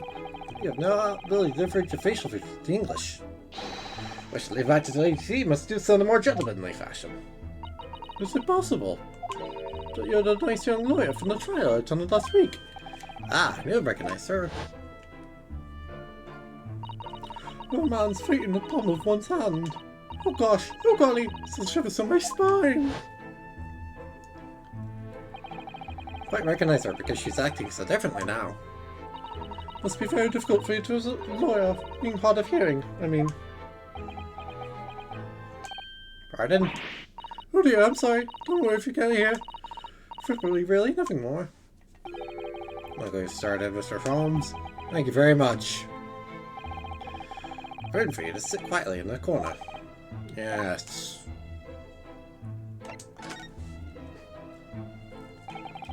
But your husband, madame? Mr. Vigil, my daily, is 40 years of age. Photograph here. An entirely unremarkable gentleman. My appearance, at least. And you were married. It'll be 15 years this year. We have a cordial relationship. My husband's income is more than adequate, so we live quite comfortably. As it would appear. We need only look at you to know these things. Oh gosh! Nice style. Your hat clearly regularly groomed, and your eyes are animated. In short, you have no inkling as to why your husband might have disappeared, correct? That is right. He's a kind man with a strong sense of loyalty and valid doubts on me.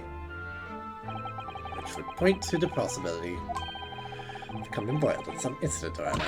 Oh, that is exactly what I fear must have happened, Mr. Sholmes. Quite beside myself. It's somewhat unusual, you see. He's incurred some miscreant's ill will. What exactly is your husband's line of work? He's a warder at a prison. God, that's somewhat somewhat unusual. So, your husband is a prison warder? That's right, yes. Well, in actual fact, he's the chief warder. Indeed, I see. Well, chief prisoner warder certainly seems something of a specialist occupation. Yes, it does indeed. Your poor husband must prepare those dreadful punishments. See that they're carried out. Punishments? You mean capital punishments? And at such times, he must occasionally spend a night or two in the prison dormitory. Like responsibility, he's remunerated more handsomely than the other warders. We make no mention of my husband's work to the neighbors. Yes, I believe your prudence is justified. What business is your husband engaged? Barclay Prison, Mr. Sholmes. Barclay again? Really? Barclay? Oh, a fine establishment. Not mistaken. The cemetery just behind it. Yes, that's correct. Lowgate Cemetery. No! Lowgate Cemetery. First place we were discussing in court. It's unbelievable. Unbelievable, my dear fellow. And yet undeniable. Sorry, Mr. Sholmes. I'm afraid you've lost me. Ah, pay no heed, madame. Pay no heed. Private matter. This can't really be a coincidence, can it?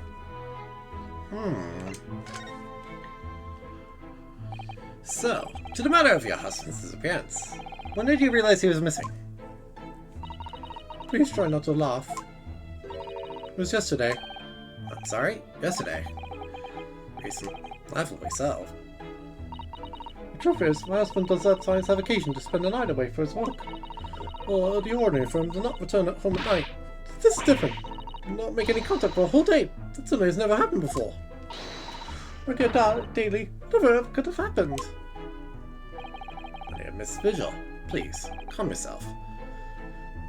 Daily Vigil, by the way. I just realized that. Nothing. Have you contacted the police? Why, naturally. Sadly, they refuse to listen to my pleas as my husband has been missing for 1 day.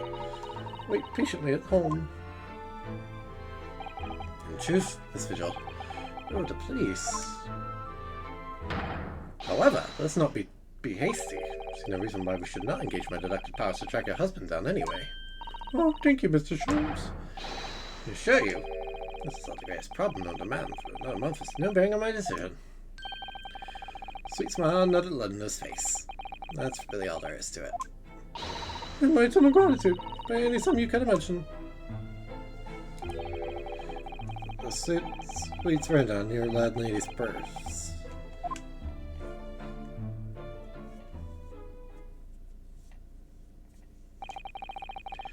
Share it with us, Miss Vigil. I have all the information I need to begin my investigation. Oh, please report to me some good news, sir. Not, madame. In a day or two, I shall be contacting you for evening or far, I'm quite sure. So soon? Well, that's Monday, Mr. Sholmes. You should be delivered early, I will say. Can I just leave the photograph of your husband in my possession?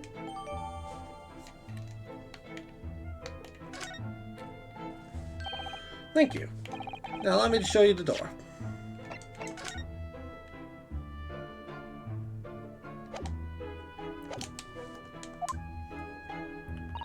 Can't thank you enough, Mr. Sholmes. It's been simply marvelous.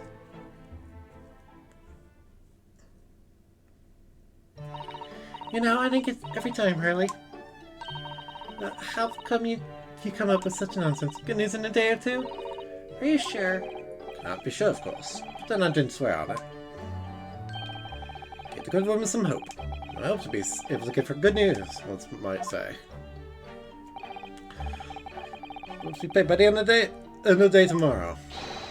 So it's because they look good, Mr. Vigil, we'll be mutually relieved. Agree, Mr. Naruto. I can read with those playing eyes.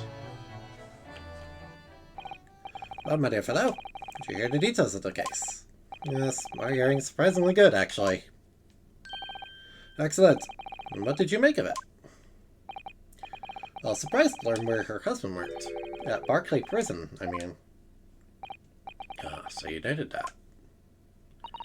Of course, especially with the mention of Lowgate Cemetery. Cemetery is at the rear Barclay Prison, so it was renowned among the students at the university for being haunted by the ghosts of condemned convicts.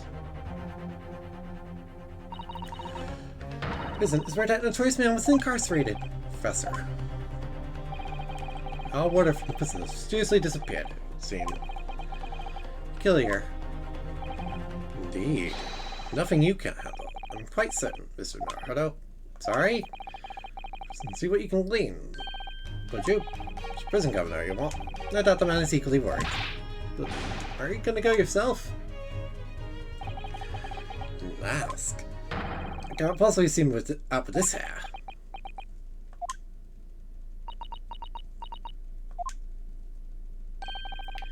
Got a lime streak with that hair. Quite a different matter. Good plans. Now, if you excuse me, I'm rather busy.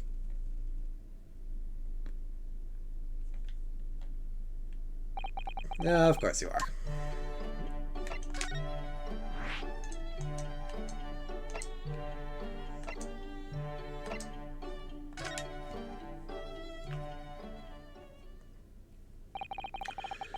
On the outskirts of London, backing onto a lonely burial ground. Four high outer walls loomed quietly before us in the fog. What's the meeting? They were shown the governor's office in the watchtower. Is that necessary? Barclay Prison, governor's office, on the 1st of November. This place is full of hardened criminals. I cannot remember the last time a civilian was down here. You didn't know what to talk into an inmate, but to me?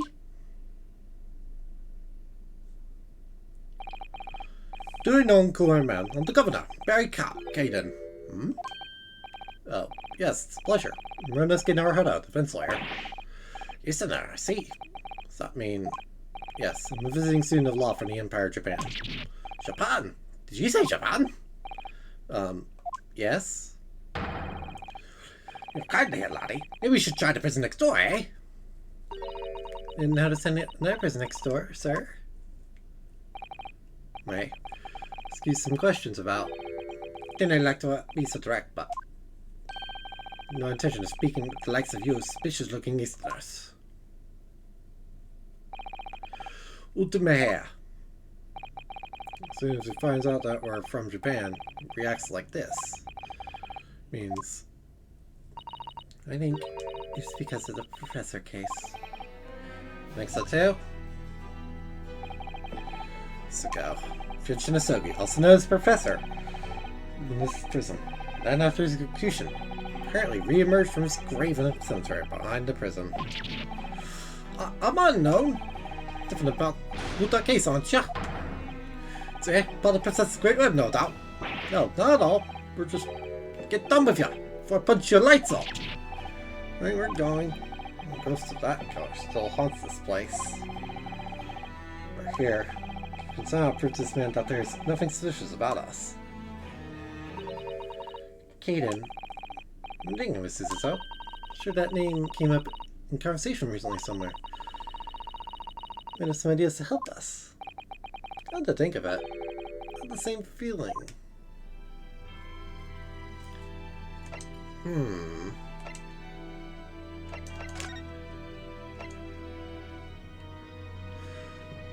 Oh, maybe one of the... Maybe Mikotaba or Taba. Hey, Professor. Mikotaba over there. Ah, hello, you two. Just talking to catch up on the words. No, fuck. Judge Coco. Not to relax and so. He himself ought to pay respect to all legal bigwigs. In the country today? Goodness, he is full of energy. Professor, you mentioned something before. The prison governor, Barclay Prison. Oh, Governor Caden, you mean? Say, man. Father, you must speak with the governor. He refused to talk to us. Said we were suspicious Easterners. Well, I'm sure if I accompanied you, it would be a very different story. Oh, would you? That'd be wonderful. You have time now. Sadly, as you can see, I'm very busy at the moment. Just drinking coffee in a comfortable city. And now I've got a lot to prepare for tomorrow, you know? Oh, sorry. Said that out loud, did I? Those are alarmingly good at reading people's thoughts. Be that you and our hosts are alarmingly bad at hiding your thoughts? Thought? No. No idea. So you're writing on that piece of paper. Here's a letter of introduction for you. Hopefully when he sees my name, he'll change his tune. Ah, thank you.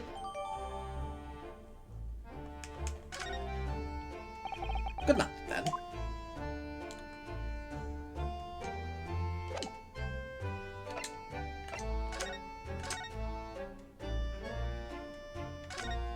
Just checking around a little. I don't really pay attention.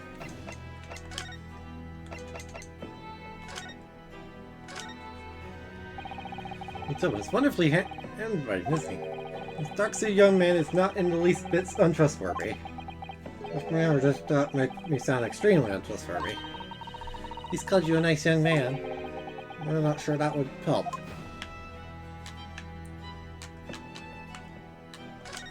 Hey, what's this? Looks like this is some sort of steamship ticket. It's this gross first-class cabin 001. Well, departure 11th September. London arrival 1st November. Ah, that's the boat that Professor Mikotoba and Judge Yishuko came on from Japan, is it? So I think it's called Dunkirk and from France on the night before finally arriving in... It's a year since we arrived and over on the SS Buria. I'm about to keep your ticket as a memento of your trip. Don't you think? It's agreed. Mine safely in my diary. Mine in my wallet. So I have it with me at all times. Strange. Where could have it gone? Like this on purpose, Mr. Naruhodo. Comment accompanied by a little sigh.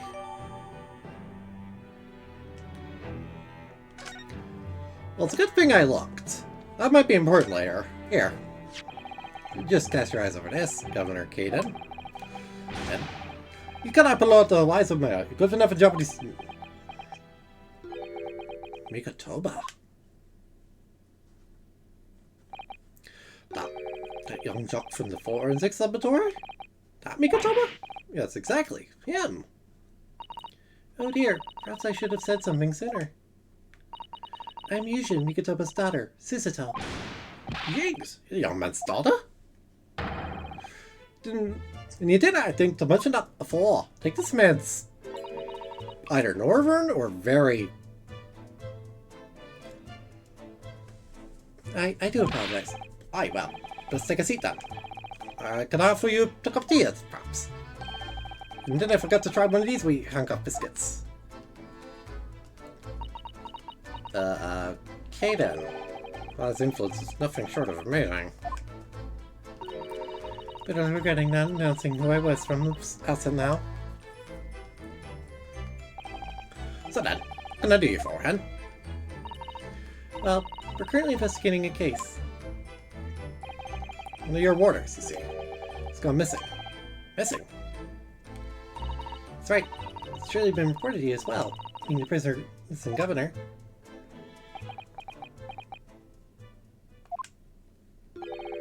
I've not heard of some sort of missing persons in my prison. Oh. How can that be? Daily Vigil, your chief order. Eh? Vigil? His wife came to us and asked us to investigate his disappearance. Get the part about his only going to missing yesterday for now. Something to him. Would you be so kind as to tell us what you know, sir? Aye, of course.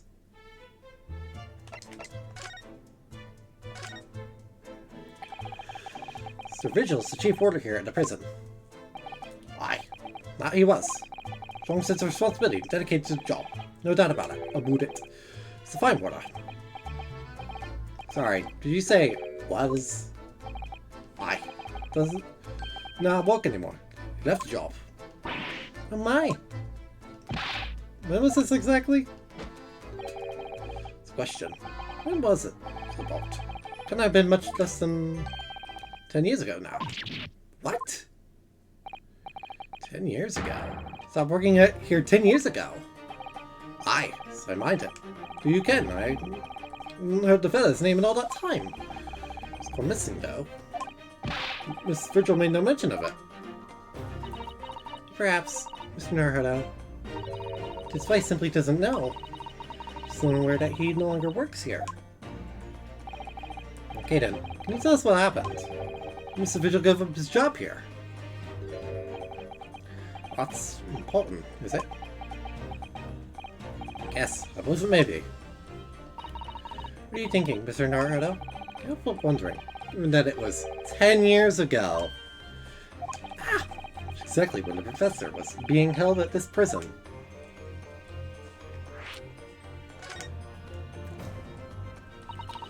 Virgil actually resigned from the position of Chief Warder 10 years ago, you're telling us. What happened to make him leave the job? In actual fact, he didn't really leave the job willingly. No choice in the matter. You mean he was dismissed? It was after a particular walk. Sorry? Walk? Why, that's a word for it here. Walk to the gallows. An execution. It's the job of the chief warder to prepare the gallows tree and oversee any executions, you see. Only Vigil did something unthinkable on that last one. He was manning. What did he do? I'm sorry, but I cannot reveal that information. I can tell you that's very rare for a chief warder to be relieved of his post. Vigil not? Well, why wouldn't Miss Vigil know about it? Her husband still works here. Wouldn't get anything about that, I'm afraid. Answer one more question about the circumstance dismissal. And what would that be, This execution that Mr. Vigil was responsible for overseeing. Was it by any chance the professor's? My thoughts exactly. I'm sorry, I really am. I'm not at liberty to answer that. I see. And that confirms it, that it was the professor. Written all those years ago in order to study forensic medicine. Where you seem to have been well acquainted. Dead room, prison, and the cemetery have a lot to do with one another. After all, I need fresh corpses for forensic research. Do you, Ken? Could imagine. Advancement in medicine science isn't always particularly palatable. Father worked in the laboratory just on the far side of the graveyard. Saint Sinners. Still in use today. Saint Sinners. Before, I'm sure. That's right. We've been there. Tom and I have to ride in a carriage together. No good shoot times. Gee, I suppose.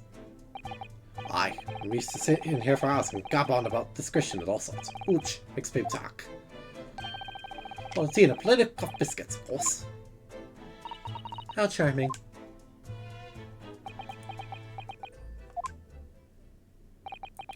He's a good fella, your father. Reliable, and dead set on his work. But I'm afraid. I never understand you Japanese. Shimistogi, I suppose.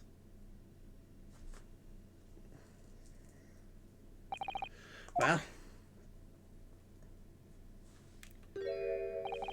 I cannot tell you anything else.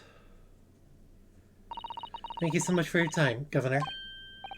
Oh, one moment before you're away, Hen. Sure, I have it here somewhere.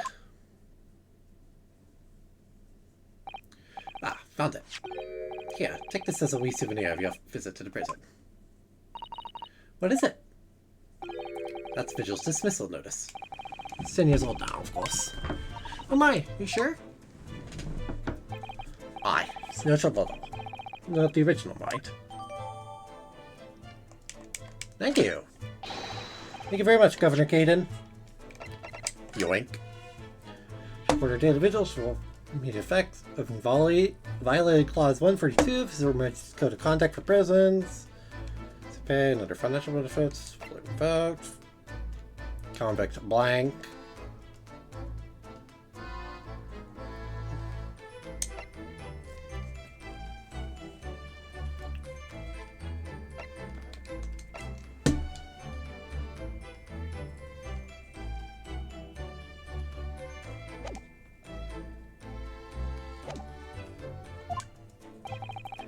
Done.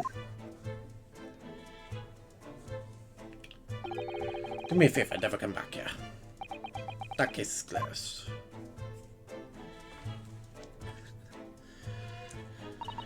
Well, I think we ought to return to Baker Street for the time being. Yes, I agree. We'll report back to Mr. Jones with what we found out about Mr. Vigil. So Mr. Vigil, I wonder.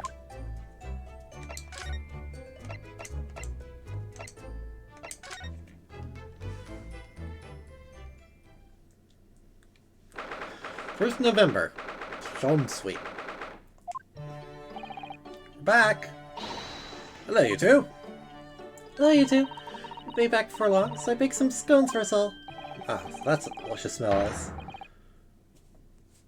Sholmes, you appear to have turned into Sonic the Hedgehog. It turned a good deal sooner than I was anticipating.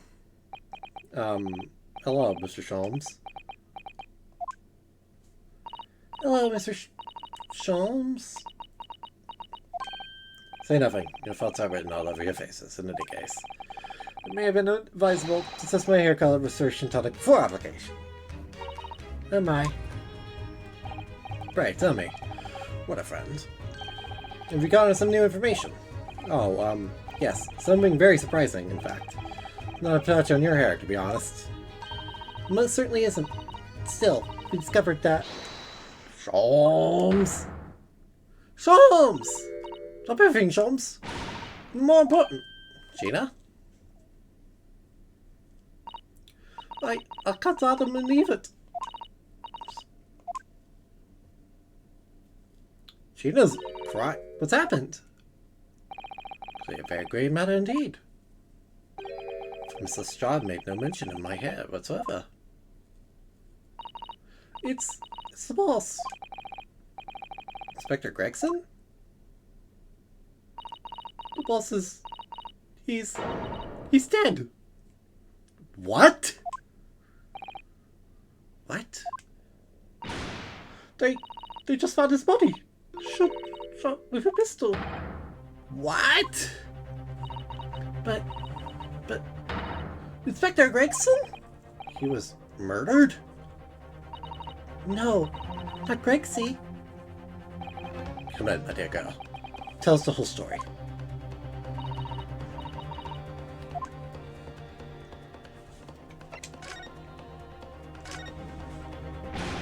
See, Gina, Inspector Gregson was really shot. I don't know much about what happened myself yet. Still there, investigating the scene. Where did this take place? A little rented room in a building full of flats on Fresno Street. The outskirts of town, nowhere near his home. Perhaps investigating a case then. The thing is, no one at the yard knows nothing about no case around there.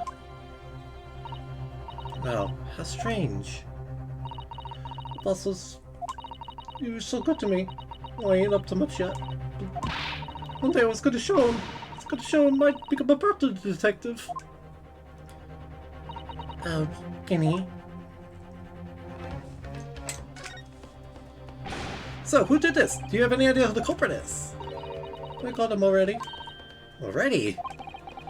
Got the shooter so soon? The witness reported something was going on. The boys got straight down there and took care of him. What other person did this?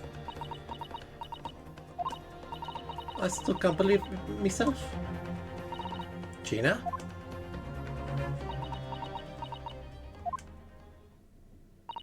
It was the Reaper.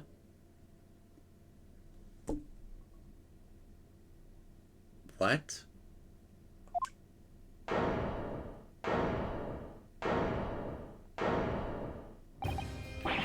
Wait a minute! You don't mean... Where's the Lord Van Zeeks for it? That's right! That Reaper bloke's gone... It's the boss! No, Lord Van Zeeks? That makes no sense! Are you quite sure, Mrs. Strahd? It's Barack Von Zeeks the police have arrested? I saw him with me own eyes, in the interview room at the yard. I didn't believe it.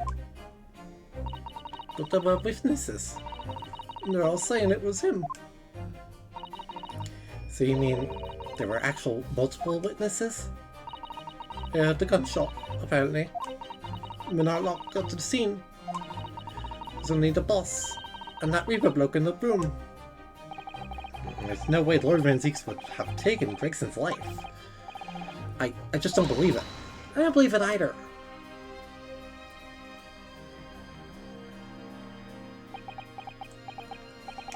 Thank you for informing us, Mrs. Strahd. For this most terrible news.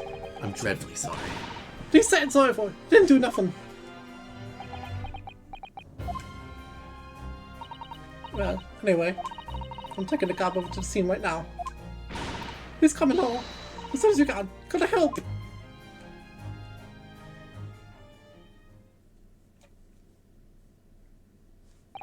It's a detective's lot to appear whenever some sinister plot has unfolded. No wonder we all look haggard. Sometimes these things are almost too much for the nerves. Mr. Sholmes. What use is there to being a great detective if I fail to see something like this coming? Hmm? This happened to Gregson. To Gregson. No, hello. I shall leave at once to begin my investigations. Of course, yes. We will too. Help be helpful. If you could talk to Mr. Reaper and see what you can glean. You do so anyway. Till later then. Bye. Lord Gregson dead. Lord Van Zeek's arrested. Where now, Susie? I've called you a hint and waiting outside. Thanks, Iris. Shall we, Miss Susato? Yes.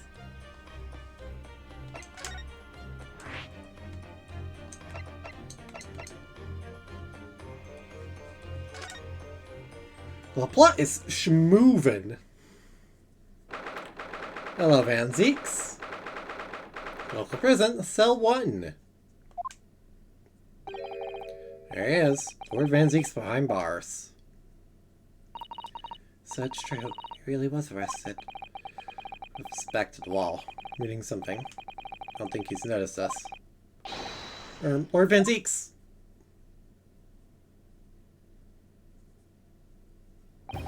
Fancy meeting you here. The last place on Earth I'd like to be.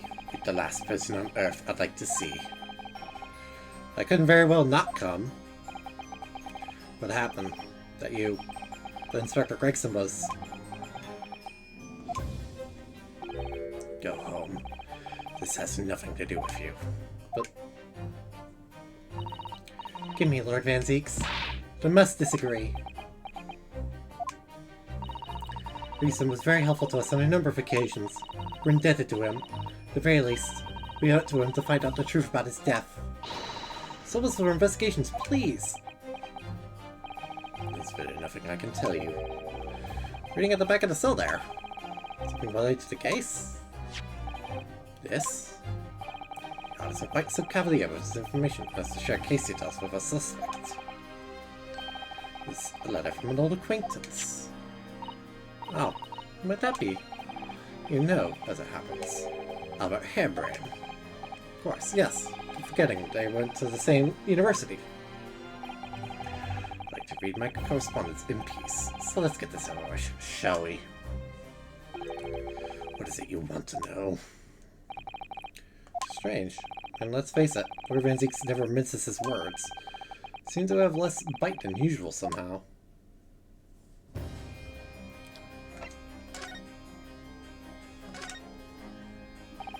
Can you at least tell us your side of the story, Lord Van Zeeks? What happened? How much do you already know? Now that the inspector was shot dead in a small rented room on Fresno Street, found there by the police, and they arrived on the scene and immediately arrested. There was nobody else in the room. Some witnesses heard the gunshot.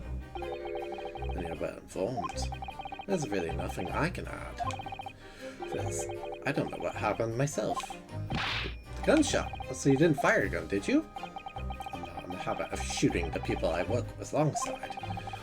To notice, however, before I had the chance to investigate, I was apprehended by the arriving officers.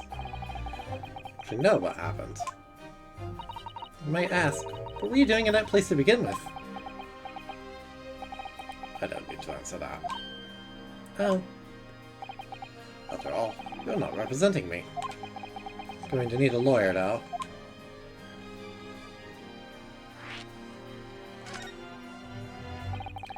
Who's going to be representing you in court, Lord Van Zeeks?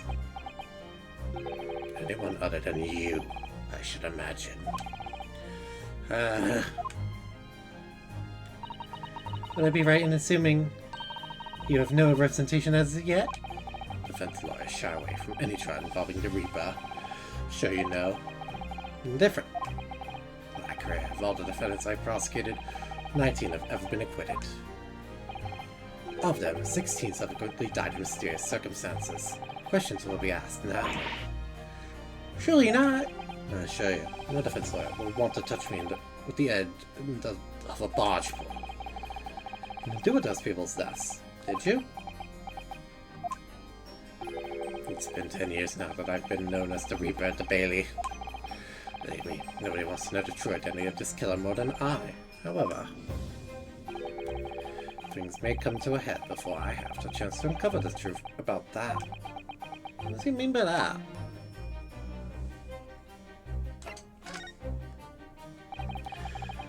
Other than trial, Professor Abraham is supposed to go straight back to Germany, I thought. For the safe while, home. I'm just passed by sea and rail. I say, you should now be beyond the reaches of the Reaper. Reaper doesn't follow people abroad, you mean? Yes, so it seems. Stupid little Japanese friend, for example, who was keeping well in Japan when I inquired the other day. Yes, that's right. It's an offer now. I'll be working in Tokyo. Professor Hebrain is safely back in Germany now. He is.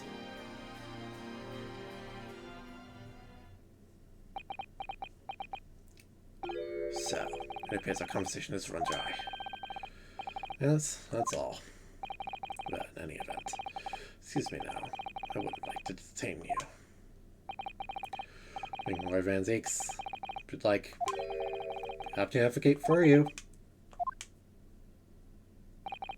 You trust me, do you? Yes. Many times in court. I've seen how you treat people. Quite sure you would never have taken another's life. My feelings can't be used as evidence in a court of law, sadly.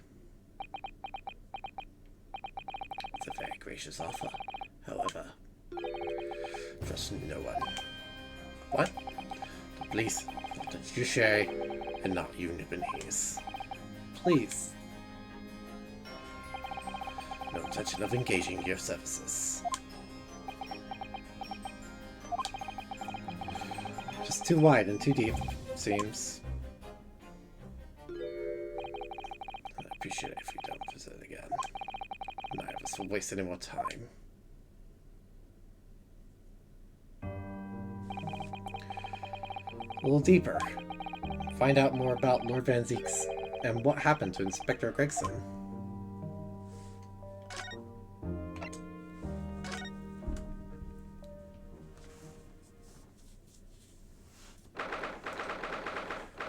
First November, room of Fresno Street.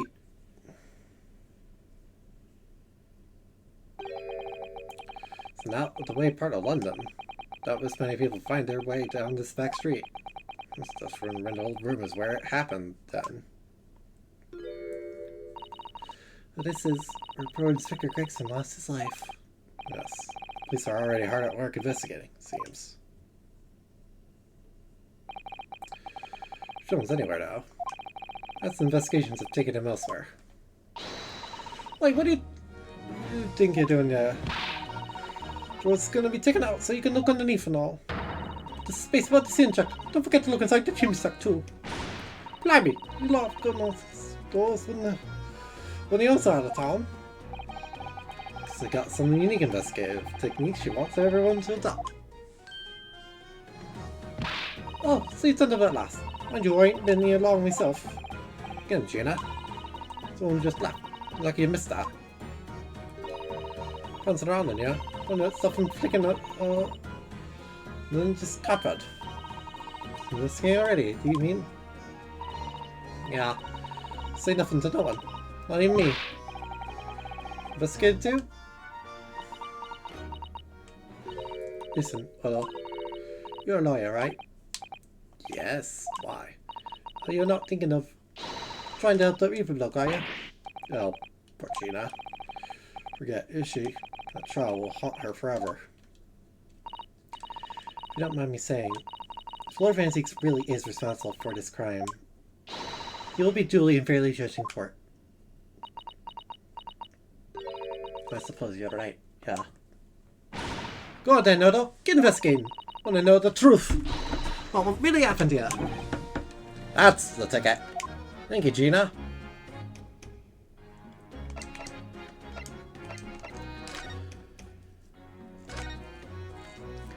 Gina, what was Inspector Gregson doing here in the first place? That's what I want to know. So, I've been here since I got out of this clink. Decided to give up on my diving and become a detective instead.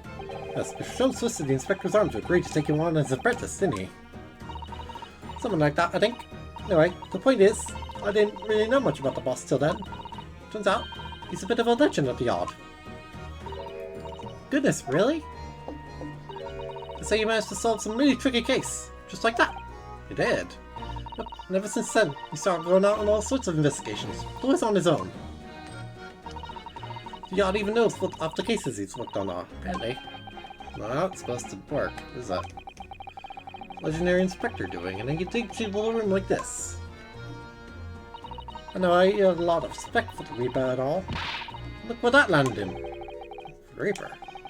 Wait, say as much. I'll take my hat off to that fella. Those words. This is it. Most people are terrified of the Reaper. Yeah, the boss said that's exactly what I expected of the bloke. Really speaks about the Reaper in quite such high regard. Said somebody else to me and all. I didn't need to worry about the Reaper, because he only goes after people that are bad. Kind of set my mind at ease when he said that. Right. What is this place then? Does anyone live here? Apparently it's been rented by some cove called Hugh Bone. Hugh Bone. Sort of here to take on tomorrow name, is that, isn't it? Yeah, it's what we call an unidentified person. We've been able to get in touch with him. Let's see, well, judging from appearances, this place has been lived in for a long time, if ever. Right? All the lads on the yacht piled down to get struck into the investigation. Still, yeah, don't know what to do with it themselves. I do wonder, Miss Suzo? Well, could it be that this Hugh Boone is in fact Inspector Gregson himself? What? What could that be? Skiing on his own, it's quite possible that this was in fact some kind of secret office of his. Or ever consider that? Nice work, Sus. We should follow the line of inquiry like that ourselves. You are? Go around the room, you'll see just a few things that hint at it. We should really investigate this place in detail. See, that's where the poor inspector was found. Over there. Yeah, that's right. Said it was a single bullet what did him in. Apparently the bullet went right through him and struck that candle tree on the wall. Yes, it's blown one of the candles apart completely. The gun used is down on the floor. It's Reaper's in it. Don't deny that. What? Really? I didn't know that. Take it easy. I don't know what to do with myself when you stare at me like the big white eyes. From what I've heard, not much about guns myself. There's some big lawyer man or whatever who said so. Why don't you ask him? Big league lawman, is it?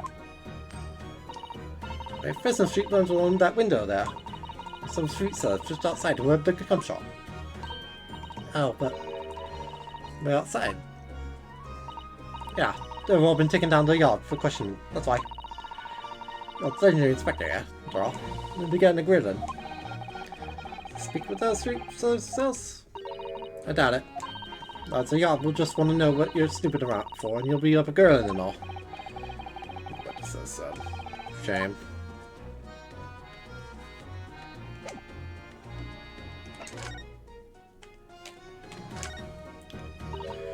Oh, it's a photograph stand. I suppose it must be a picture of one of Inspector Grayson's family members. Ah? What's the matter? Your eyes look like they're about to pop out of your head. There, look, Mr. Naruto, quickly!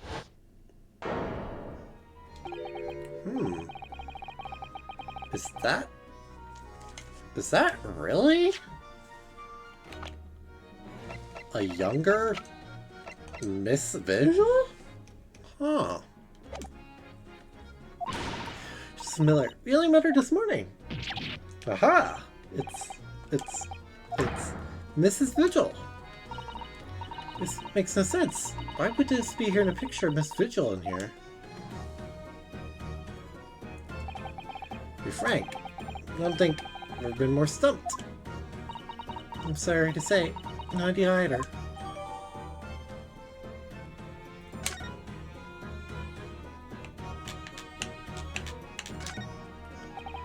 Fireplace makes the room feel even colder than it would be otherwise, doesn't it?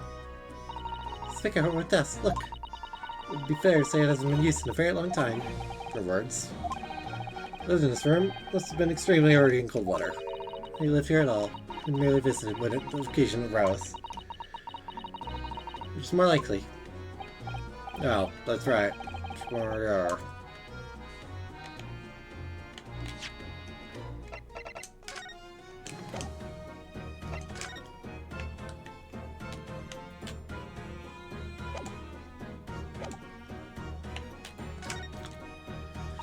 This looks like some sort of notice board or something. It's like covered in scraps of paper. Ah, Mr. Naruto, look! You mean, it's an autopsy report, isn't it? You tell us it's prison inmates. Yes, in fact, there are all the sorts of documents that only detectives, a detective, can normally acquire. Serum. Headings. Ah, this one here! This one, I mean, it's a red-headed leg. Why? What's that doing here? The character of this room was clearly interested in it for some reason.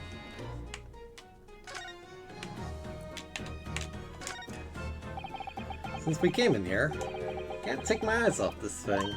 Oh, funnily enough, neither can I. It's a hairpiece, isn't it? It is! It is!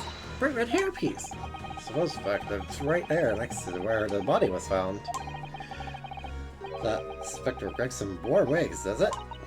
And in such a flame-colored red, too. It's a color we've come across very recently elsewhere, isn't it? Well, find a clue, I'm sure of it.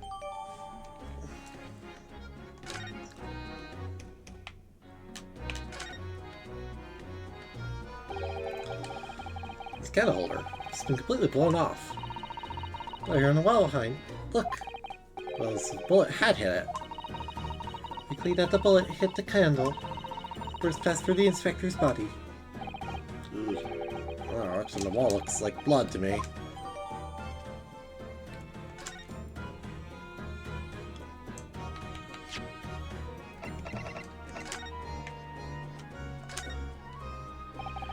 Wondered what the other side of the hairpiece looks like. Doesn't surprise me at all, Mr. Naruto. Just want to see what lies beneath, don't you? Sure, that's why I put it. Lots of bird lime to keep in place on that. And get blown off in a gust of wind, I mean. That might be a little inconvenient when you wanted to take it off again, don't you think?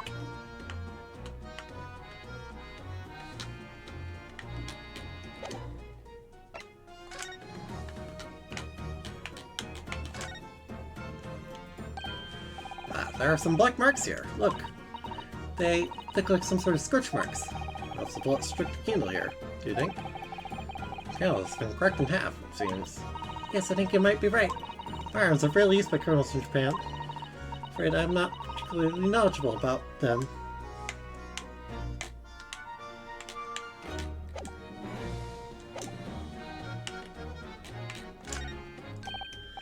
Oh, what's this? You appear to be a little model policeman. It's rather charming, isn't it? In a way, seeing as it's on the floor here. It belonged to Inspector Gregson? It's a little hard to imagine Lord Fancy explaining with something like this. Send him in your stall. Fallen out of someone's pocket, I suppose. Or as evidence, just in case. Yes, I agree. It's rather delightful after all, in a way.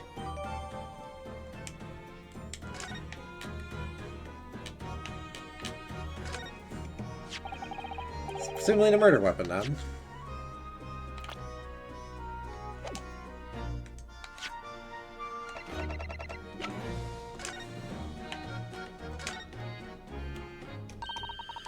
Charming policeman appears to be a little worse for wear.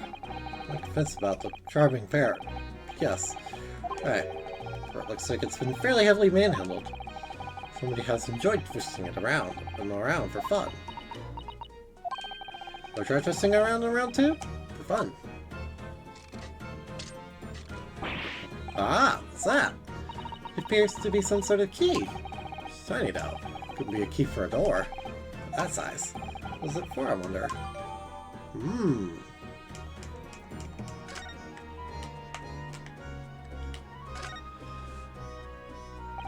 This looks like some sort of key. It does. Very tiny, simple key. What's the little key doing inside a figurine of policeman in the first place? What's it for? Good question. That is a very awkward key. Oh my. Is it real, I suppose? I think so. It's rare in Japan. I really know very little about that. No, for sure, Mr. Naruto. Fire shot! No. Did that, I'd be looking like a skilled lord of Rosen in court. So I said we could just ask them. They might know, I think.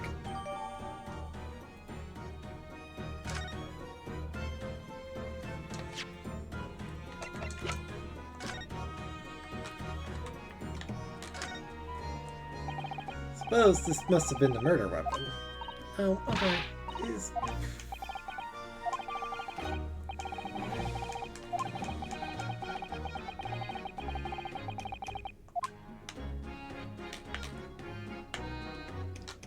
This gun looks a little strange to me.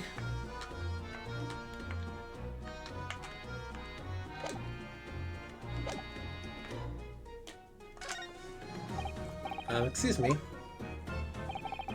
Looking down on the great beyond, Inspector. Don't worry. We'll look after the things at the yard. Good thoughts there.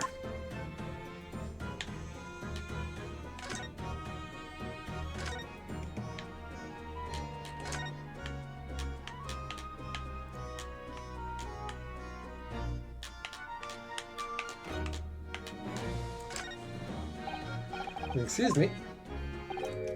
Oh, Inspector. Oh, sir. Oh, man. Looks like I'm investigating when he's so upset. Excuse me.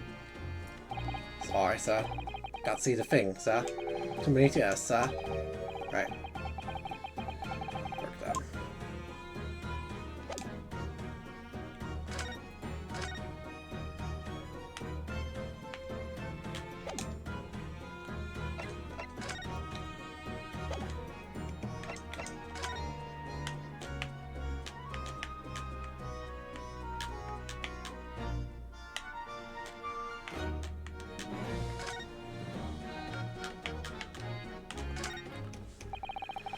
I've had some nice sports of the broken glass, haven't I? Can't even really call it a window anymore.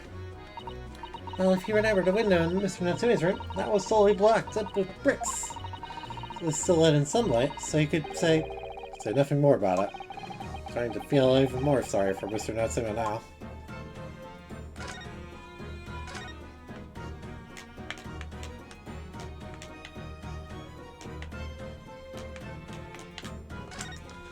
Oh, look at this. I suppose. Victim. Right. Ripples on my body show exactly how it was found. So himself has already been taken away. He'll probably be under Dark Side's scalpel by now, if not for what happened last week. Rope. Appeared that the inspector was curled up in the ball.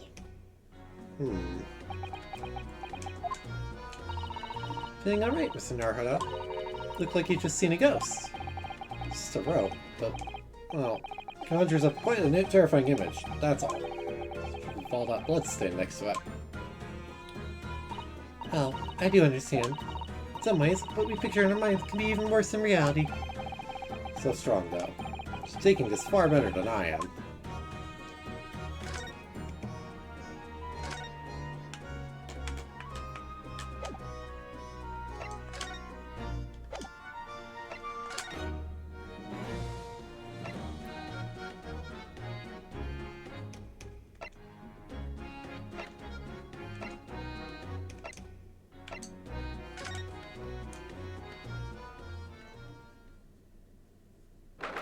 First November, British Supreme Court, Lord Chief Justice Office. Make good time. Train back to London. Strongheart, can you? Someone. Ah, it's Kazuma. Is everything in place? Private compartment on the train so I could check all the paperwork. It's Kazuma-sama. Ah, your timing is impeccable. It is? No doubt you ever heard the sickening news about the Reaper's latest devilry. Yes. Sure you don't believe it, of course, though, Lord Strongheart. Lord Van Zieks could have done such a thing to Inspector Gregson. We've only enough facts. So in this case, point to one thing. The unavoidable accusal of Lord Van Zieks for this crime. Reaver for taking the life of our legendary detective. Oh no, surely not. It's a truly regrettable situation. Tomorrow, the forensic science synopsium finally begins. At least, we can show the world our justice in a swift, equitable process. Does that mean trials tomorrow? Precisely. In fact, this is a fine opportunity for introductions. Hello, Kazuma. Kazuma. Ah, but of course, you're already acquainted, aren't you?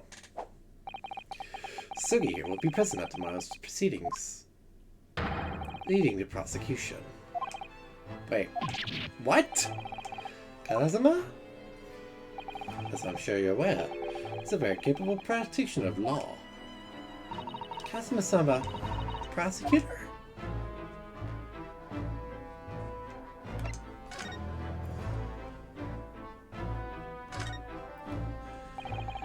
Now imagine that tomorrow's trial will be closely followed by all over them. In fact, no, people all over the Empire will be watching closely to see how it unfolds. Salvation for anyone at a trial prosecuted by the Reaper the Bailey. Now, Reaper himself must stand in the dock. Like so, the public wants about the Reaper. It's about how Midas escaped the conviction of subsequent dire mysterious deaths. And Zeke's firmly denies any involvement in such matters. And for investigations that have proven him to be innocent. Really true?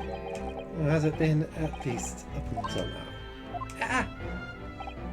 No, tomorrow's trial will mark the start of a new chapter in our country's great judicial history.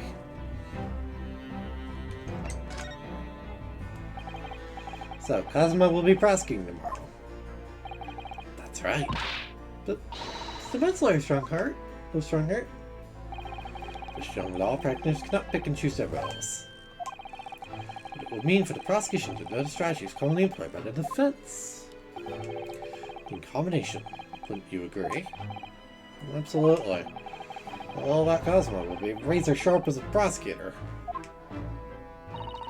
But why Kazuma-sama? Many other highly skilled prosecutors in Great Britain. It is a personal request. Be assigned to the trial. You asked for this, but why? Become clear tomorrow.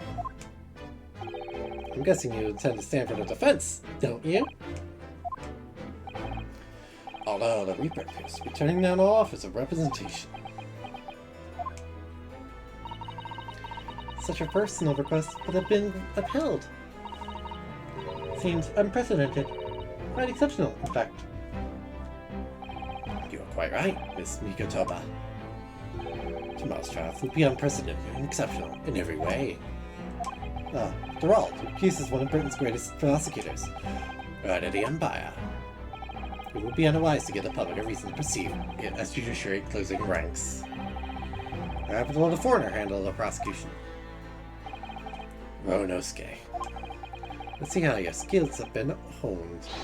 After practicing law in this land for so many months. Kazuma, you're being so hostile to me now. This isn't going to end well, my friend.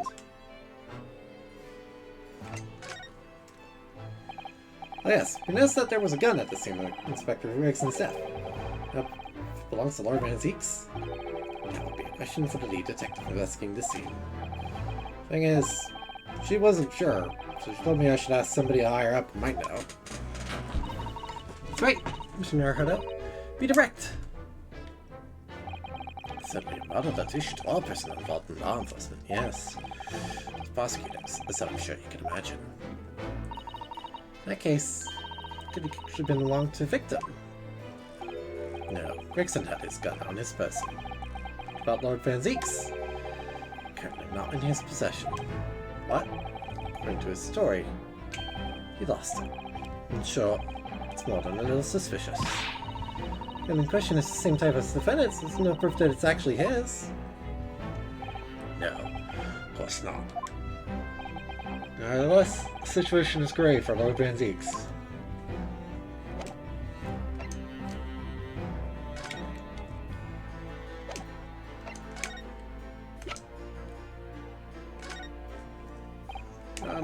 Should we do this, Lord Stronger?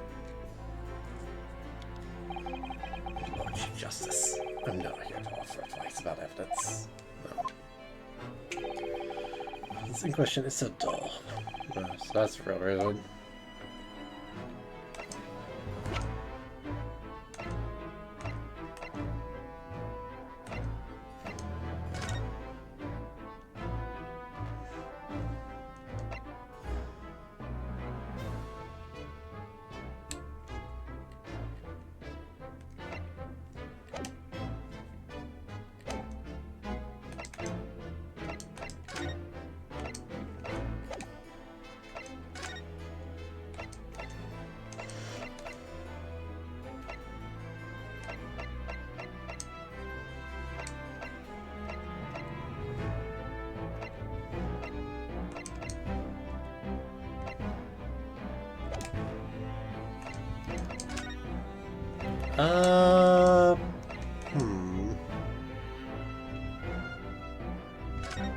Did you happen to know anything about this? Nope.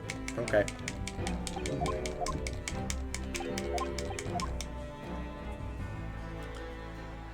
There is nothing I've got.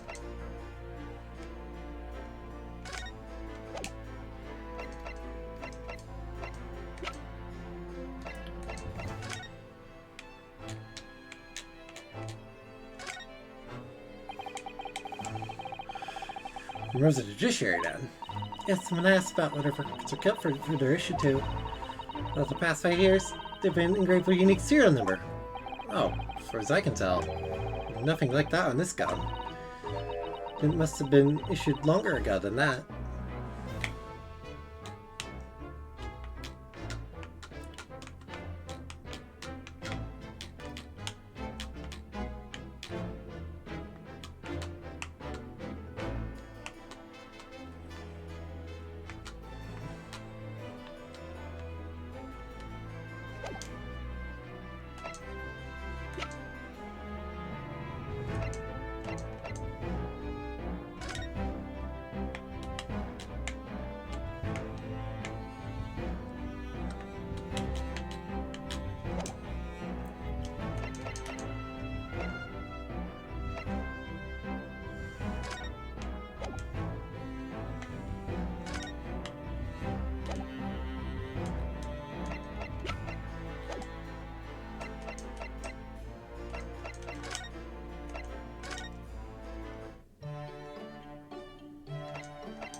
I don't know where Sholmes is.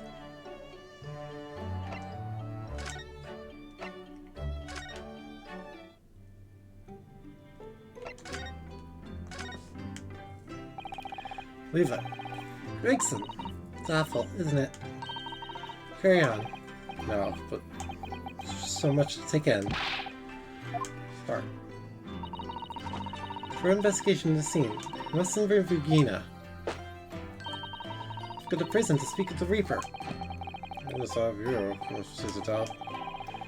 As usual. Too kind, Miss Internardo. Afraid I don't have all the answers. I'll be around Iris at the moment. But yes, that.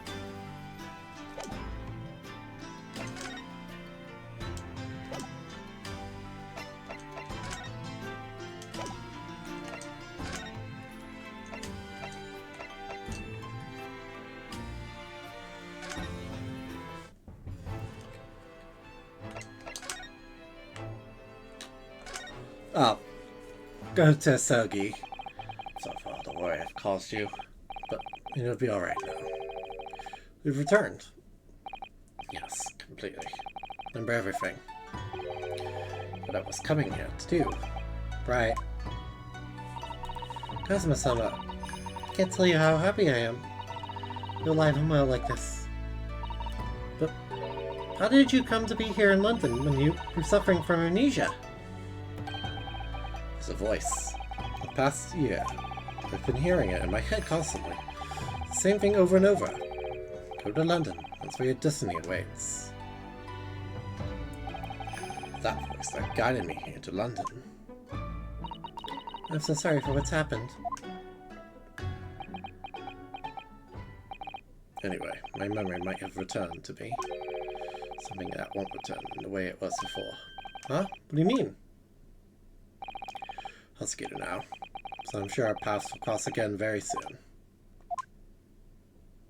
Oh, I just needed to talk to him, and then we could end. Look like we're gonna glean much more here. Well, thank you very much, Lord Stringer. Tomorrow's trial will go down in our Empire's history.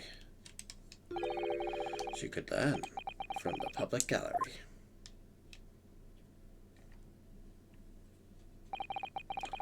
Taking up so much of your time. We'll see to ourselves out. Hold it! You go, Ronosuke. Was it Kazuma? Wanted to thank you. Kazuma-sama, wait. For my determination to hot and brought it with you over the ocean on my steed. Perfection. You always were intent on studying British law in order to change our own justice system. Your dream, and Mr. Naruto didn't want that to die with you. Yes, I had another purpose for coming here. Oh! I actually have a favor to ask. Which is? Prosecuting tomorrow. I'd like you to be there to see how it ends. Right in front of me. As a defense counsel! Why? What's this all about?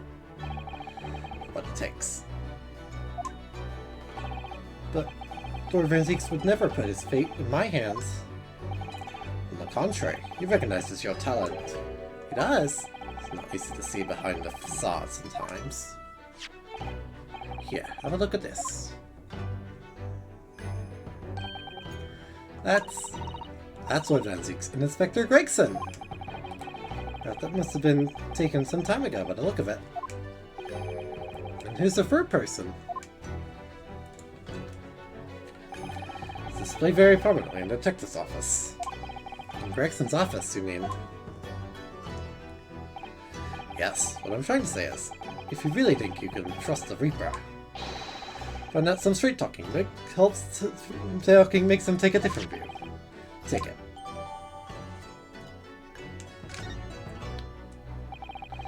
You understand? Why are you giving me this? Just hurry, Ronosuke. Visiting hours at the prison are almost over. Doing, Kazuma. Bye.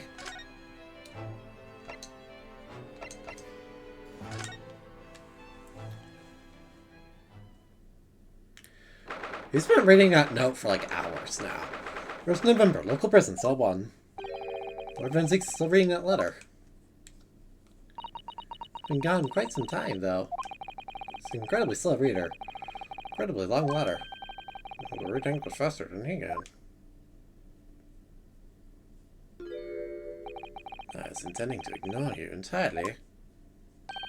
But I can't set a deaf ear to such an insulting Nipponese. Oh, sorry. You hear that? And the case notes brought to me in secret. In the past of time.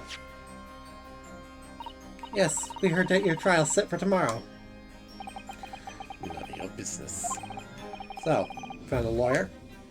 How many times must I reiterate the same thing? To do with you. In other words, no. You were just talking to Lord Strongheart and the prosecutor for your trial has been decided. Nothing less. No idea who it is.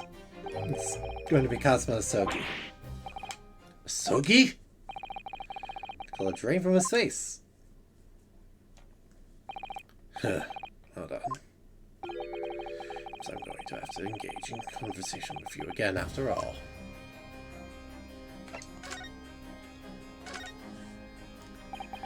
Years ago, my older brother, who was director of prosecutions at the time, was murdered.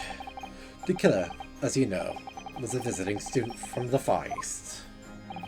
A single day goes by, and I don't curse the name Asogi. Genshin Asogi was Kazuma-sama's father. So what cruel twist of fate is this now? Later, the man sons to crucify me in some kangaroo court. Why, Lord Strongheart apprenticed Cosmo to you. That's what he does. No doubt he knew the young man's a true identity from the outset. What could he have been hoping to achieve? Don't forget that it was only 8 days ago that Cosmo recovered from his amnesia. Signed to straddle somebody like that. Soki. That name is the very epitome of my bane.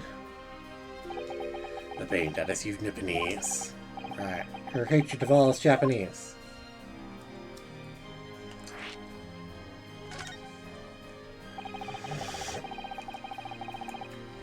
And 10 years ago, Roberta Clint, the director of prosecutions, was hunting down a mass murderer called Professor. Assigned to the investigation as his partner, certain visiting student dispatched from Scotland Yard. And that was Genshin Asogi? Exactly. Respect for the man. He seemed noble-minded and chivalrous in the extreme to me.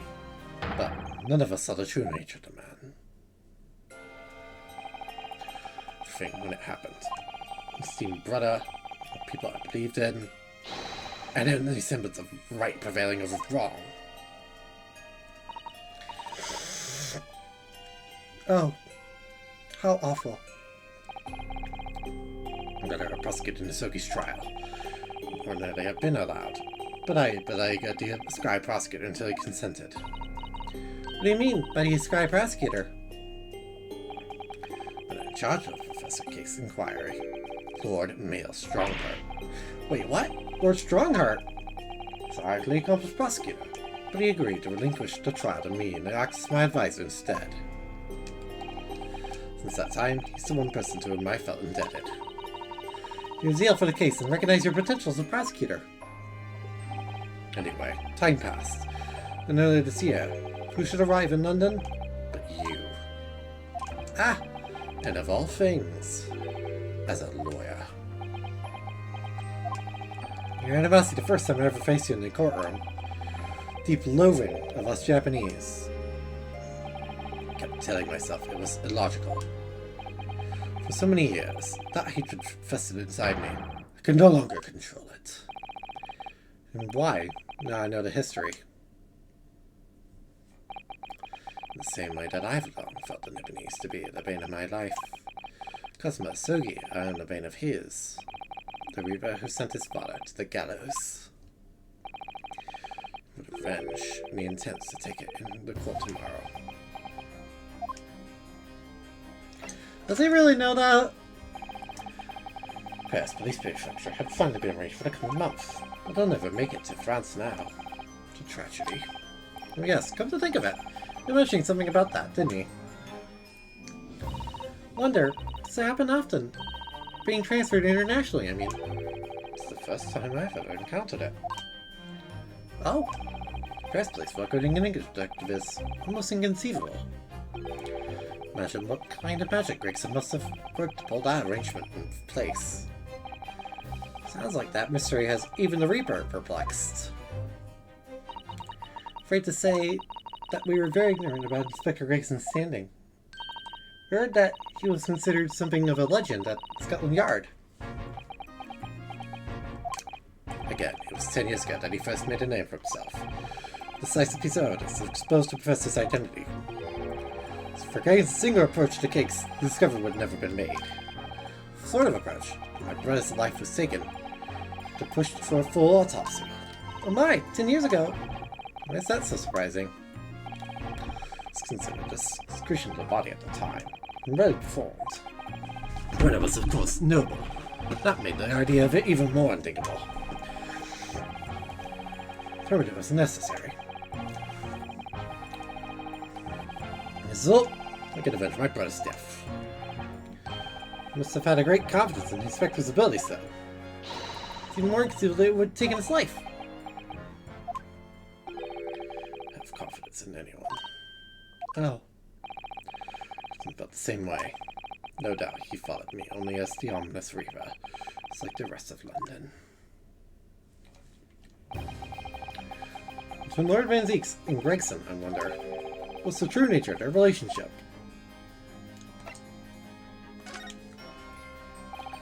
The gun used to shoot the inspector that was found at the scene. Ah, yes, that's not mine. Really, common opinion seems to be that it is. What do you expect me to say to that? Informs us that you claim to have misplaced your firearm. As unnecessary as that is, I'm afraid it's true. Who's it then? That, I don't know. Oh. Well, when I first became a prosecutor 10 years ago. Stowed it somewhere, I suppose. Just somewhere, perhaps. In common with Lord Van Zeke's after all, Mr. Naruto. A talent for misplacing things. Nothing to do with me. Don't drag me into it. It's associating me with this Nipponese. It's very wide, isn't it? Slice evidence, clearly. Doesn't look good, that's for sure. Okay. Here you go. Van Zeke's became by this old photograph. Where did you get that? When I became a qualified prosecutor. Unbelievable. I assumed it was long lost.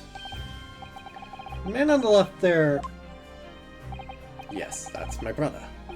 Clint.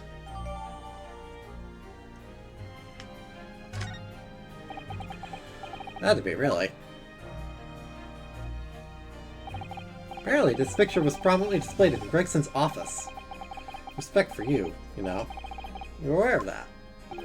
Respect? That's nonsense! I've heard someone attest to it very clearly. Inspector Gina Lestrade, no less. No, maybe once, yes. Time things were like that.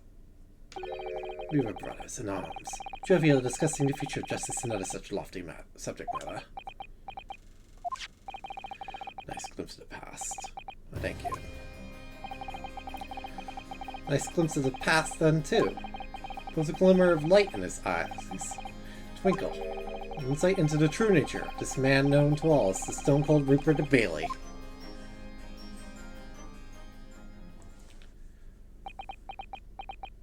Mr. Naruto. Oh, that's the first time he's ever used my actual name. All confidence in my country's justice system. Don't trust the police, the judiciary, or lawyers. One thing I'm willing to believe in. What's that? That which you see in the eyes of another across the courtroom. The determination to know the truth. Lord Van Zeke's. Very first time we clashed in the Billy almost a year ago now. Deny it, even though I dearly wished I could. Here's a loathsome Nipponese. With absolute integrity as a lawyer. Two other men I've known with that same look in their eyes. My brother, Clint, and Genshin Asogi. The man who betrayed his trust in the most hideous way.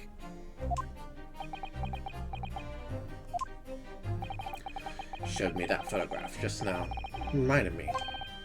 You mean this photograph? Then I was able to laugh. I was free of the shackles of the mistrust that plagues me now. The future with hope. You also are not a vampire. I protect myself against betrayal by refusing to trust anyone. At times, the mire into which I've sunk makes it almost impossible to breathe. I'm so sorry. So, Mr. Naruto, I want to believe in that look in your eyes. You need to believe in it. In tomorrow's trial. Will you advocate for me? Of course I will.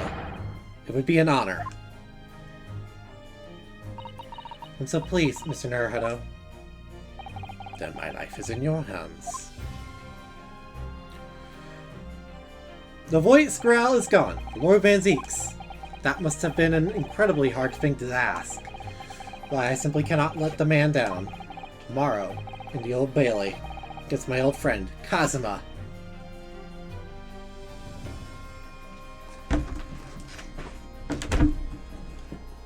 To be continued!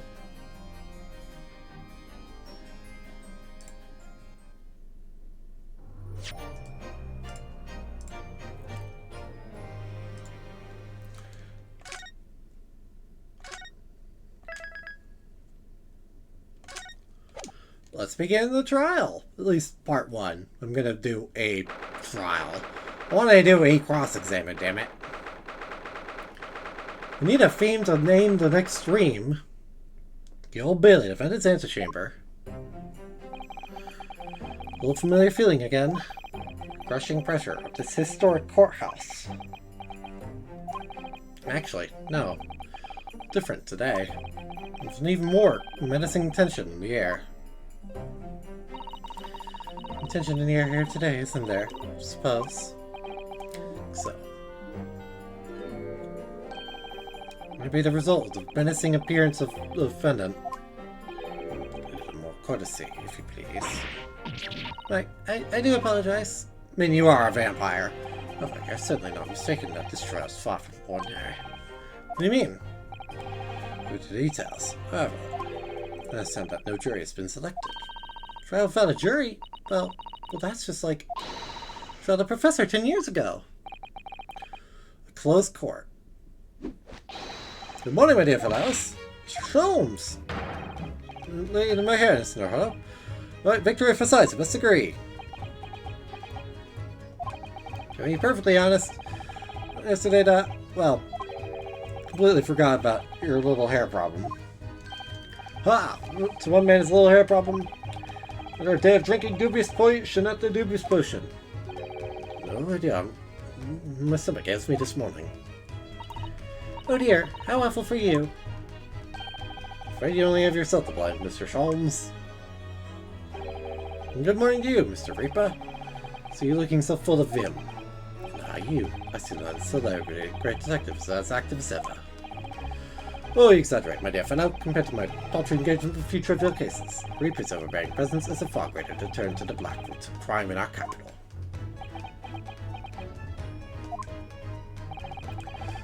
Brief your methods.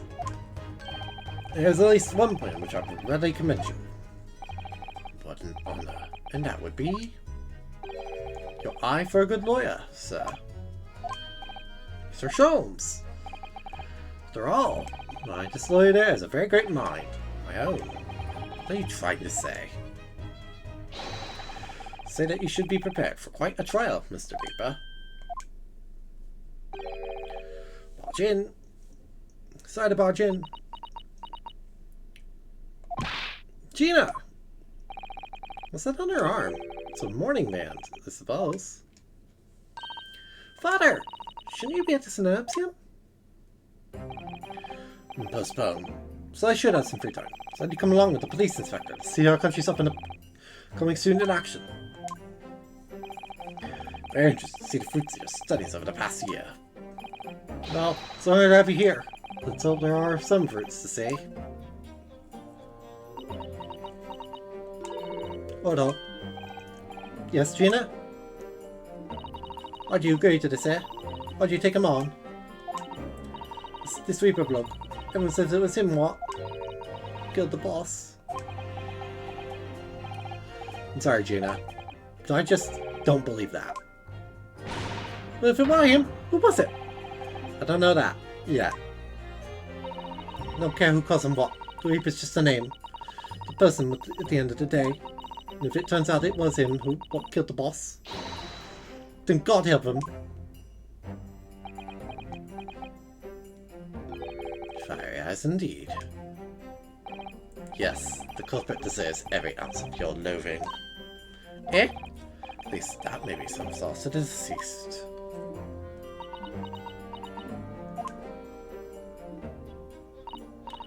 Please, Odo. Get whoever did this for the boss. Oh, Gina. Repairing is useless, but there's nothing I can do. So you gotta find who done this and make the rich pay. The defense and the defendant. Court will be in session shortly. Make your way into the courtroom at once, please. Right then, here we go. It's time, Mr. Naruhodo. Door of Antiques.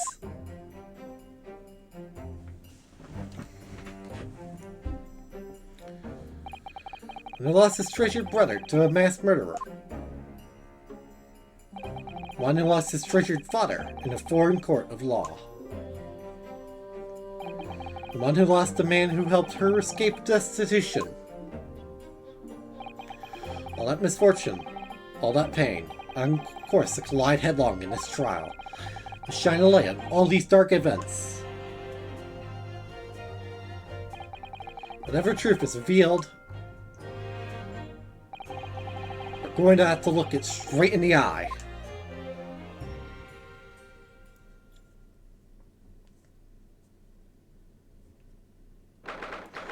Second of November, 9:20 a.m. The Old Bailey courtroom.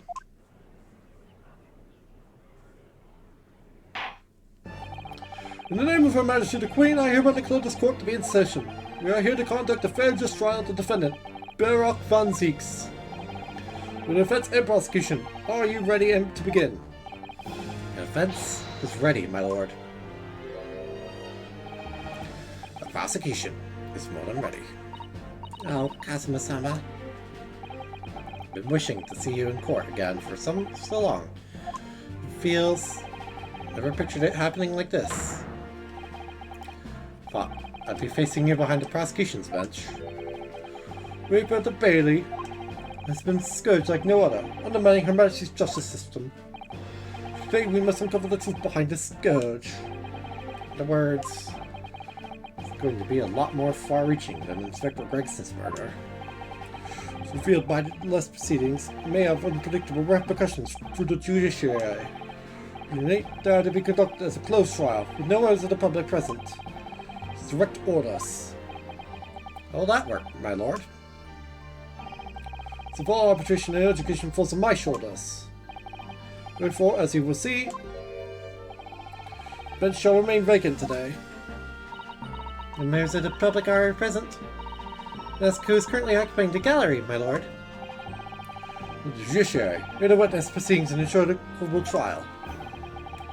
Sherry. Oh my, it's a very unusual trial already.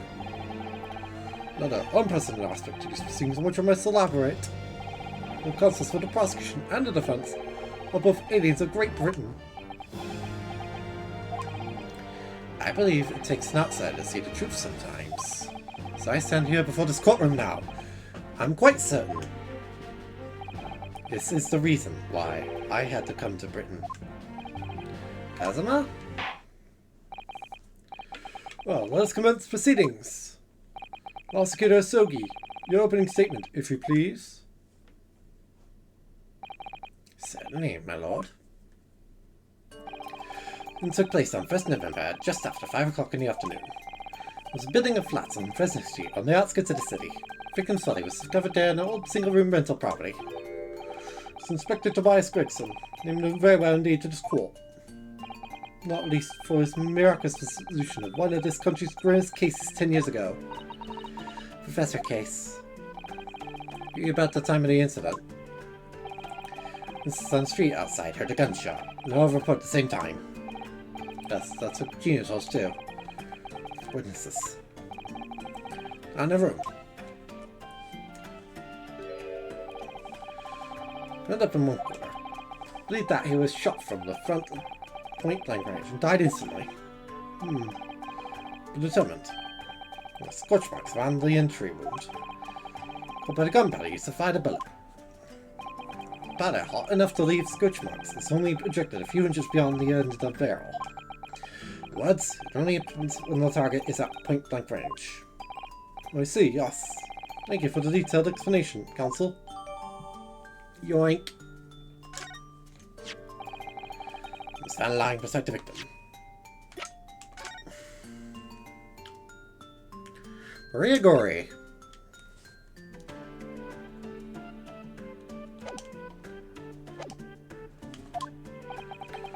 You managed to ascertain the owner of this firearm? No, my lord. Not conclusively. However, Kazuma-sama, not trying to use the gun as evidence when its preference can't be proven. No, my lord. This revolver was fired at extremely close range. Passed through the victim, and struck the wall behind him. None on the wall. The tip of one of the candles in it was found to have been blown off by the projectile. Two, didn't we? Yes, that's right. Thank you for the thorough report, Counsel. Promise clear to me. You must submit the plan of the crime scene as evidence, please. As you wish, my lord.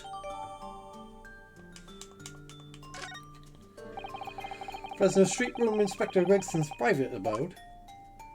No, my lord. It's rented to Mr. Hugh Boone. Precious little furniture inside, and is generally in a poor state of repair.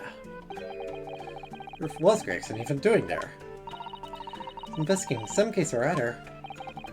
I was informed of the Greg shot from the witness in the rush of the scene. Only the deceased inspector and the accused standing alongside, holding the revolver. So arrested the accused on the spot. Oh, these cases are clear. In that case, the prosecution would like to call its first witness. Your name, please, counsel. Naturally, the accused himself. Lord Van Zeeks! As a prosecutor, he believes in the oath of the office he's taken and will be compelled to tell the truth. Very well, the defendant take the witness stand. This is going to be a great. So, witness, state your name and occupation for the court. Barak Van Zeeks, Old Betty prosecutor. I assume, Lord Van Zeeks, that you were a prosecutor of Suki's opening Prisa. I did. It's alleged that you were found at the scene of the crime, that you were arrested by the arriving police officer. Can you confirm this? Yes, my lord. I'd like to hear you explain some things away. Namely, why you were there in the room on Fresno Street and the time in question. And what exactly took place. I intend to explain away nothing. Tell the truth. You say, Lord Van Zeeks. Imagine this day will come. Rather, didn't want to imagine it would come.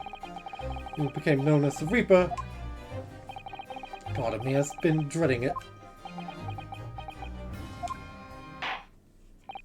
Your formal testimony then, witness.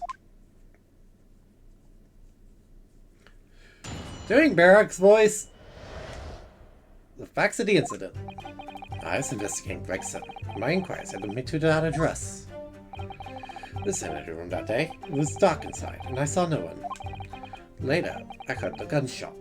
Spun around and saw the revolver on the floor. As I picked the firearm up to examine it, the door flew open and I heard a man scream. And then the body of Inspector Gregson appeared before me. Press all. Mooney, it's the whole truth? It was. So, you heard a shot being fired in a room with no living occupants. Later, the corpse somehow appeared before your eyes. Is that it? You're right, you haven't explained away everything. In fact, that would barely qualify as an excuse. My mute apprentice. Turns out you have a way with words, Prosecutor Asogi. To be a singular tale indeed. Singular isn't the word, it's laughable. It's got a name Cosmo. Nothing like himself at all. Well done. Counsel, you may begin your cross-examination. Yes, my lord. I'm just gonna press all and see what I got. Our very first cross-examination versus Asogi. Hold it! You were investigating the inspector. What on earth for? I'm not at liberty to say. Sorry? To find a distinct possibility that Gregson was involved in the case I was investigating. Regrettably, though, he's killed before I can secure that the proof I needed. You understand then, that on the day in question, you followed the victim to the scene? No, I was privy to moves in advance. How? Into his office in the yard and consulted his diary. Some Fresno Street was noted in the 5 p.m. entry. He illegally entered the man's office. In Japan, that alone would constitute a very serious offense. As in Great Britain, I assure you, it's not the case, Lord Van Zeeks. I was aware of the possible consequences. You were investigating the victim.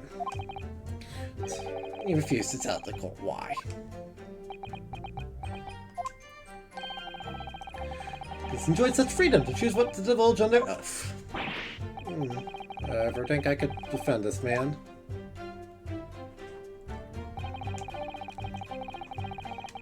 Hold it! Ever been to dress before? No, never. And I entered the place as a result of my investigations into Gregson's activities. Inside when I entered, so it's all but impossible to make out anything. Beyond the sun would only just have gone down. Still have been reasonably light outside. There's a window. It was boarded shut. The light found its way into the room from outside, so it's extremely murky inside. I noticed the victim was already lying on the floor. Light in the room, you say? I'm quite sure. I'm quite sure that part of the room where the body was found was very dark. There was a small oil lamp burning on the desk, though I couldn't say for certain. Is there a hideout? Small desk in the room just here. Yes, I remember. There was an oil lamp on it, as well as the framed photograph. Took the room, closed the door behind me, started towards the desk to investigate. What did you find? Nothing. Actually reached the desk.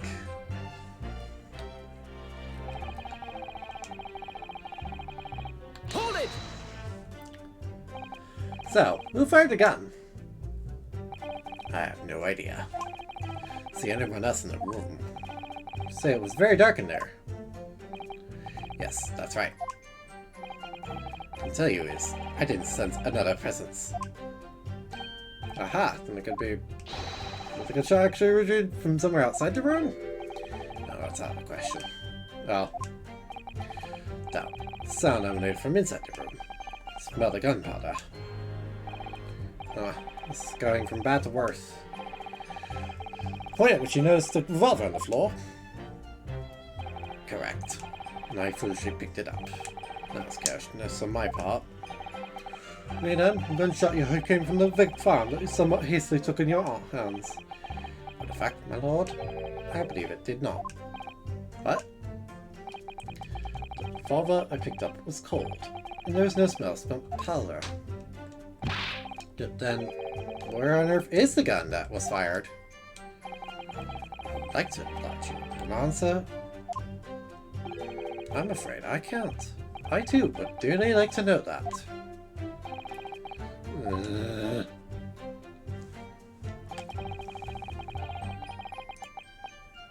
Oh, dang. I'm bored.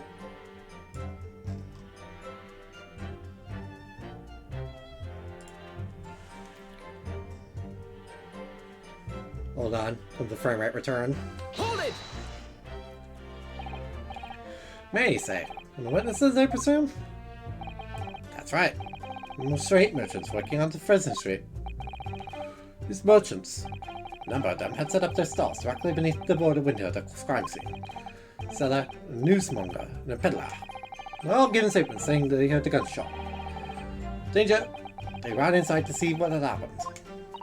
Yes, Ian told us about that yesterday, didn't she? Of some force, it seemed. They did, and almost gave me a heart attack in the process. To be the Reaper. The first man to come in immediately noticed the revolver in my hand and fled. From Fresno Street, I heard a commotion. I was able to arrest the accused shortly after the incident occurred. The man screamed drew my attention in that direction.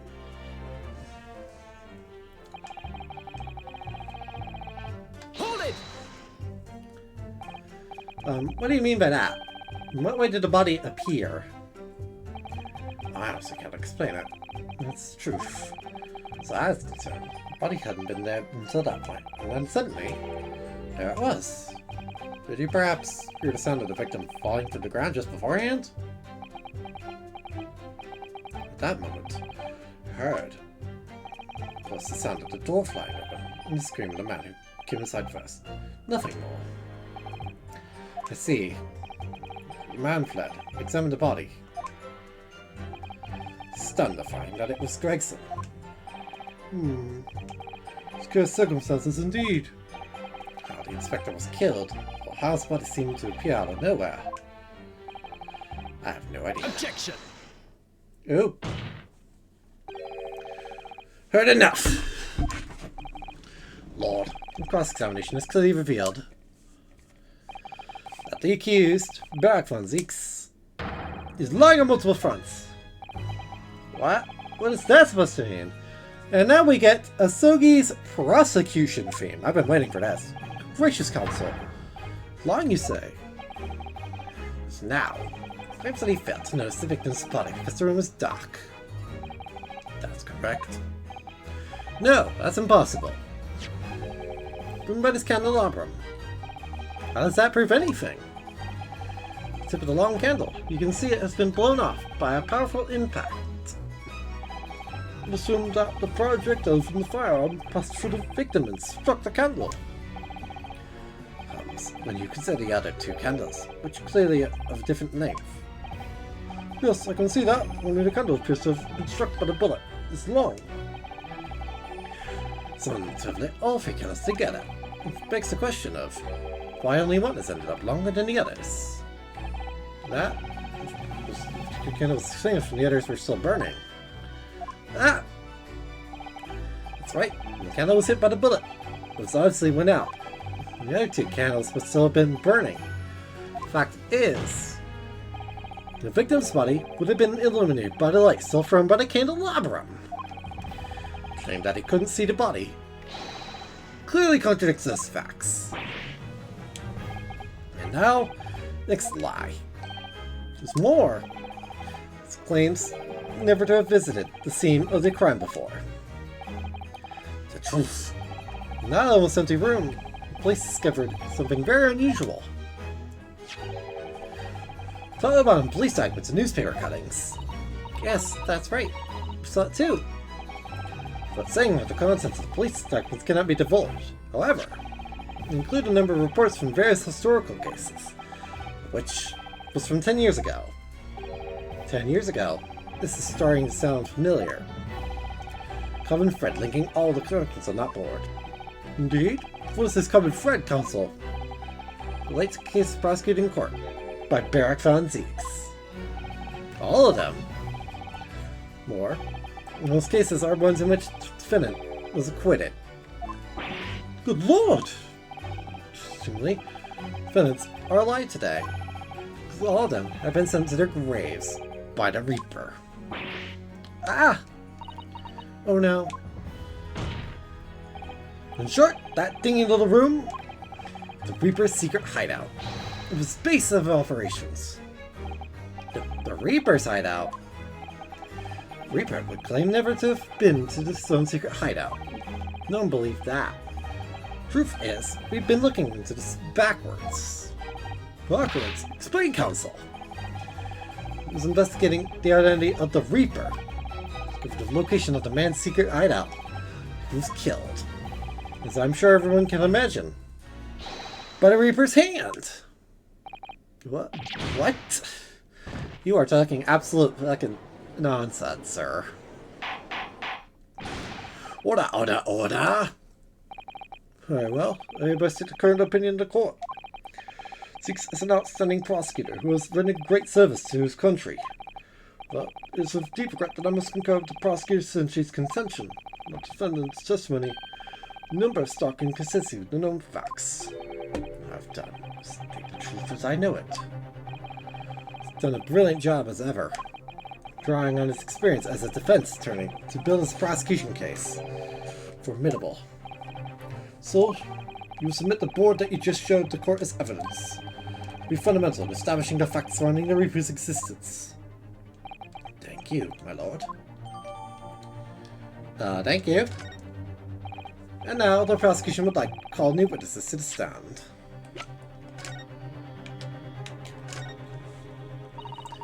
Since the whole Wrath case is dating back years here, aren't there? 10 years ago, it's rotting with age. Look. Just, there must be something appears to be this newspaper cutting here. Oh, it's the same redhead the advertisement was shown picked out. And whenever there's a red-haired piece at the scene too. It's like Gregson and it's the red-headed league then? Hey, what's this? Oh, What's this? It's in your head. Look! Yes, it's a smudge of some kind. In fact, it looks just like a handprint. And the color. It's blood, isn't it? Oh dear. Disturbing. Very interesting.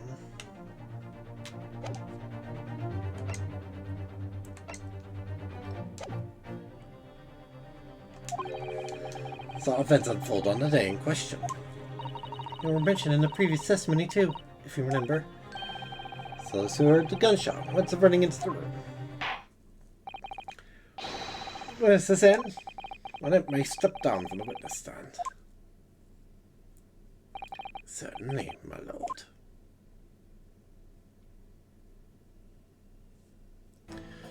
Little Red Riding Hood. You. Oh, you. Witnesses, state your names and occupations for the court. Names? We don't use names. What about the likes of us? We're just free and easy. So what we like, where we want to live. Oh, I got them all. Make a say popped on Fresno. Spin a few words into a verse for them. I'd be right assuming that all three of you make your living by selling wares on the street. Everyone calls me gossip. I sell chocolate little tidbits. Pass advice, you know. Chocolate little tidbits? Absolute smash me, sir. What up your giddle it is. This is rice, not a penny less. You look like an idiot. Wait, you're actually trying to sell to me now? Come on, sir. Do tell me you're not interested. Try it out. See what it is. Pay the man, counsel. Alright. 6 of those. Credit, sir. Now, got the listening ears on. Just between us. Young couple on Slate Street. I've just had twins.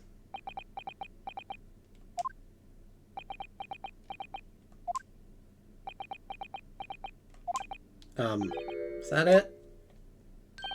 No, that's not it. Gossip, isn't it? What's the spread?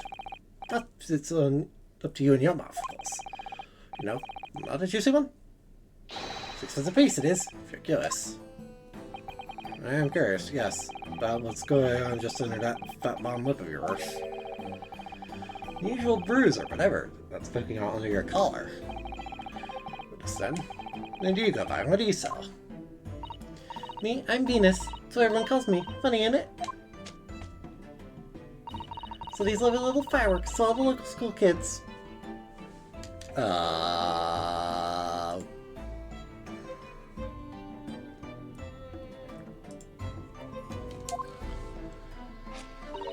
$6 a pop. What do you say?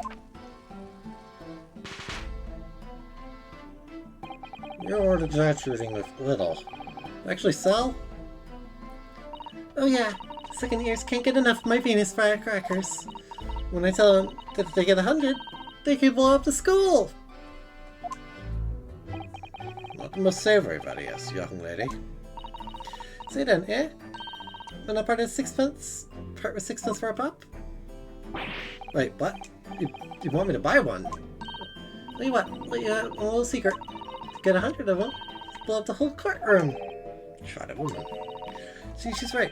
Pay the woman council. Alright, I'll buy one. Lovely stuff. Right done. Just for you. A Venus special. Only 600 pence. 600? It's 100 of my regular fireworks. Nothing little about that, is there? And there'd be nothing little about the punishment if I blew up like Old Bailey, either.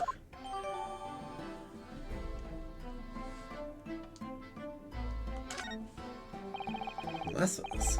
What name do you go by? What do you sell?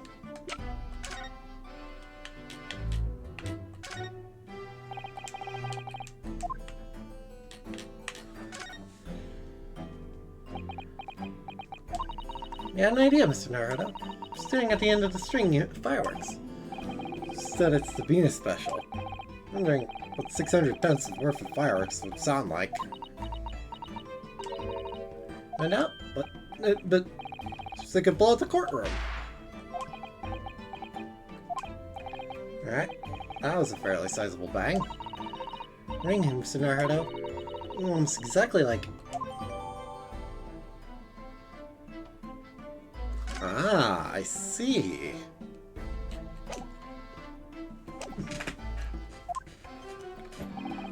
I will think of me. Think of all sorts of thoughts. I think, therefore I am. I am, therefore I think. I think. As I stand there on the street, watching the world go on about me. Call me the Observator. Get out of it, old man. I'll see sandwich and you know it. So you don't actually sell anything. A problem shared is a problem halved, they say. Give advice, I do. And think what it means. You sell anything? No. Come to think of it. Pity. That place. I have quite a cast here. Seems like the business on Pheasant Street from morning till night, my lord. Quickly adjacent to the crime scene. You see, thusly they have heard the gunshot, I suppose. And that. See what's going on. What's the crime? You'd better have thought. Just between us. You see, Mella, what did I do? What a terrible thing I saw. All I think is, all what we see is light and shadow. Looking for eyes. Is any of it real? Peppa, you've become an idiot. Very well. We'll hear from the formal testimony of these three witnesses now. Witnessed and heard at the time of the incident.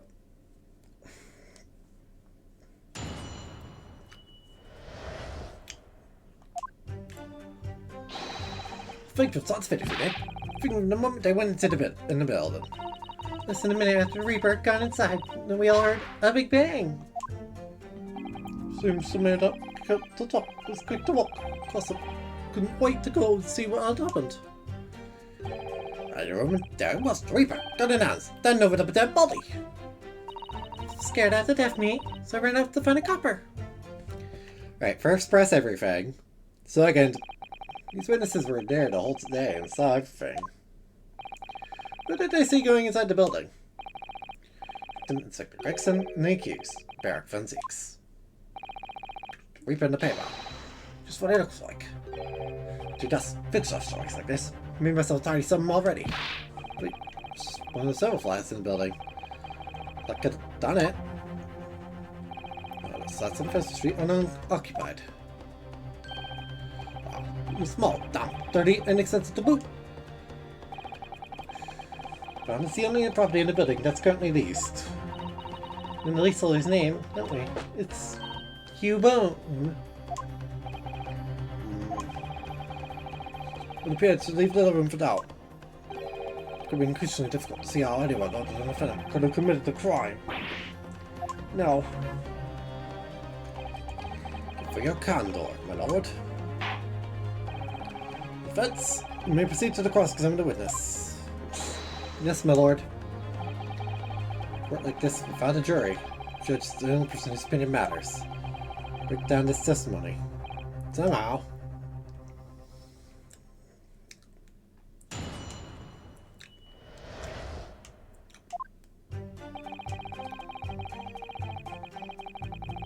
Hold it! When you say they, what do you mean exactly? Inspector Gregson and the defendant, Lord Van Zeeks? There's no names of high and mighty. Tell you one thing. Well, Reaper that went in last, that's a sure on something. Inspector Gregson, and they arrive at the same time as each other? No, not at all. Went inside a good 15 minutes before he heard that gunshot. 15 minutes before? Sure about that? Sure? Am I sure? Likely to have forgotten to fill up bright red hair like that, does it? Yeah, its hair really were red, weren't it? Redder than my flaming fireworks, even. But 5 red mops still not on the inside of my eyelids, it is. Wait a minute. You're saying the man was a redhead? Listen to chum! I was redhead. Big chunk of him as well. Inspector Gregson's hair isn't red. By any stretch of the imagination. So, it wasn't in fact Inspector Gregson at all. It's another third party. Break it to you. Correct. What? The scene. Yes, that's Inspector Gregson, alright. And a redhead red hairpiece. Of course, we saw it on the floor when we investigated the scene, didn't we? I believe it's very some war hairpiece, though. So then why on earth would he have been wearing something like that? Superman, one might say. Submitted as evidence, please, counsel. Yoink. What became of the trunk that the red-headed victim was supposedly carrying?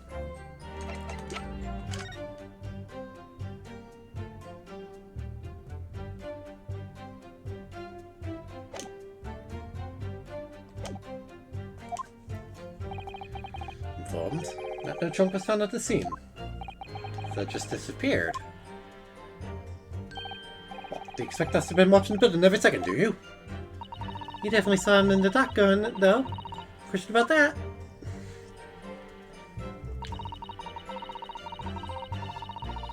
Hold it! Presumably you mean the gunshot.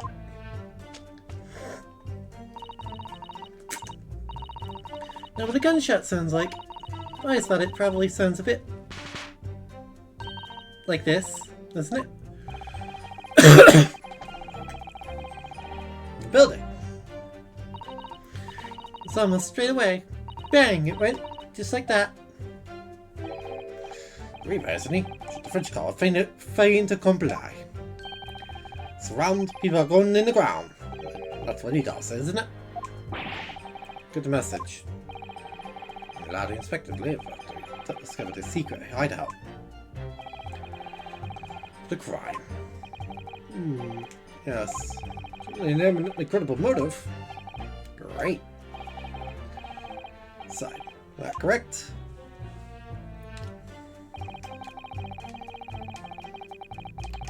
Hold it! I'm gossip ran to see what happened. Did you go too? Well, me, I'm a bit hampered, see? Signs are not, and I can't move very well. You were way behind, presumably. Just rolled around your neck and that big sign in your hand. A great burden you bear for asking Mr. Sandwich, but is it possible you and I have met before? I'm not anybody, me. Signs up would make me who I am now. I signed it for I am. Weren't employed as an omnibus driver just under a year got on. Mistaken, but I believe his trembling is intensified, Mr. Naruto. Yes, I agree. It's clearly been through a lot. Look at the street, the Black Widow's arm is just oh dear. Made him hide behind his sign. Surprises.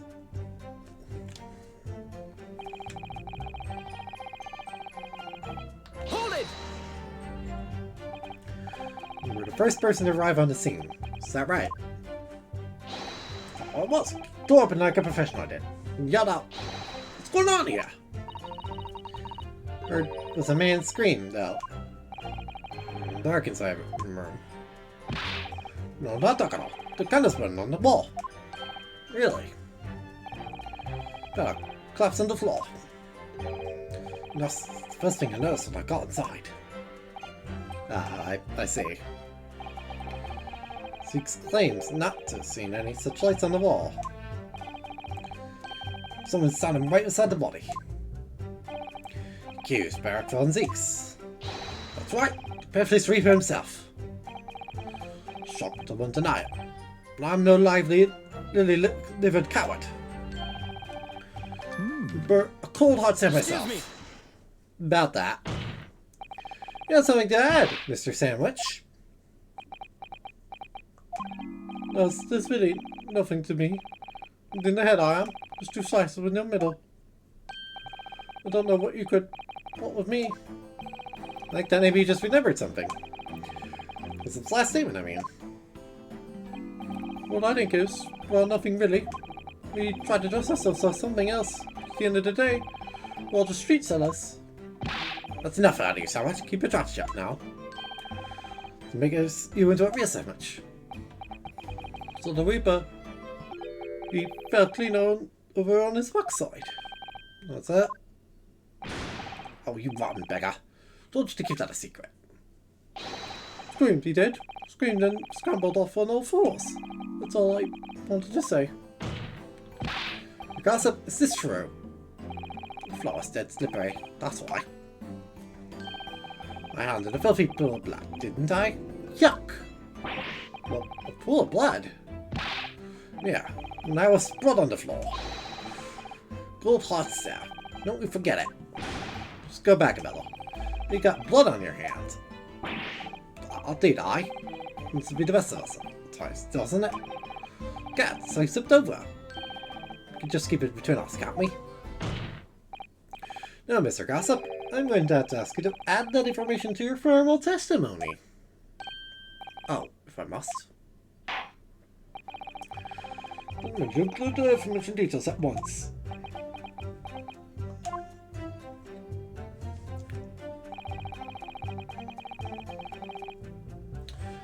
Wiped it off on the floor! Did you? Nice try. Hold this objection.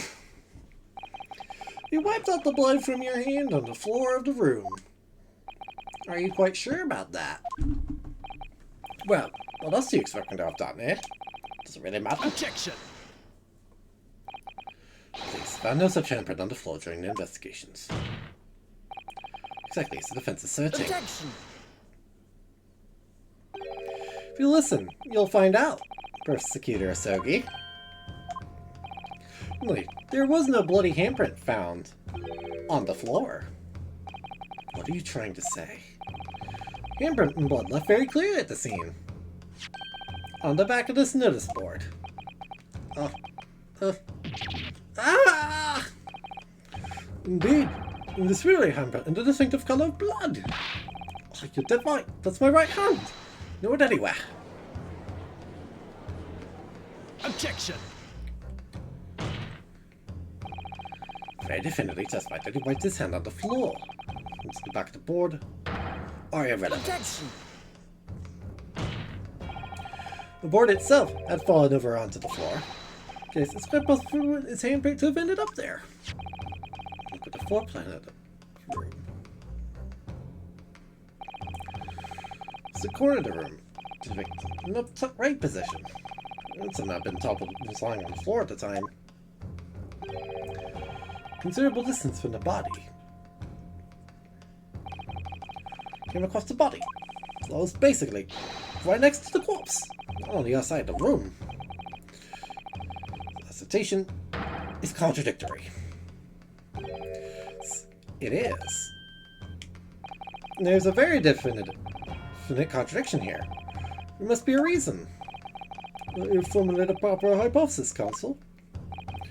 In this apparent discrepancy between the witness account and the handprint found at the scene. I have, my lord. Between the witness account and the location of the handprint is explained by...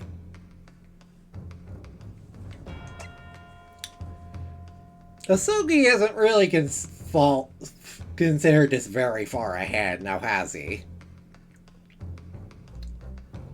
Simply put, the board was moved because if the board was face down, he wiped his hand on it, then the board was put right back up in that corner. Plain and simple. That's my line of logic. Contradiction here is the handprint itself, not where it was found. Court can see it's upside down. Good gracious, so it is. Sad put his hand against the board. Should be pointing upwards. But what does that tell us? It tells us one simple fact. When this handprint was made, the board must have been lying on the floor as I previously suggested, which means that after the incident, it would have been moved. What? Objection! Claiming that somebody moved the notice board after the shooting. But the court who? I don't know that yet. Point is, through all the testimony we've heard so far, and I'll be very clear on one point. It will be in this part at the time of the incident, my lord. Counsel, I must ask you to clarify your interpretation with the court. And where do you maintain the notice board was situated? Alright, let's go over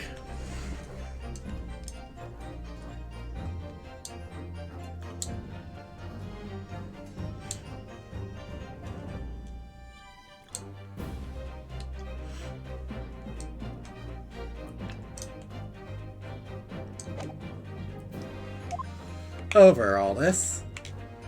It was right next to the corpse. Why not? This is the only possible location. In addition to the doorway.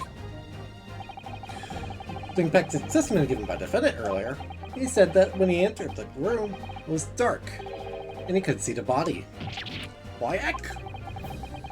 And here, the body would have been completely hidden from view. Light from the candles would have been blocked, making the room appear darker. Objection!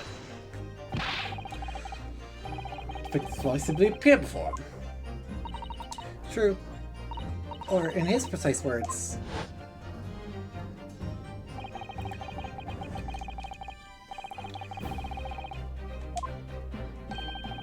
it was only then that...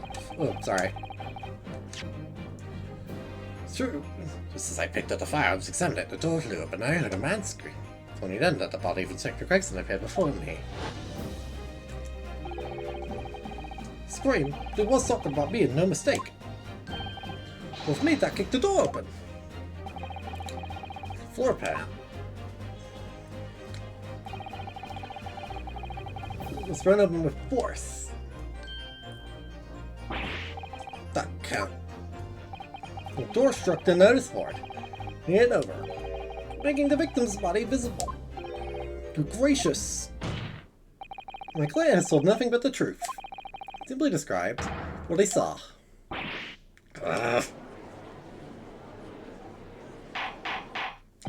Order, order! Sure, else it's not come to light before now. In the incident, somebody must have righted the board and moved it. Into the position where the police, myself, and my colleagues saw it when investigating the room. What have you to say for yourself? Well, what? Me, my lord? Fellows, we're there at the scene before anybody else. Just about saying that. You must know something about the position in the notice board. Stan will testify again. You will each explain exactly what you did upon arriving at the scene of the crime. Hey, stop looking over your glasses at me. Get the message.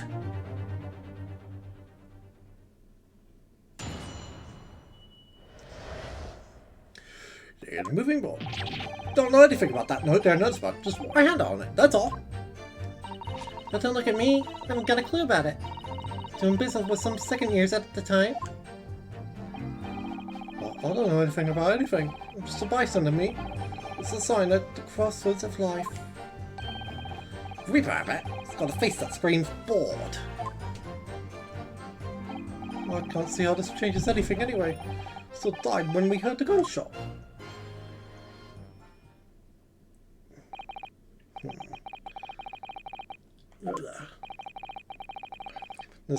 And we've only to light a few candles on the lamp to see these witnesses to be able to give a more precise account of what happened. That's right, yeah. Don't expect much. One's on this quest for knowledge that's destroying the world. That's what I think. You? Really? So my shows, even if the nurse was moved by somebody following the incident, makes no difference. Rang out. The accused was the only person at the scene. Amid this crime is Bergwanzigs! Now this wrangling of the board changes that simple fact. Quite so, quite so. Does the defense still wish to cross-examine the witness despite the circumstances? Yes, certainly, my lord. Very well. You may proceed, counsel. Press everything until something happens that I can immediately press on.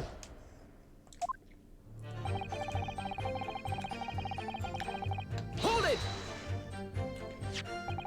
Admit that it was on the board you wipe your body hand on. Ready? We'll submit. Start plain and safe for all to see. Flesh and print in my right hand.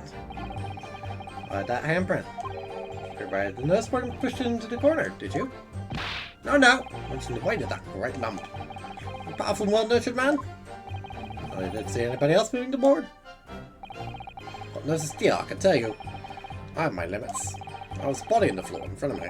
The Grim Reaper himself sent over it. Especially the light inside either. So I'll quiver. Words. Need to get definitive testimony on that point. Yes, so it would seem.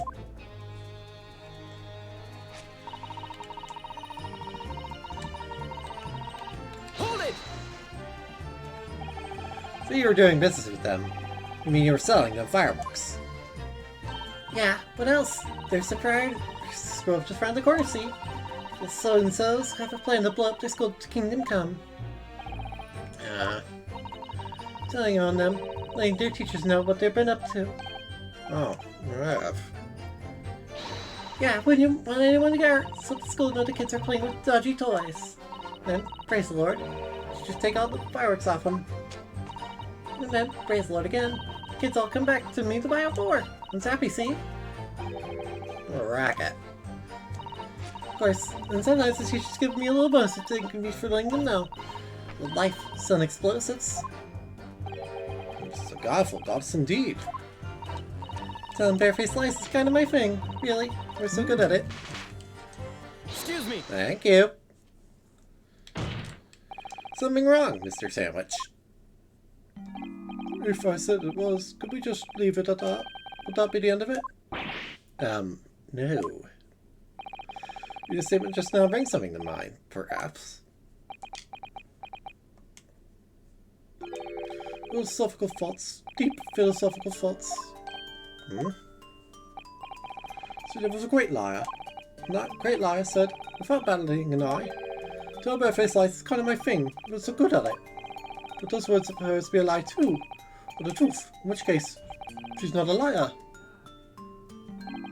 Ooh, it's a hard, hellish paradox, that one. Don't you think? Not entirely sure, to be honest. But it seems to me you're suggesting Miss Venus has been lying, are you?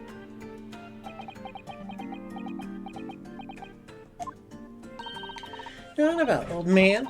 Trying to cause trouble? Are you? Keep on like that. You know, wrap your whole body in firecrackers and set them off. That'll give you something to tremble about. Something mind behind that sweet innocent face, young lady. Miss Venus has lied in her testimony. Is that what you're saying, Mr. Sandwich? Well, if it means I'll be burning in hellfire for the rest of my days, so be it. Yes, that's what I'm saying. Wait, please, sir. Old Blabbermouth here headed for the room where the gunshot seemed to come from. There was someone else who crept up in the stairs behind him, too. That's right. That one lie over there. Hehe. I mean, she's revealed that in her first testimony, so, I mean to say that you did, in fact, take yourself to the scene of the crime after all. What did I tell you, eh?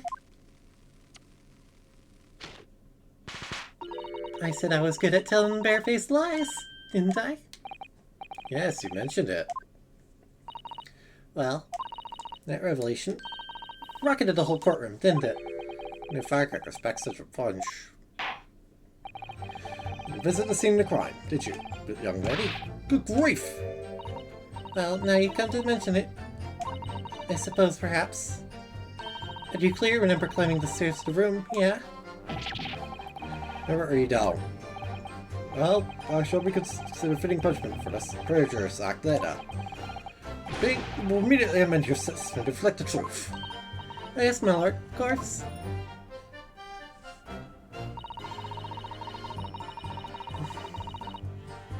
Hold it! You have it a line, do you, Miss Venus? Well, I suppose so.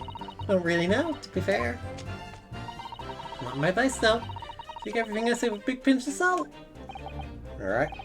Did in fact go to the room where the victim was killed on the day in question, didn't you?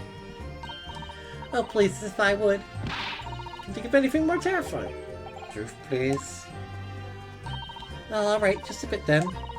Being a girl my age is curious about stuff, you know? Did you touch anything at the scene? Oh, please, as if I would. I mean, there was a dead body on the floor. Truth, please. Alright, just a bit then. Look to see if there's anything I could sell. Get the place once over, there's nothing to write home about. Right. Now, I just hate to ask, but you didn't move the notice board by any chance, did you? Oh, please. As if I would touch anything like that. Just a few bits of loose change is all I add. Truth, please. Alright then. I thought there might be something worth having underneath it. Blasted the flippin' thing? Sorry, flipped the blasted thing. You're telling us that you did move the board? That's it's about, didn't it? Oh, you daft blambot! I don't believe it. God doesn't think. So, did you find anything then? That you might have taken, perhaps? To sell? Oh please, I should be so lucky. My imagination. The truth now! I might have found this old pocket watch on your notice board, I suppose. Junk like this can't be worth much, if you ask. Oh! Ah! Was you, was it? You're the one who took it. Gina? Young lady, may I remind you where you are? That watch there. That's a present to Inspector Gregson for the yard. For a big case he solved 10 years ago. Good case, no doubt. The boss used to wind it up every evening without fail when he was waiting for some scrub to come for the pub. I see. I'm glad he was like upset. Give me a right earful. Said he didn't miss a day in the last 10 years. Polishing and winding it. Well to him, that watch did. Not the best thing to go to for down. Well that, though. Jobs, sure. I wouldn't touch it. I need a penny for it. Said it wasn't working. About worthless, he called it. Ugh. Lifted it.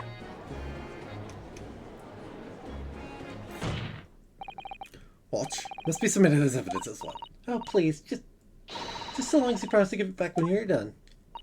Not a chance. Really get your bloody mitts on it again. It's enough. I'm almost to the beta forthwith. Now, children. Watch your manners. Good lord! It appears to be broken. Not unlikely. It shattered when the inspector was shot. Didn't take any more either. Which is why Jabez didn't want it. What a waste, eh? Yes, indeed. Stopped at the hour 5. When the gunshot was heard, though. Prosecution's claim, of course.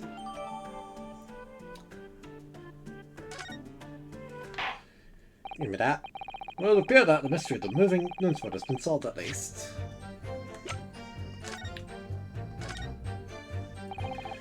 The face really is badly cracked, isn't it? Look. Shame the inspector clearly looked after it so carefully.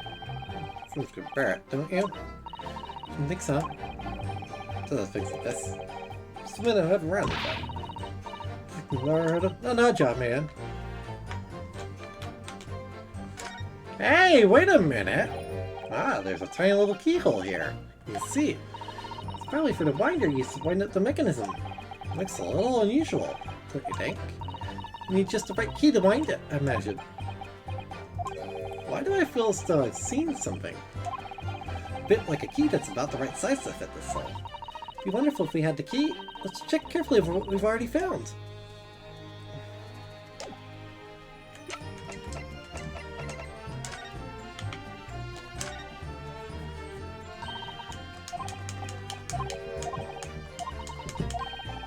Yes. Thank you. Ooh, rice. Can I get milk?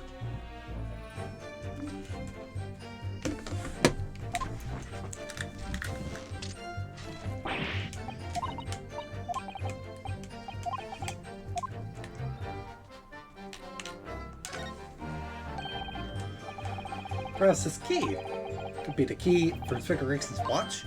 Oh, yes, it could be. Very much. No lose.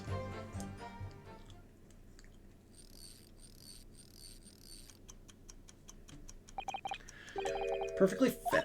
Look! Watch, start going again. Ah, so that's obviously just not been wound up, that's all. This is up. Well, watch isn't actually broken after all. Profound implications. What now? deeply too. Oh, I call.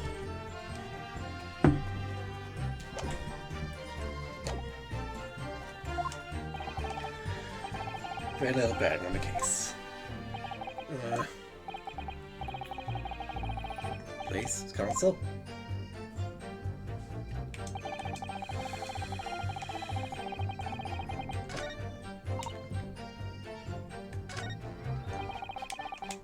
Hold it! Can see what happened in the room, didn't you? That's just used my whole world. No, all of it. Make my business to know. That's what my sign up by. It's what happened. Not the destination that's important. That's how you get there, isn't it? You notice the nurse part in the room. Got it. We're both the same species, aren't we? Both different members of the same family. Spotted it. I might have tried to trip it out of since rivalry, admit.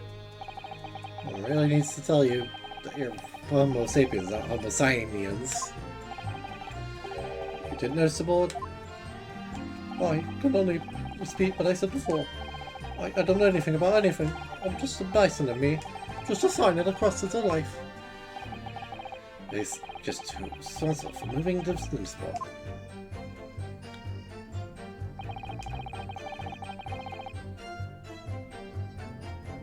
Hold it! Exactly do you mean by that?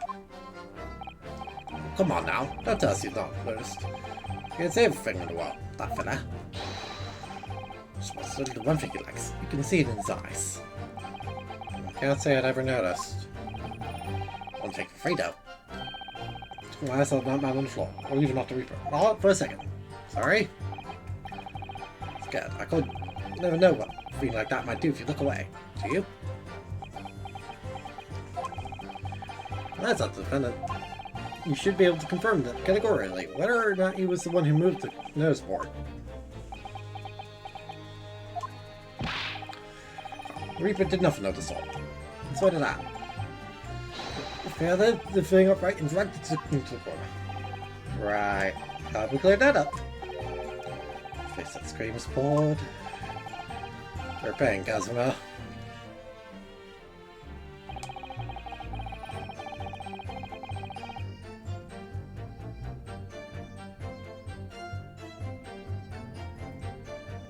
Is that so?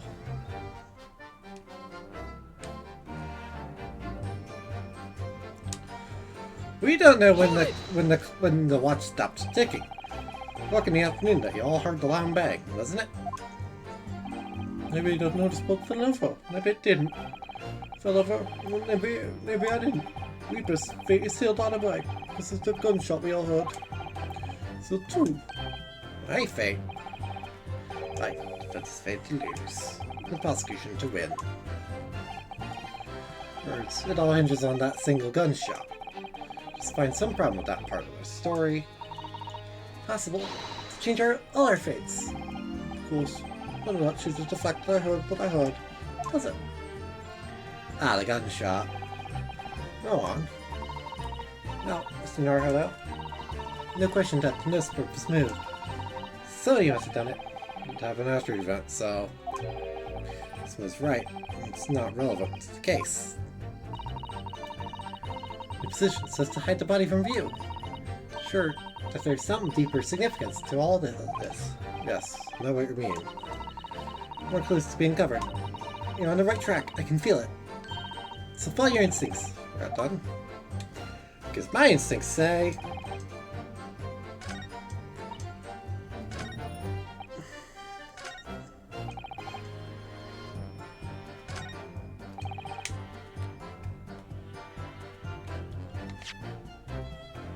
Say, present the firecracker. Here. No, that didn't work. You say, wait, what? Number of ways. Run escape. On the time council. We're a mess of that. That's actually. Renesca, you're bad. Bad at life.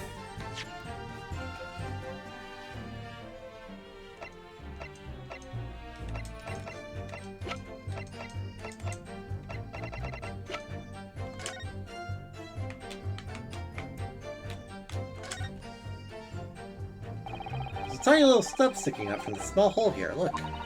Looks like there's been a little knob or something that's saying the time. Seconds by now, the inspector took such good care of this watch. Probably broke when an incident occurred, didn't it? Of course. I mean, there's a small part of the watch still at the scene, maybe.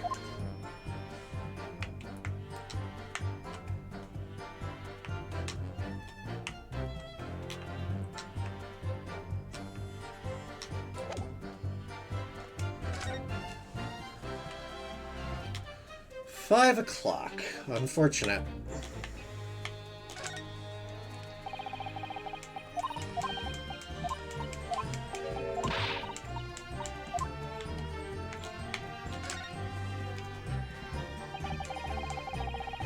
Reading keys of them, wind to watch. Up every single day for 10 years without fail. It's obviously a thing of great importance to the inspector. Reminder of the past, lest they forget.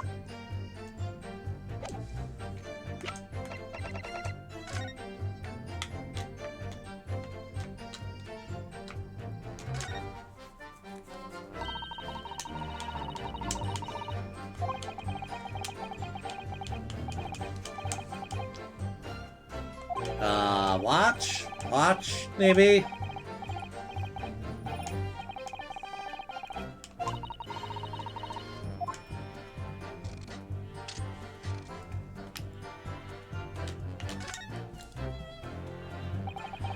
Little keys to wind inspector's pocket watch.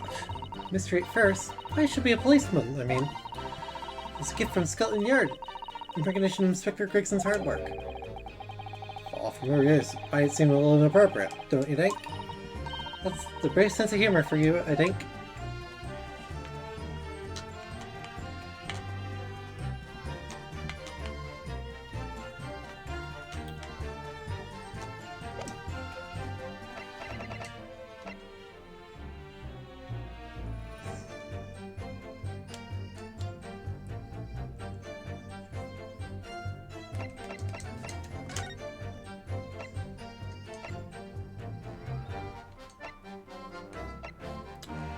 Hey, you know, I just realized this autopsy report doesn't report a time of death. That's really weird, actually. How did I not notice that?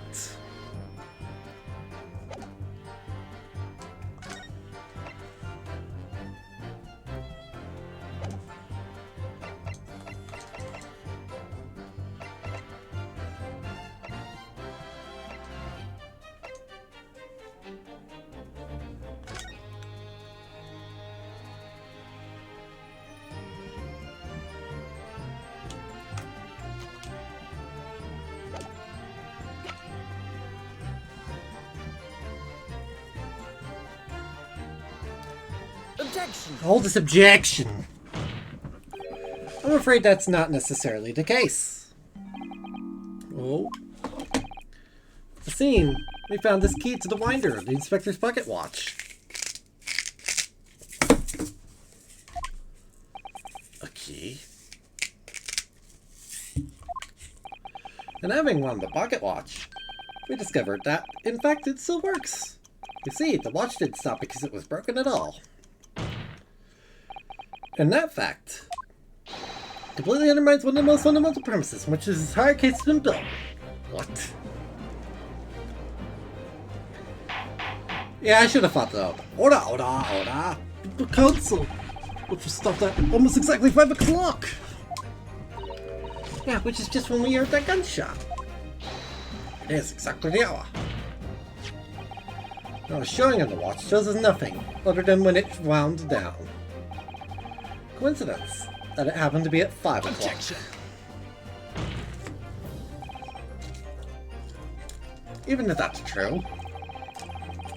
5 o'clock. Objection! Was committed. Hold. Why not? Mr. Odd said, only moments ago. Every evening without fail when he was waiting for his scrub to come at the pub. Staying in the last 10 years, polishing and minding it. Report to him. I watched it. And today, in the evening. Or they wound the time based on the evening before he died as well. Would be entirely reasonable. But if that's the case, you wouldn't expect the watch to have completely wound that by 5 o'clock the following day. Why? Explain it then.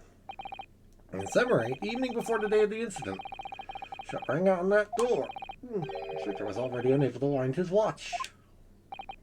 You can't mean... Winding his watch if he's been in the habit of winding it every single evening for 10 years? The obvious answer is that he was already dead.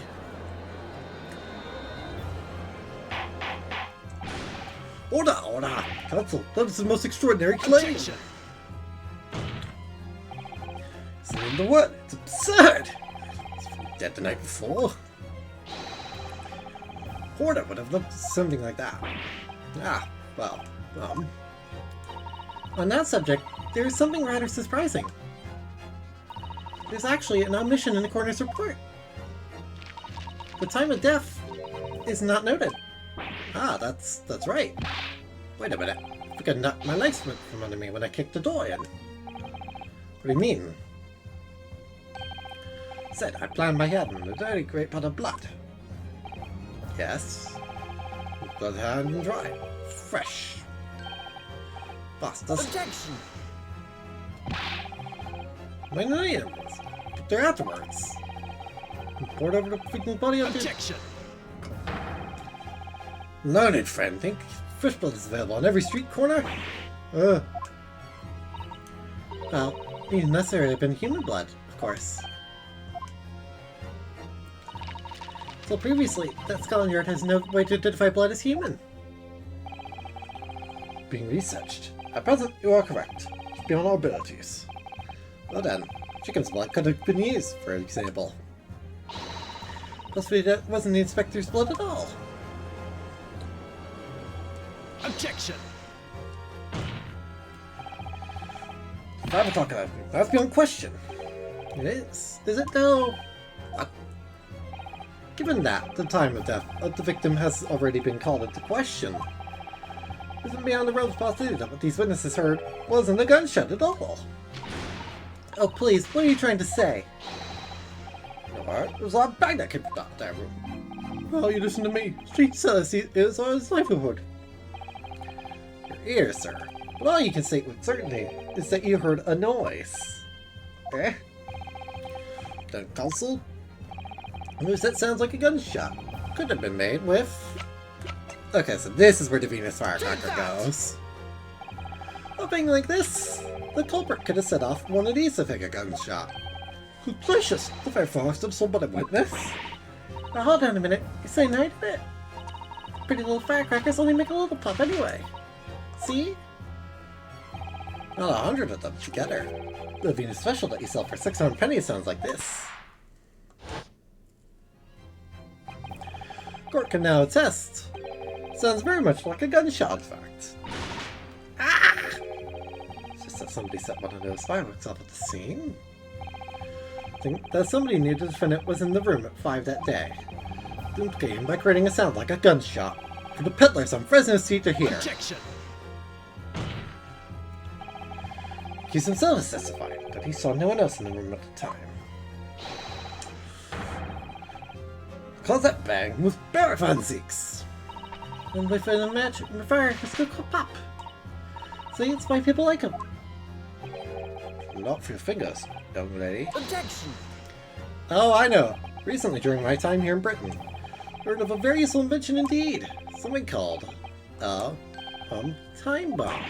Good heavens, a bomb! The device that allows you to blow up whatever you like, whenever you like. Mr. Nar had a predate your unfortunate phrasing there. May lead to yet another international incident. No, wait. It's the whenever you like part that's important. Time device. Yes, exactly. Time device. Or it could have been planted at the scene. Produced the sound of a gunshot long after the culprit had left. Claim will have to be associated with evidence, counsel. Oh, I get it. Proof the opposite suggests that in any way that a time device was employed to create the gunshot sound.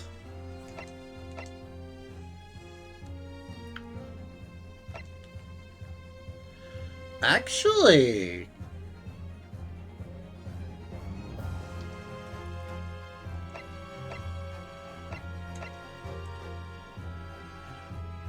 See, this candle doesn't make any sense if we are going under the assumption that it was a gunshot.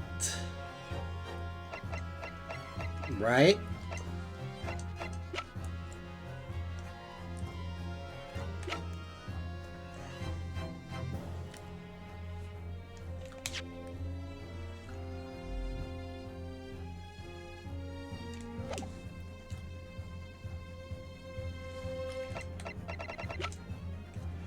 So, the candelabrum doesn't make any sense from a logical standpoint.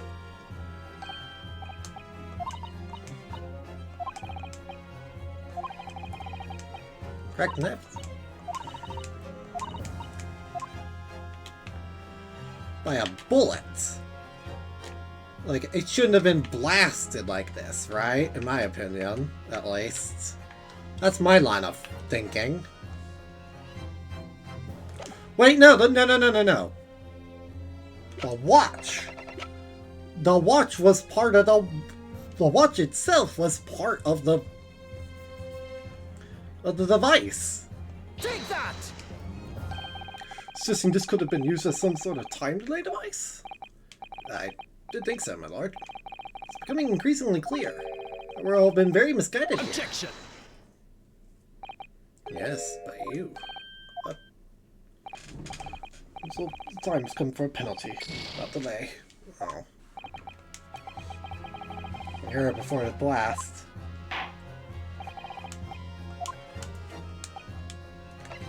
Well, that didn't work. Take that! The candelabrum? It's already discussed. The tip of one of the candles in the candelabrum has been blown off. Indeed, because it was struck by the bullet, which presumably passed through the victim.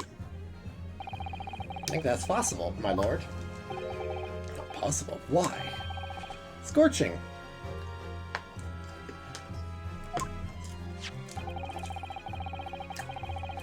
Broken candle.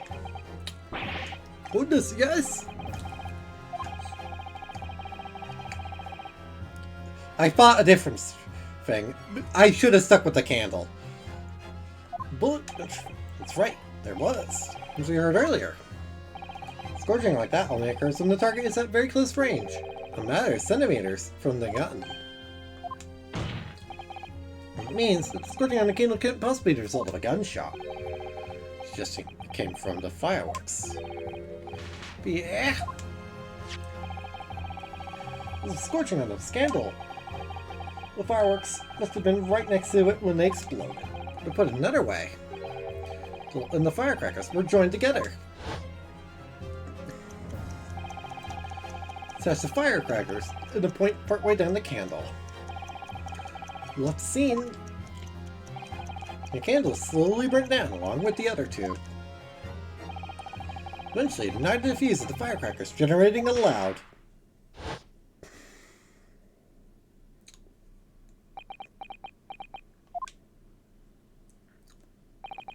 That is how these three witnesses came to believe they heard a gunshot at 5 o'clock. Well, what a plot. Lies that the victim could have died earlier than we've been led to believe. The previous day, even. No. Just hold your horses. I'm going into the building, remember? I couldn't forget that flame-colored hat, even if I wanted to. So you saw entering the building. It wasn't the victim at all. Consider this. Silly, anybody can wear a wig. So the person that these witnesses saw entering the building 15 minutes before the incident occurred could easily have been someone else entirely wearing the red hairpiece. What else do you mean to say? It's the same person who contrived the firecracker trick. In other words, Inspector Gregson's killer.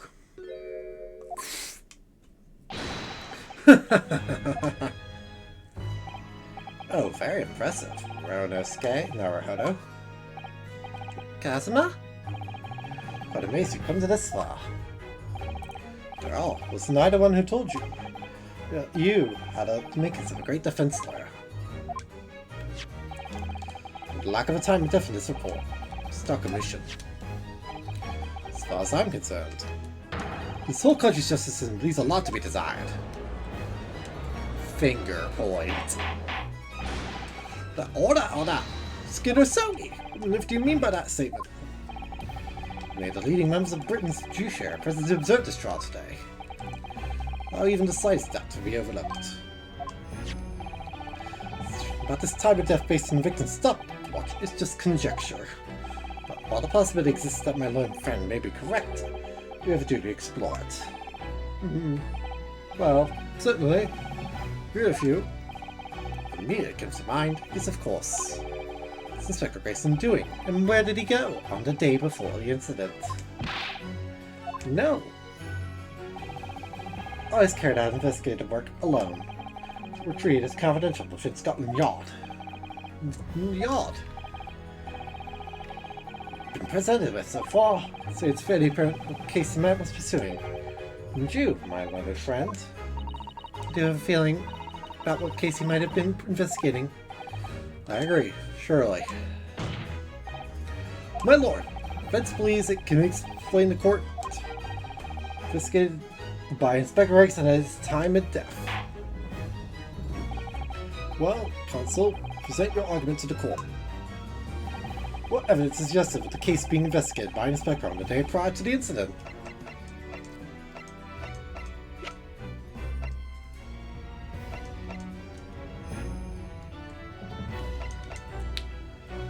Well, the notice board. Take that! I'd say that I find your answer suggestive of anything in particular. And perhaps it is utterly wrong, which you have to clarify most expertly. What? Oh. Skin never hello. Expert display. Oh. Correct. Did you just draw Karamami, my friend? Now, there's one particular piece of evidence that really does stand out in showing what case Inspector Grayson was investigating. Now, what the frick am I looking? Oh, Miss Virgil? Oh, yeah, the framed photograph, actually. Wait, yeah, no. Framed photograph.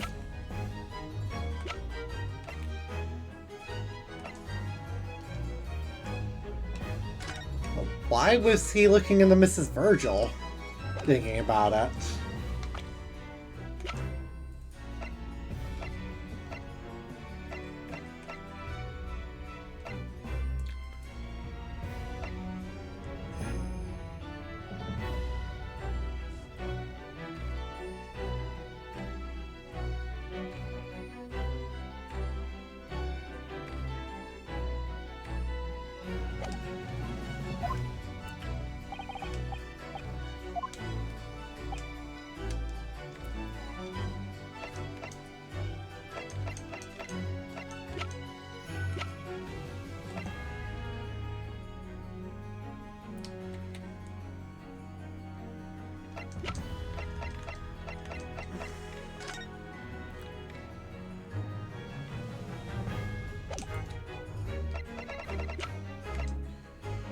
Well, actually, when we consider the big red hairpiece and everything,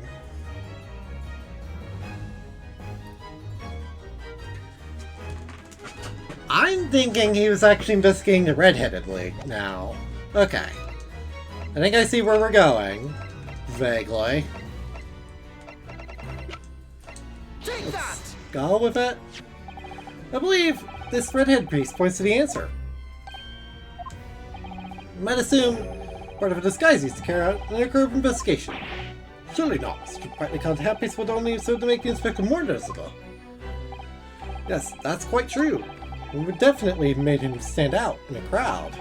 Except, that is, in a crowd of gentlemen from the Red-Headed League. The Red-Headed League? So, you've already worked it out. What was this all about? Extraordinary League of Gentlemen? The League is currently under investigation for a grand deception. Of what nature, Counsel? Targeting red-haired men across all of London and tricking them out of small sums of money. Missed you a minute. Only yesterday, in fact. Lord. I'm meant to be summoned at once. 2 redheads.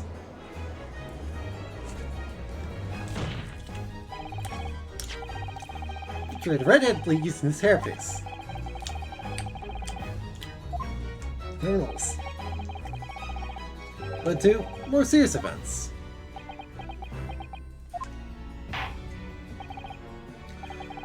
Now in good conscience, leave this new avenue and explode. Well done, Mr. Naruto. Well, not a possible line of inquiry for us, otherwise. Make immediate arrangements for the charge to meet men who appear. Where the League consider this before me, Prosecutor Soki? At once, my lord. Very good. We will have a 30-minute recess. What is adjourned? To be continued, because I want to stop.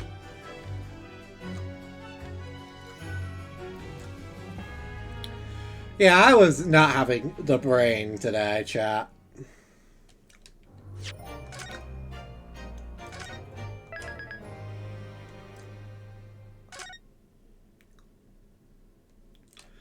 Next time on the next episode of The Great Ace Attorney Chronicles,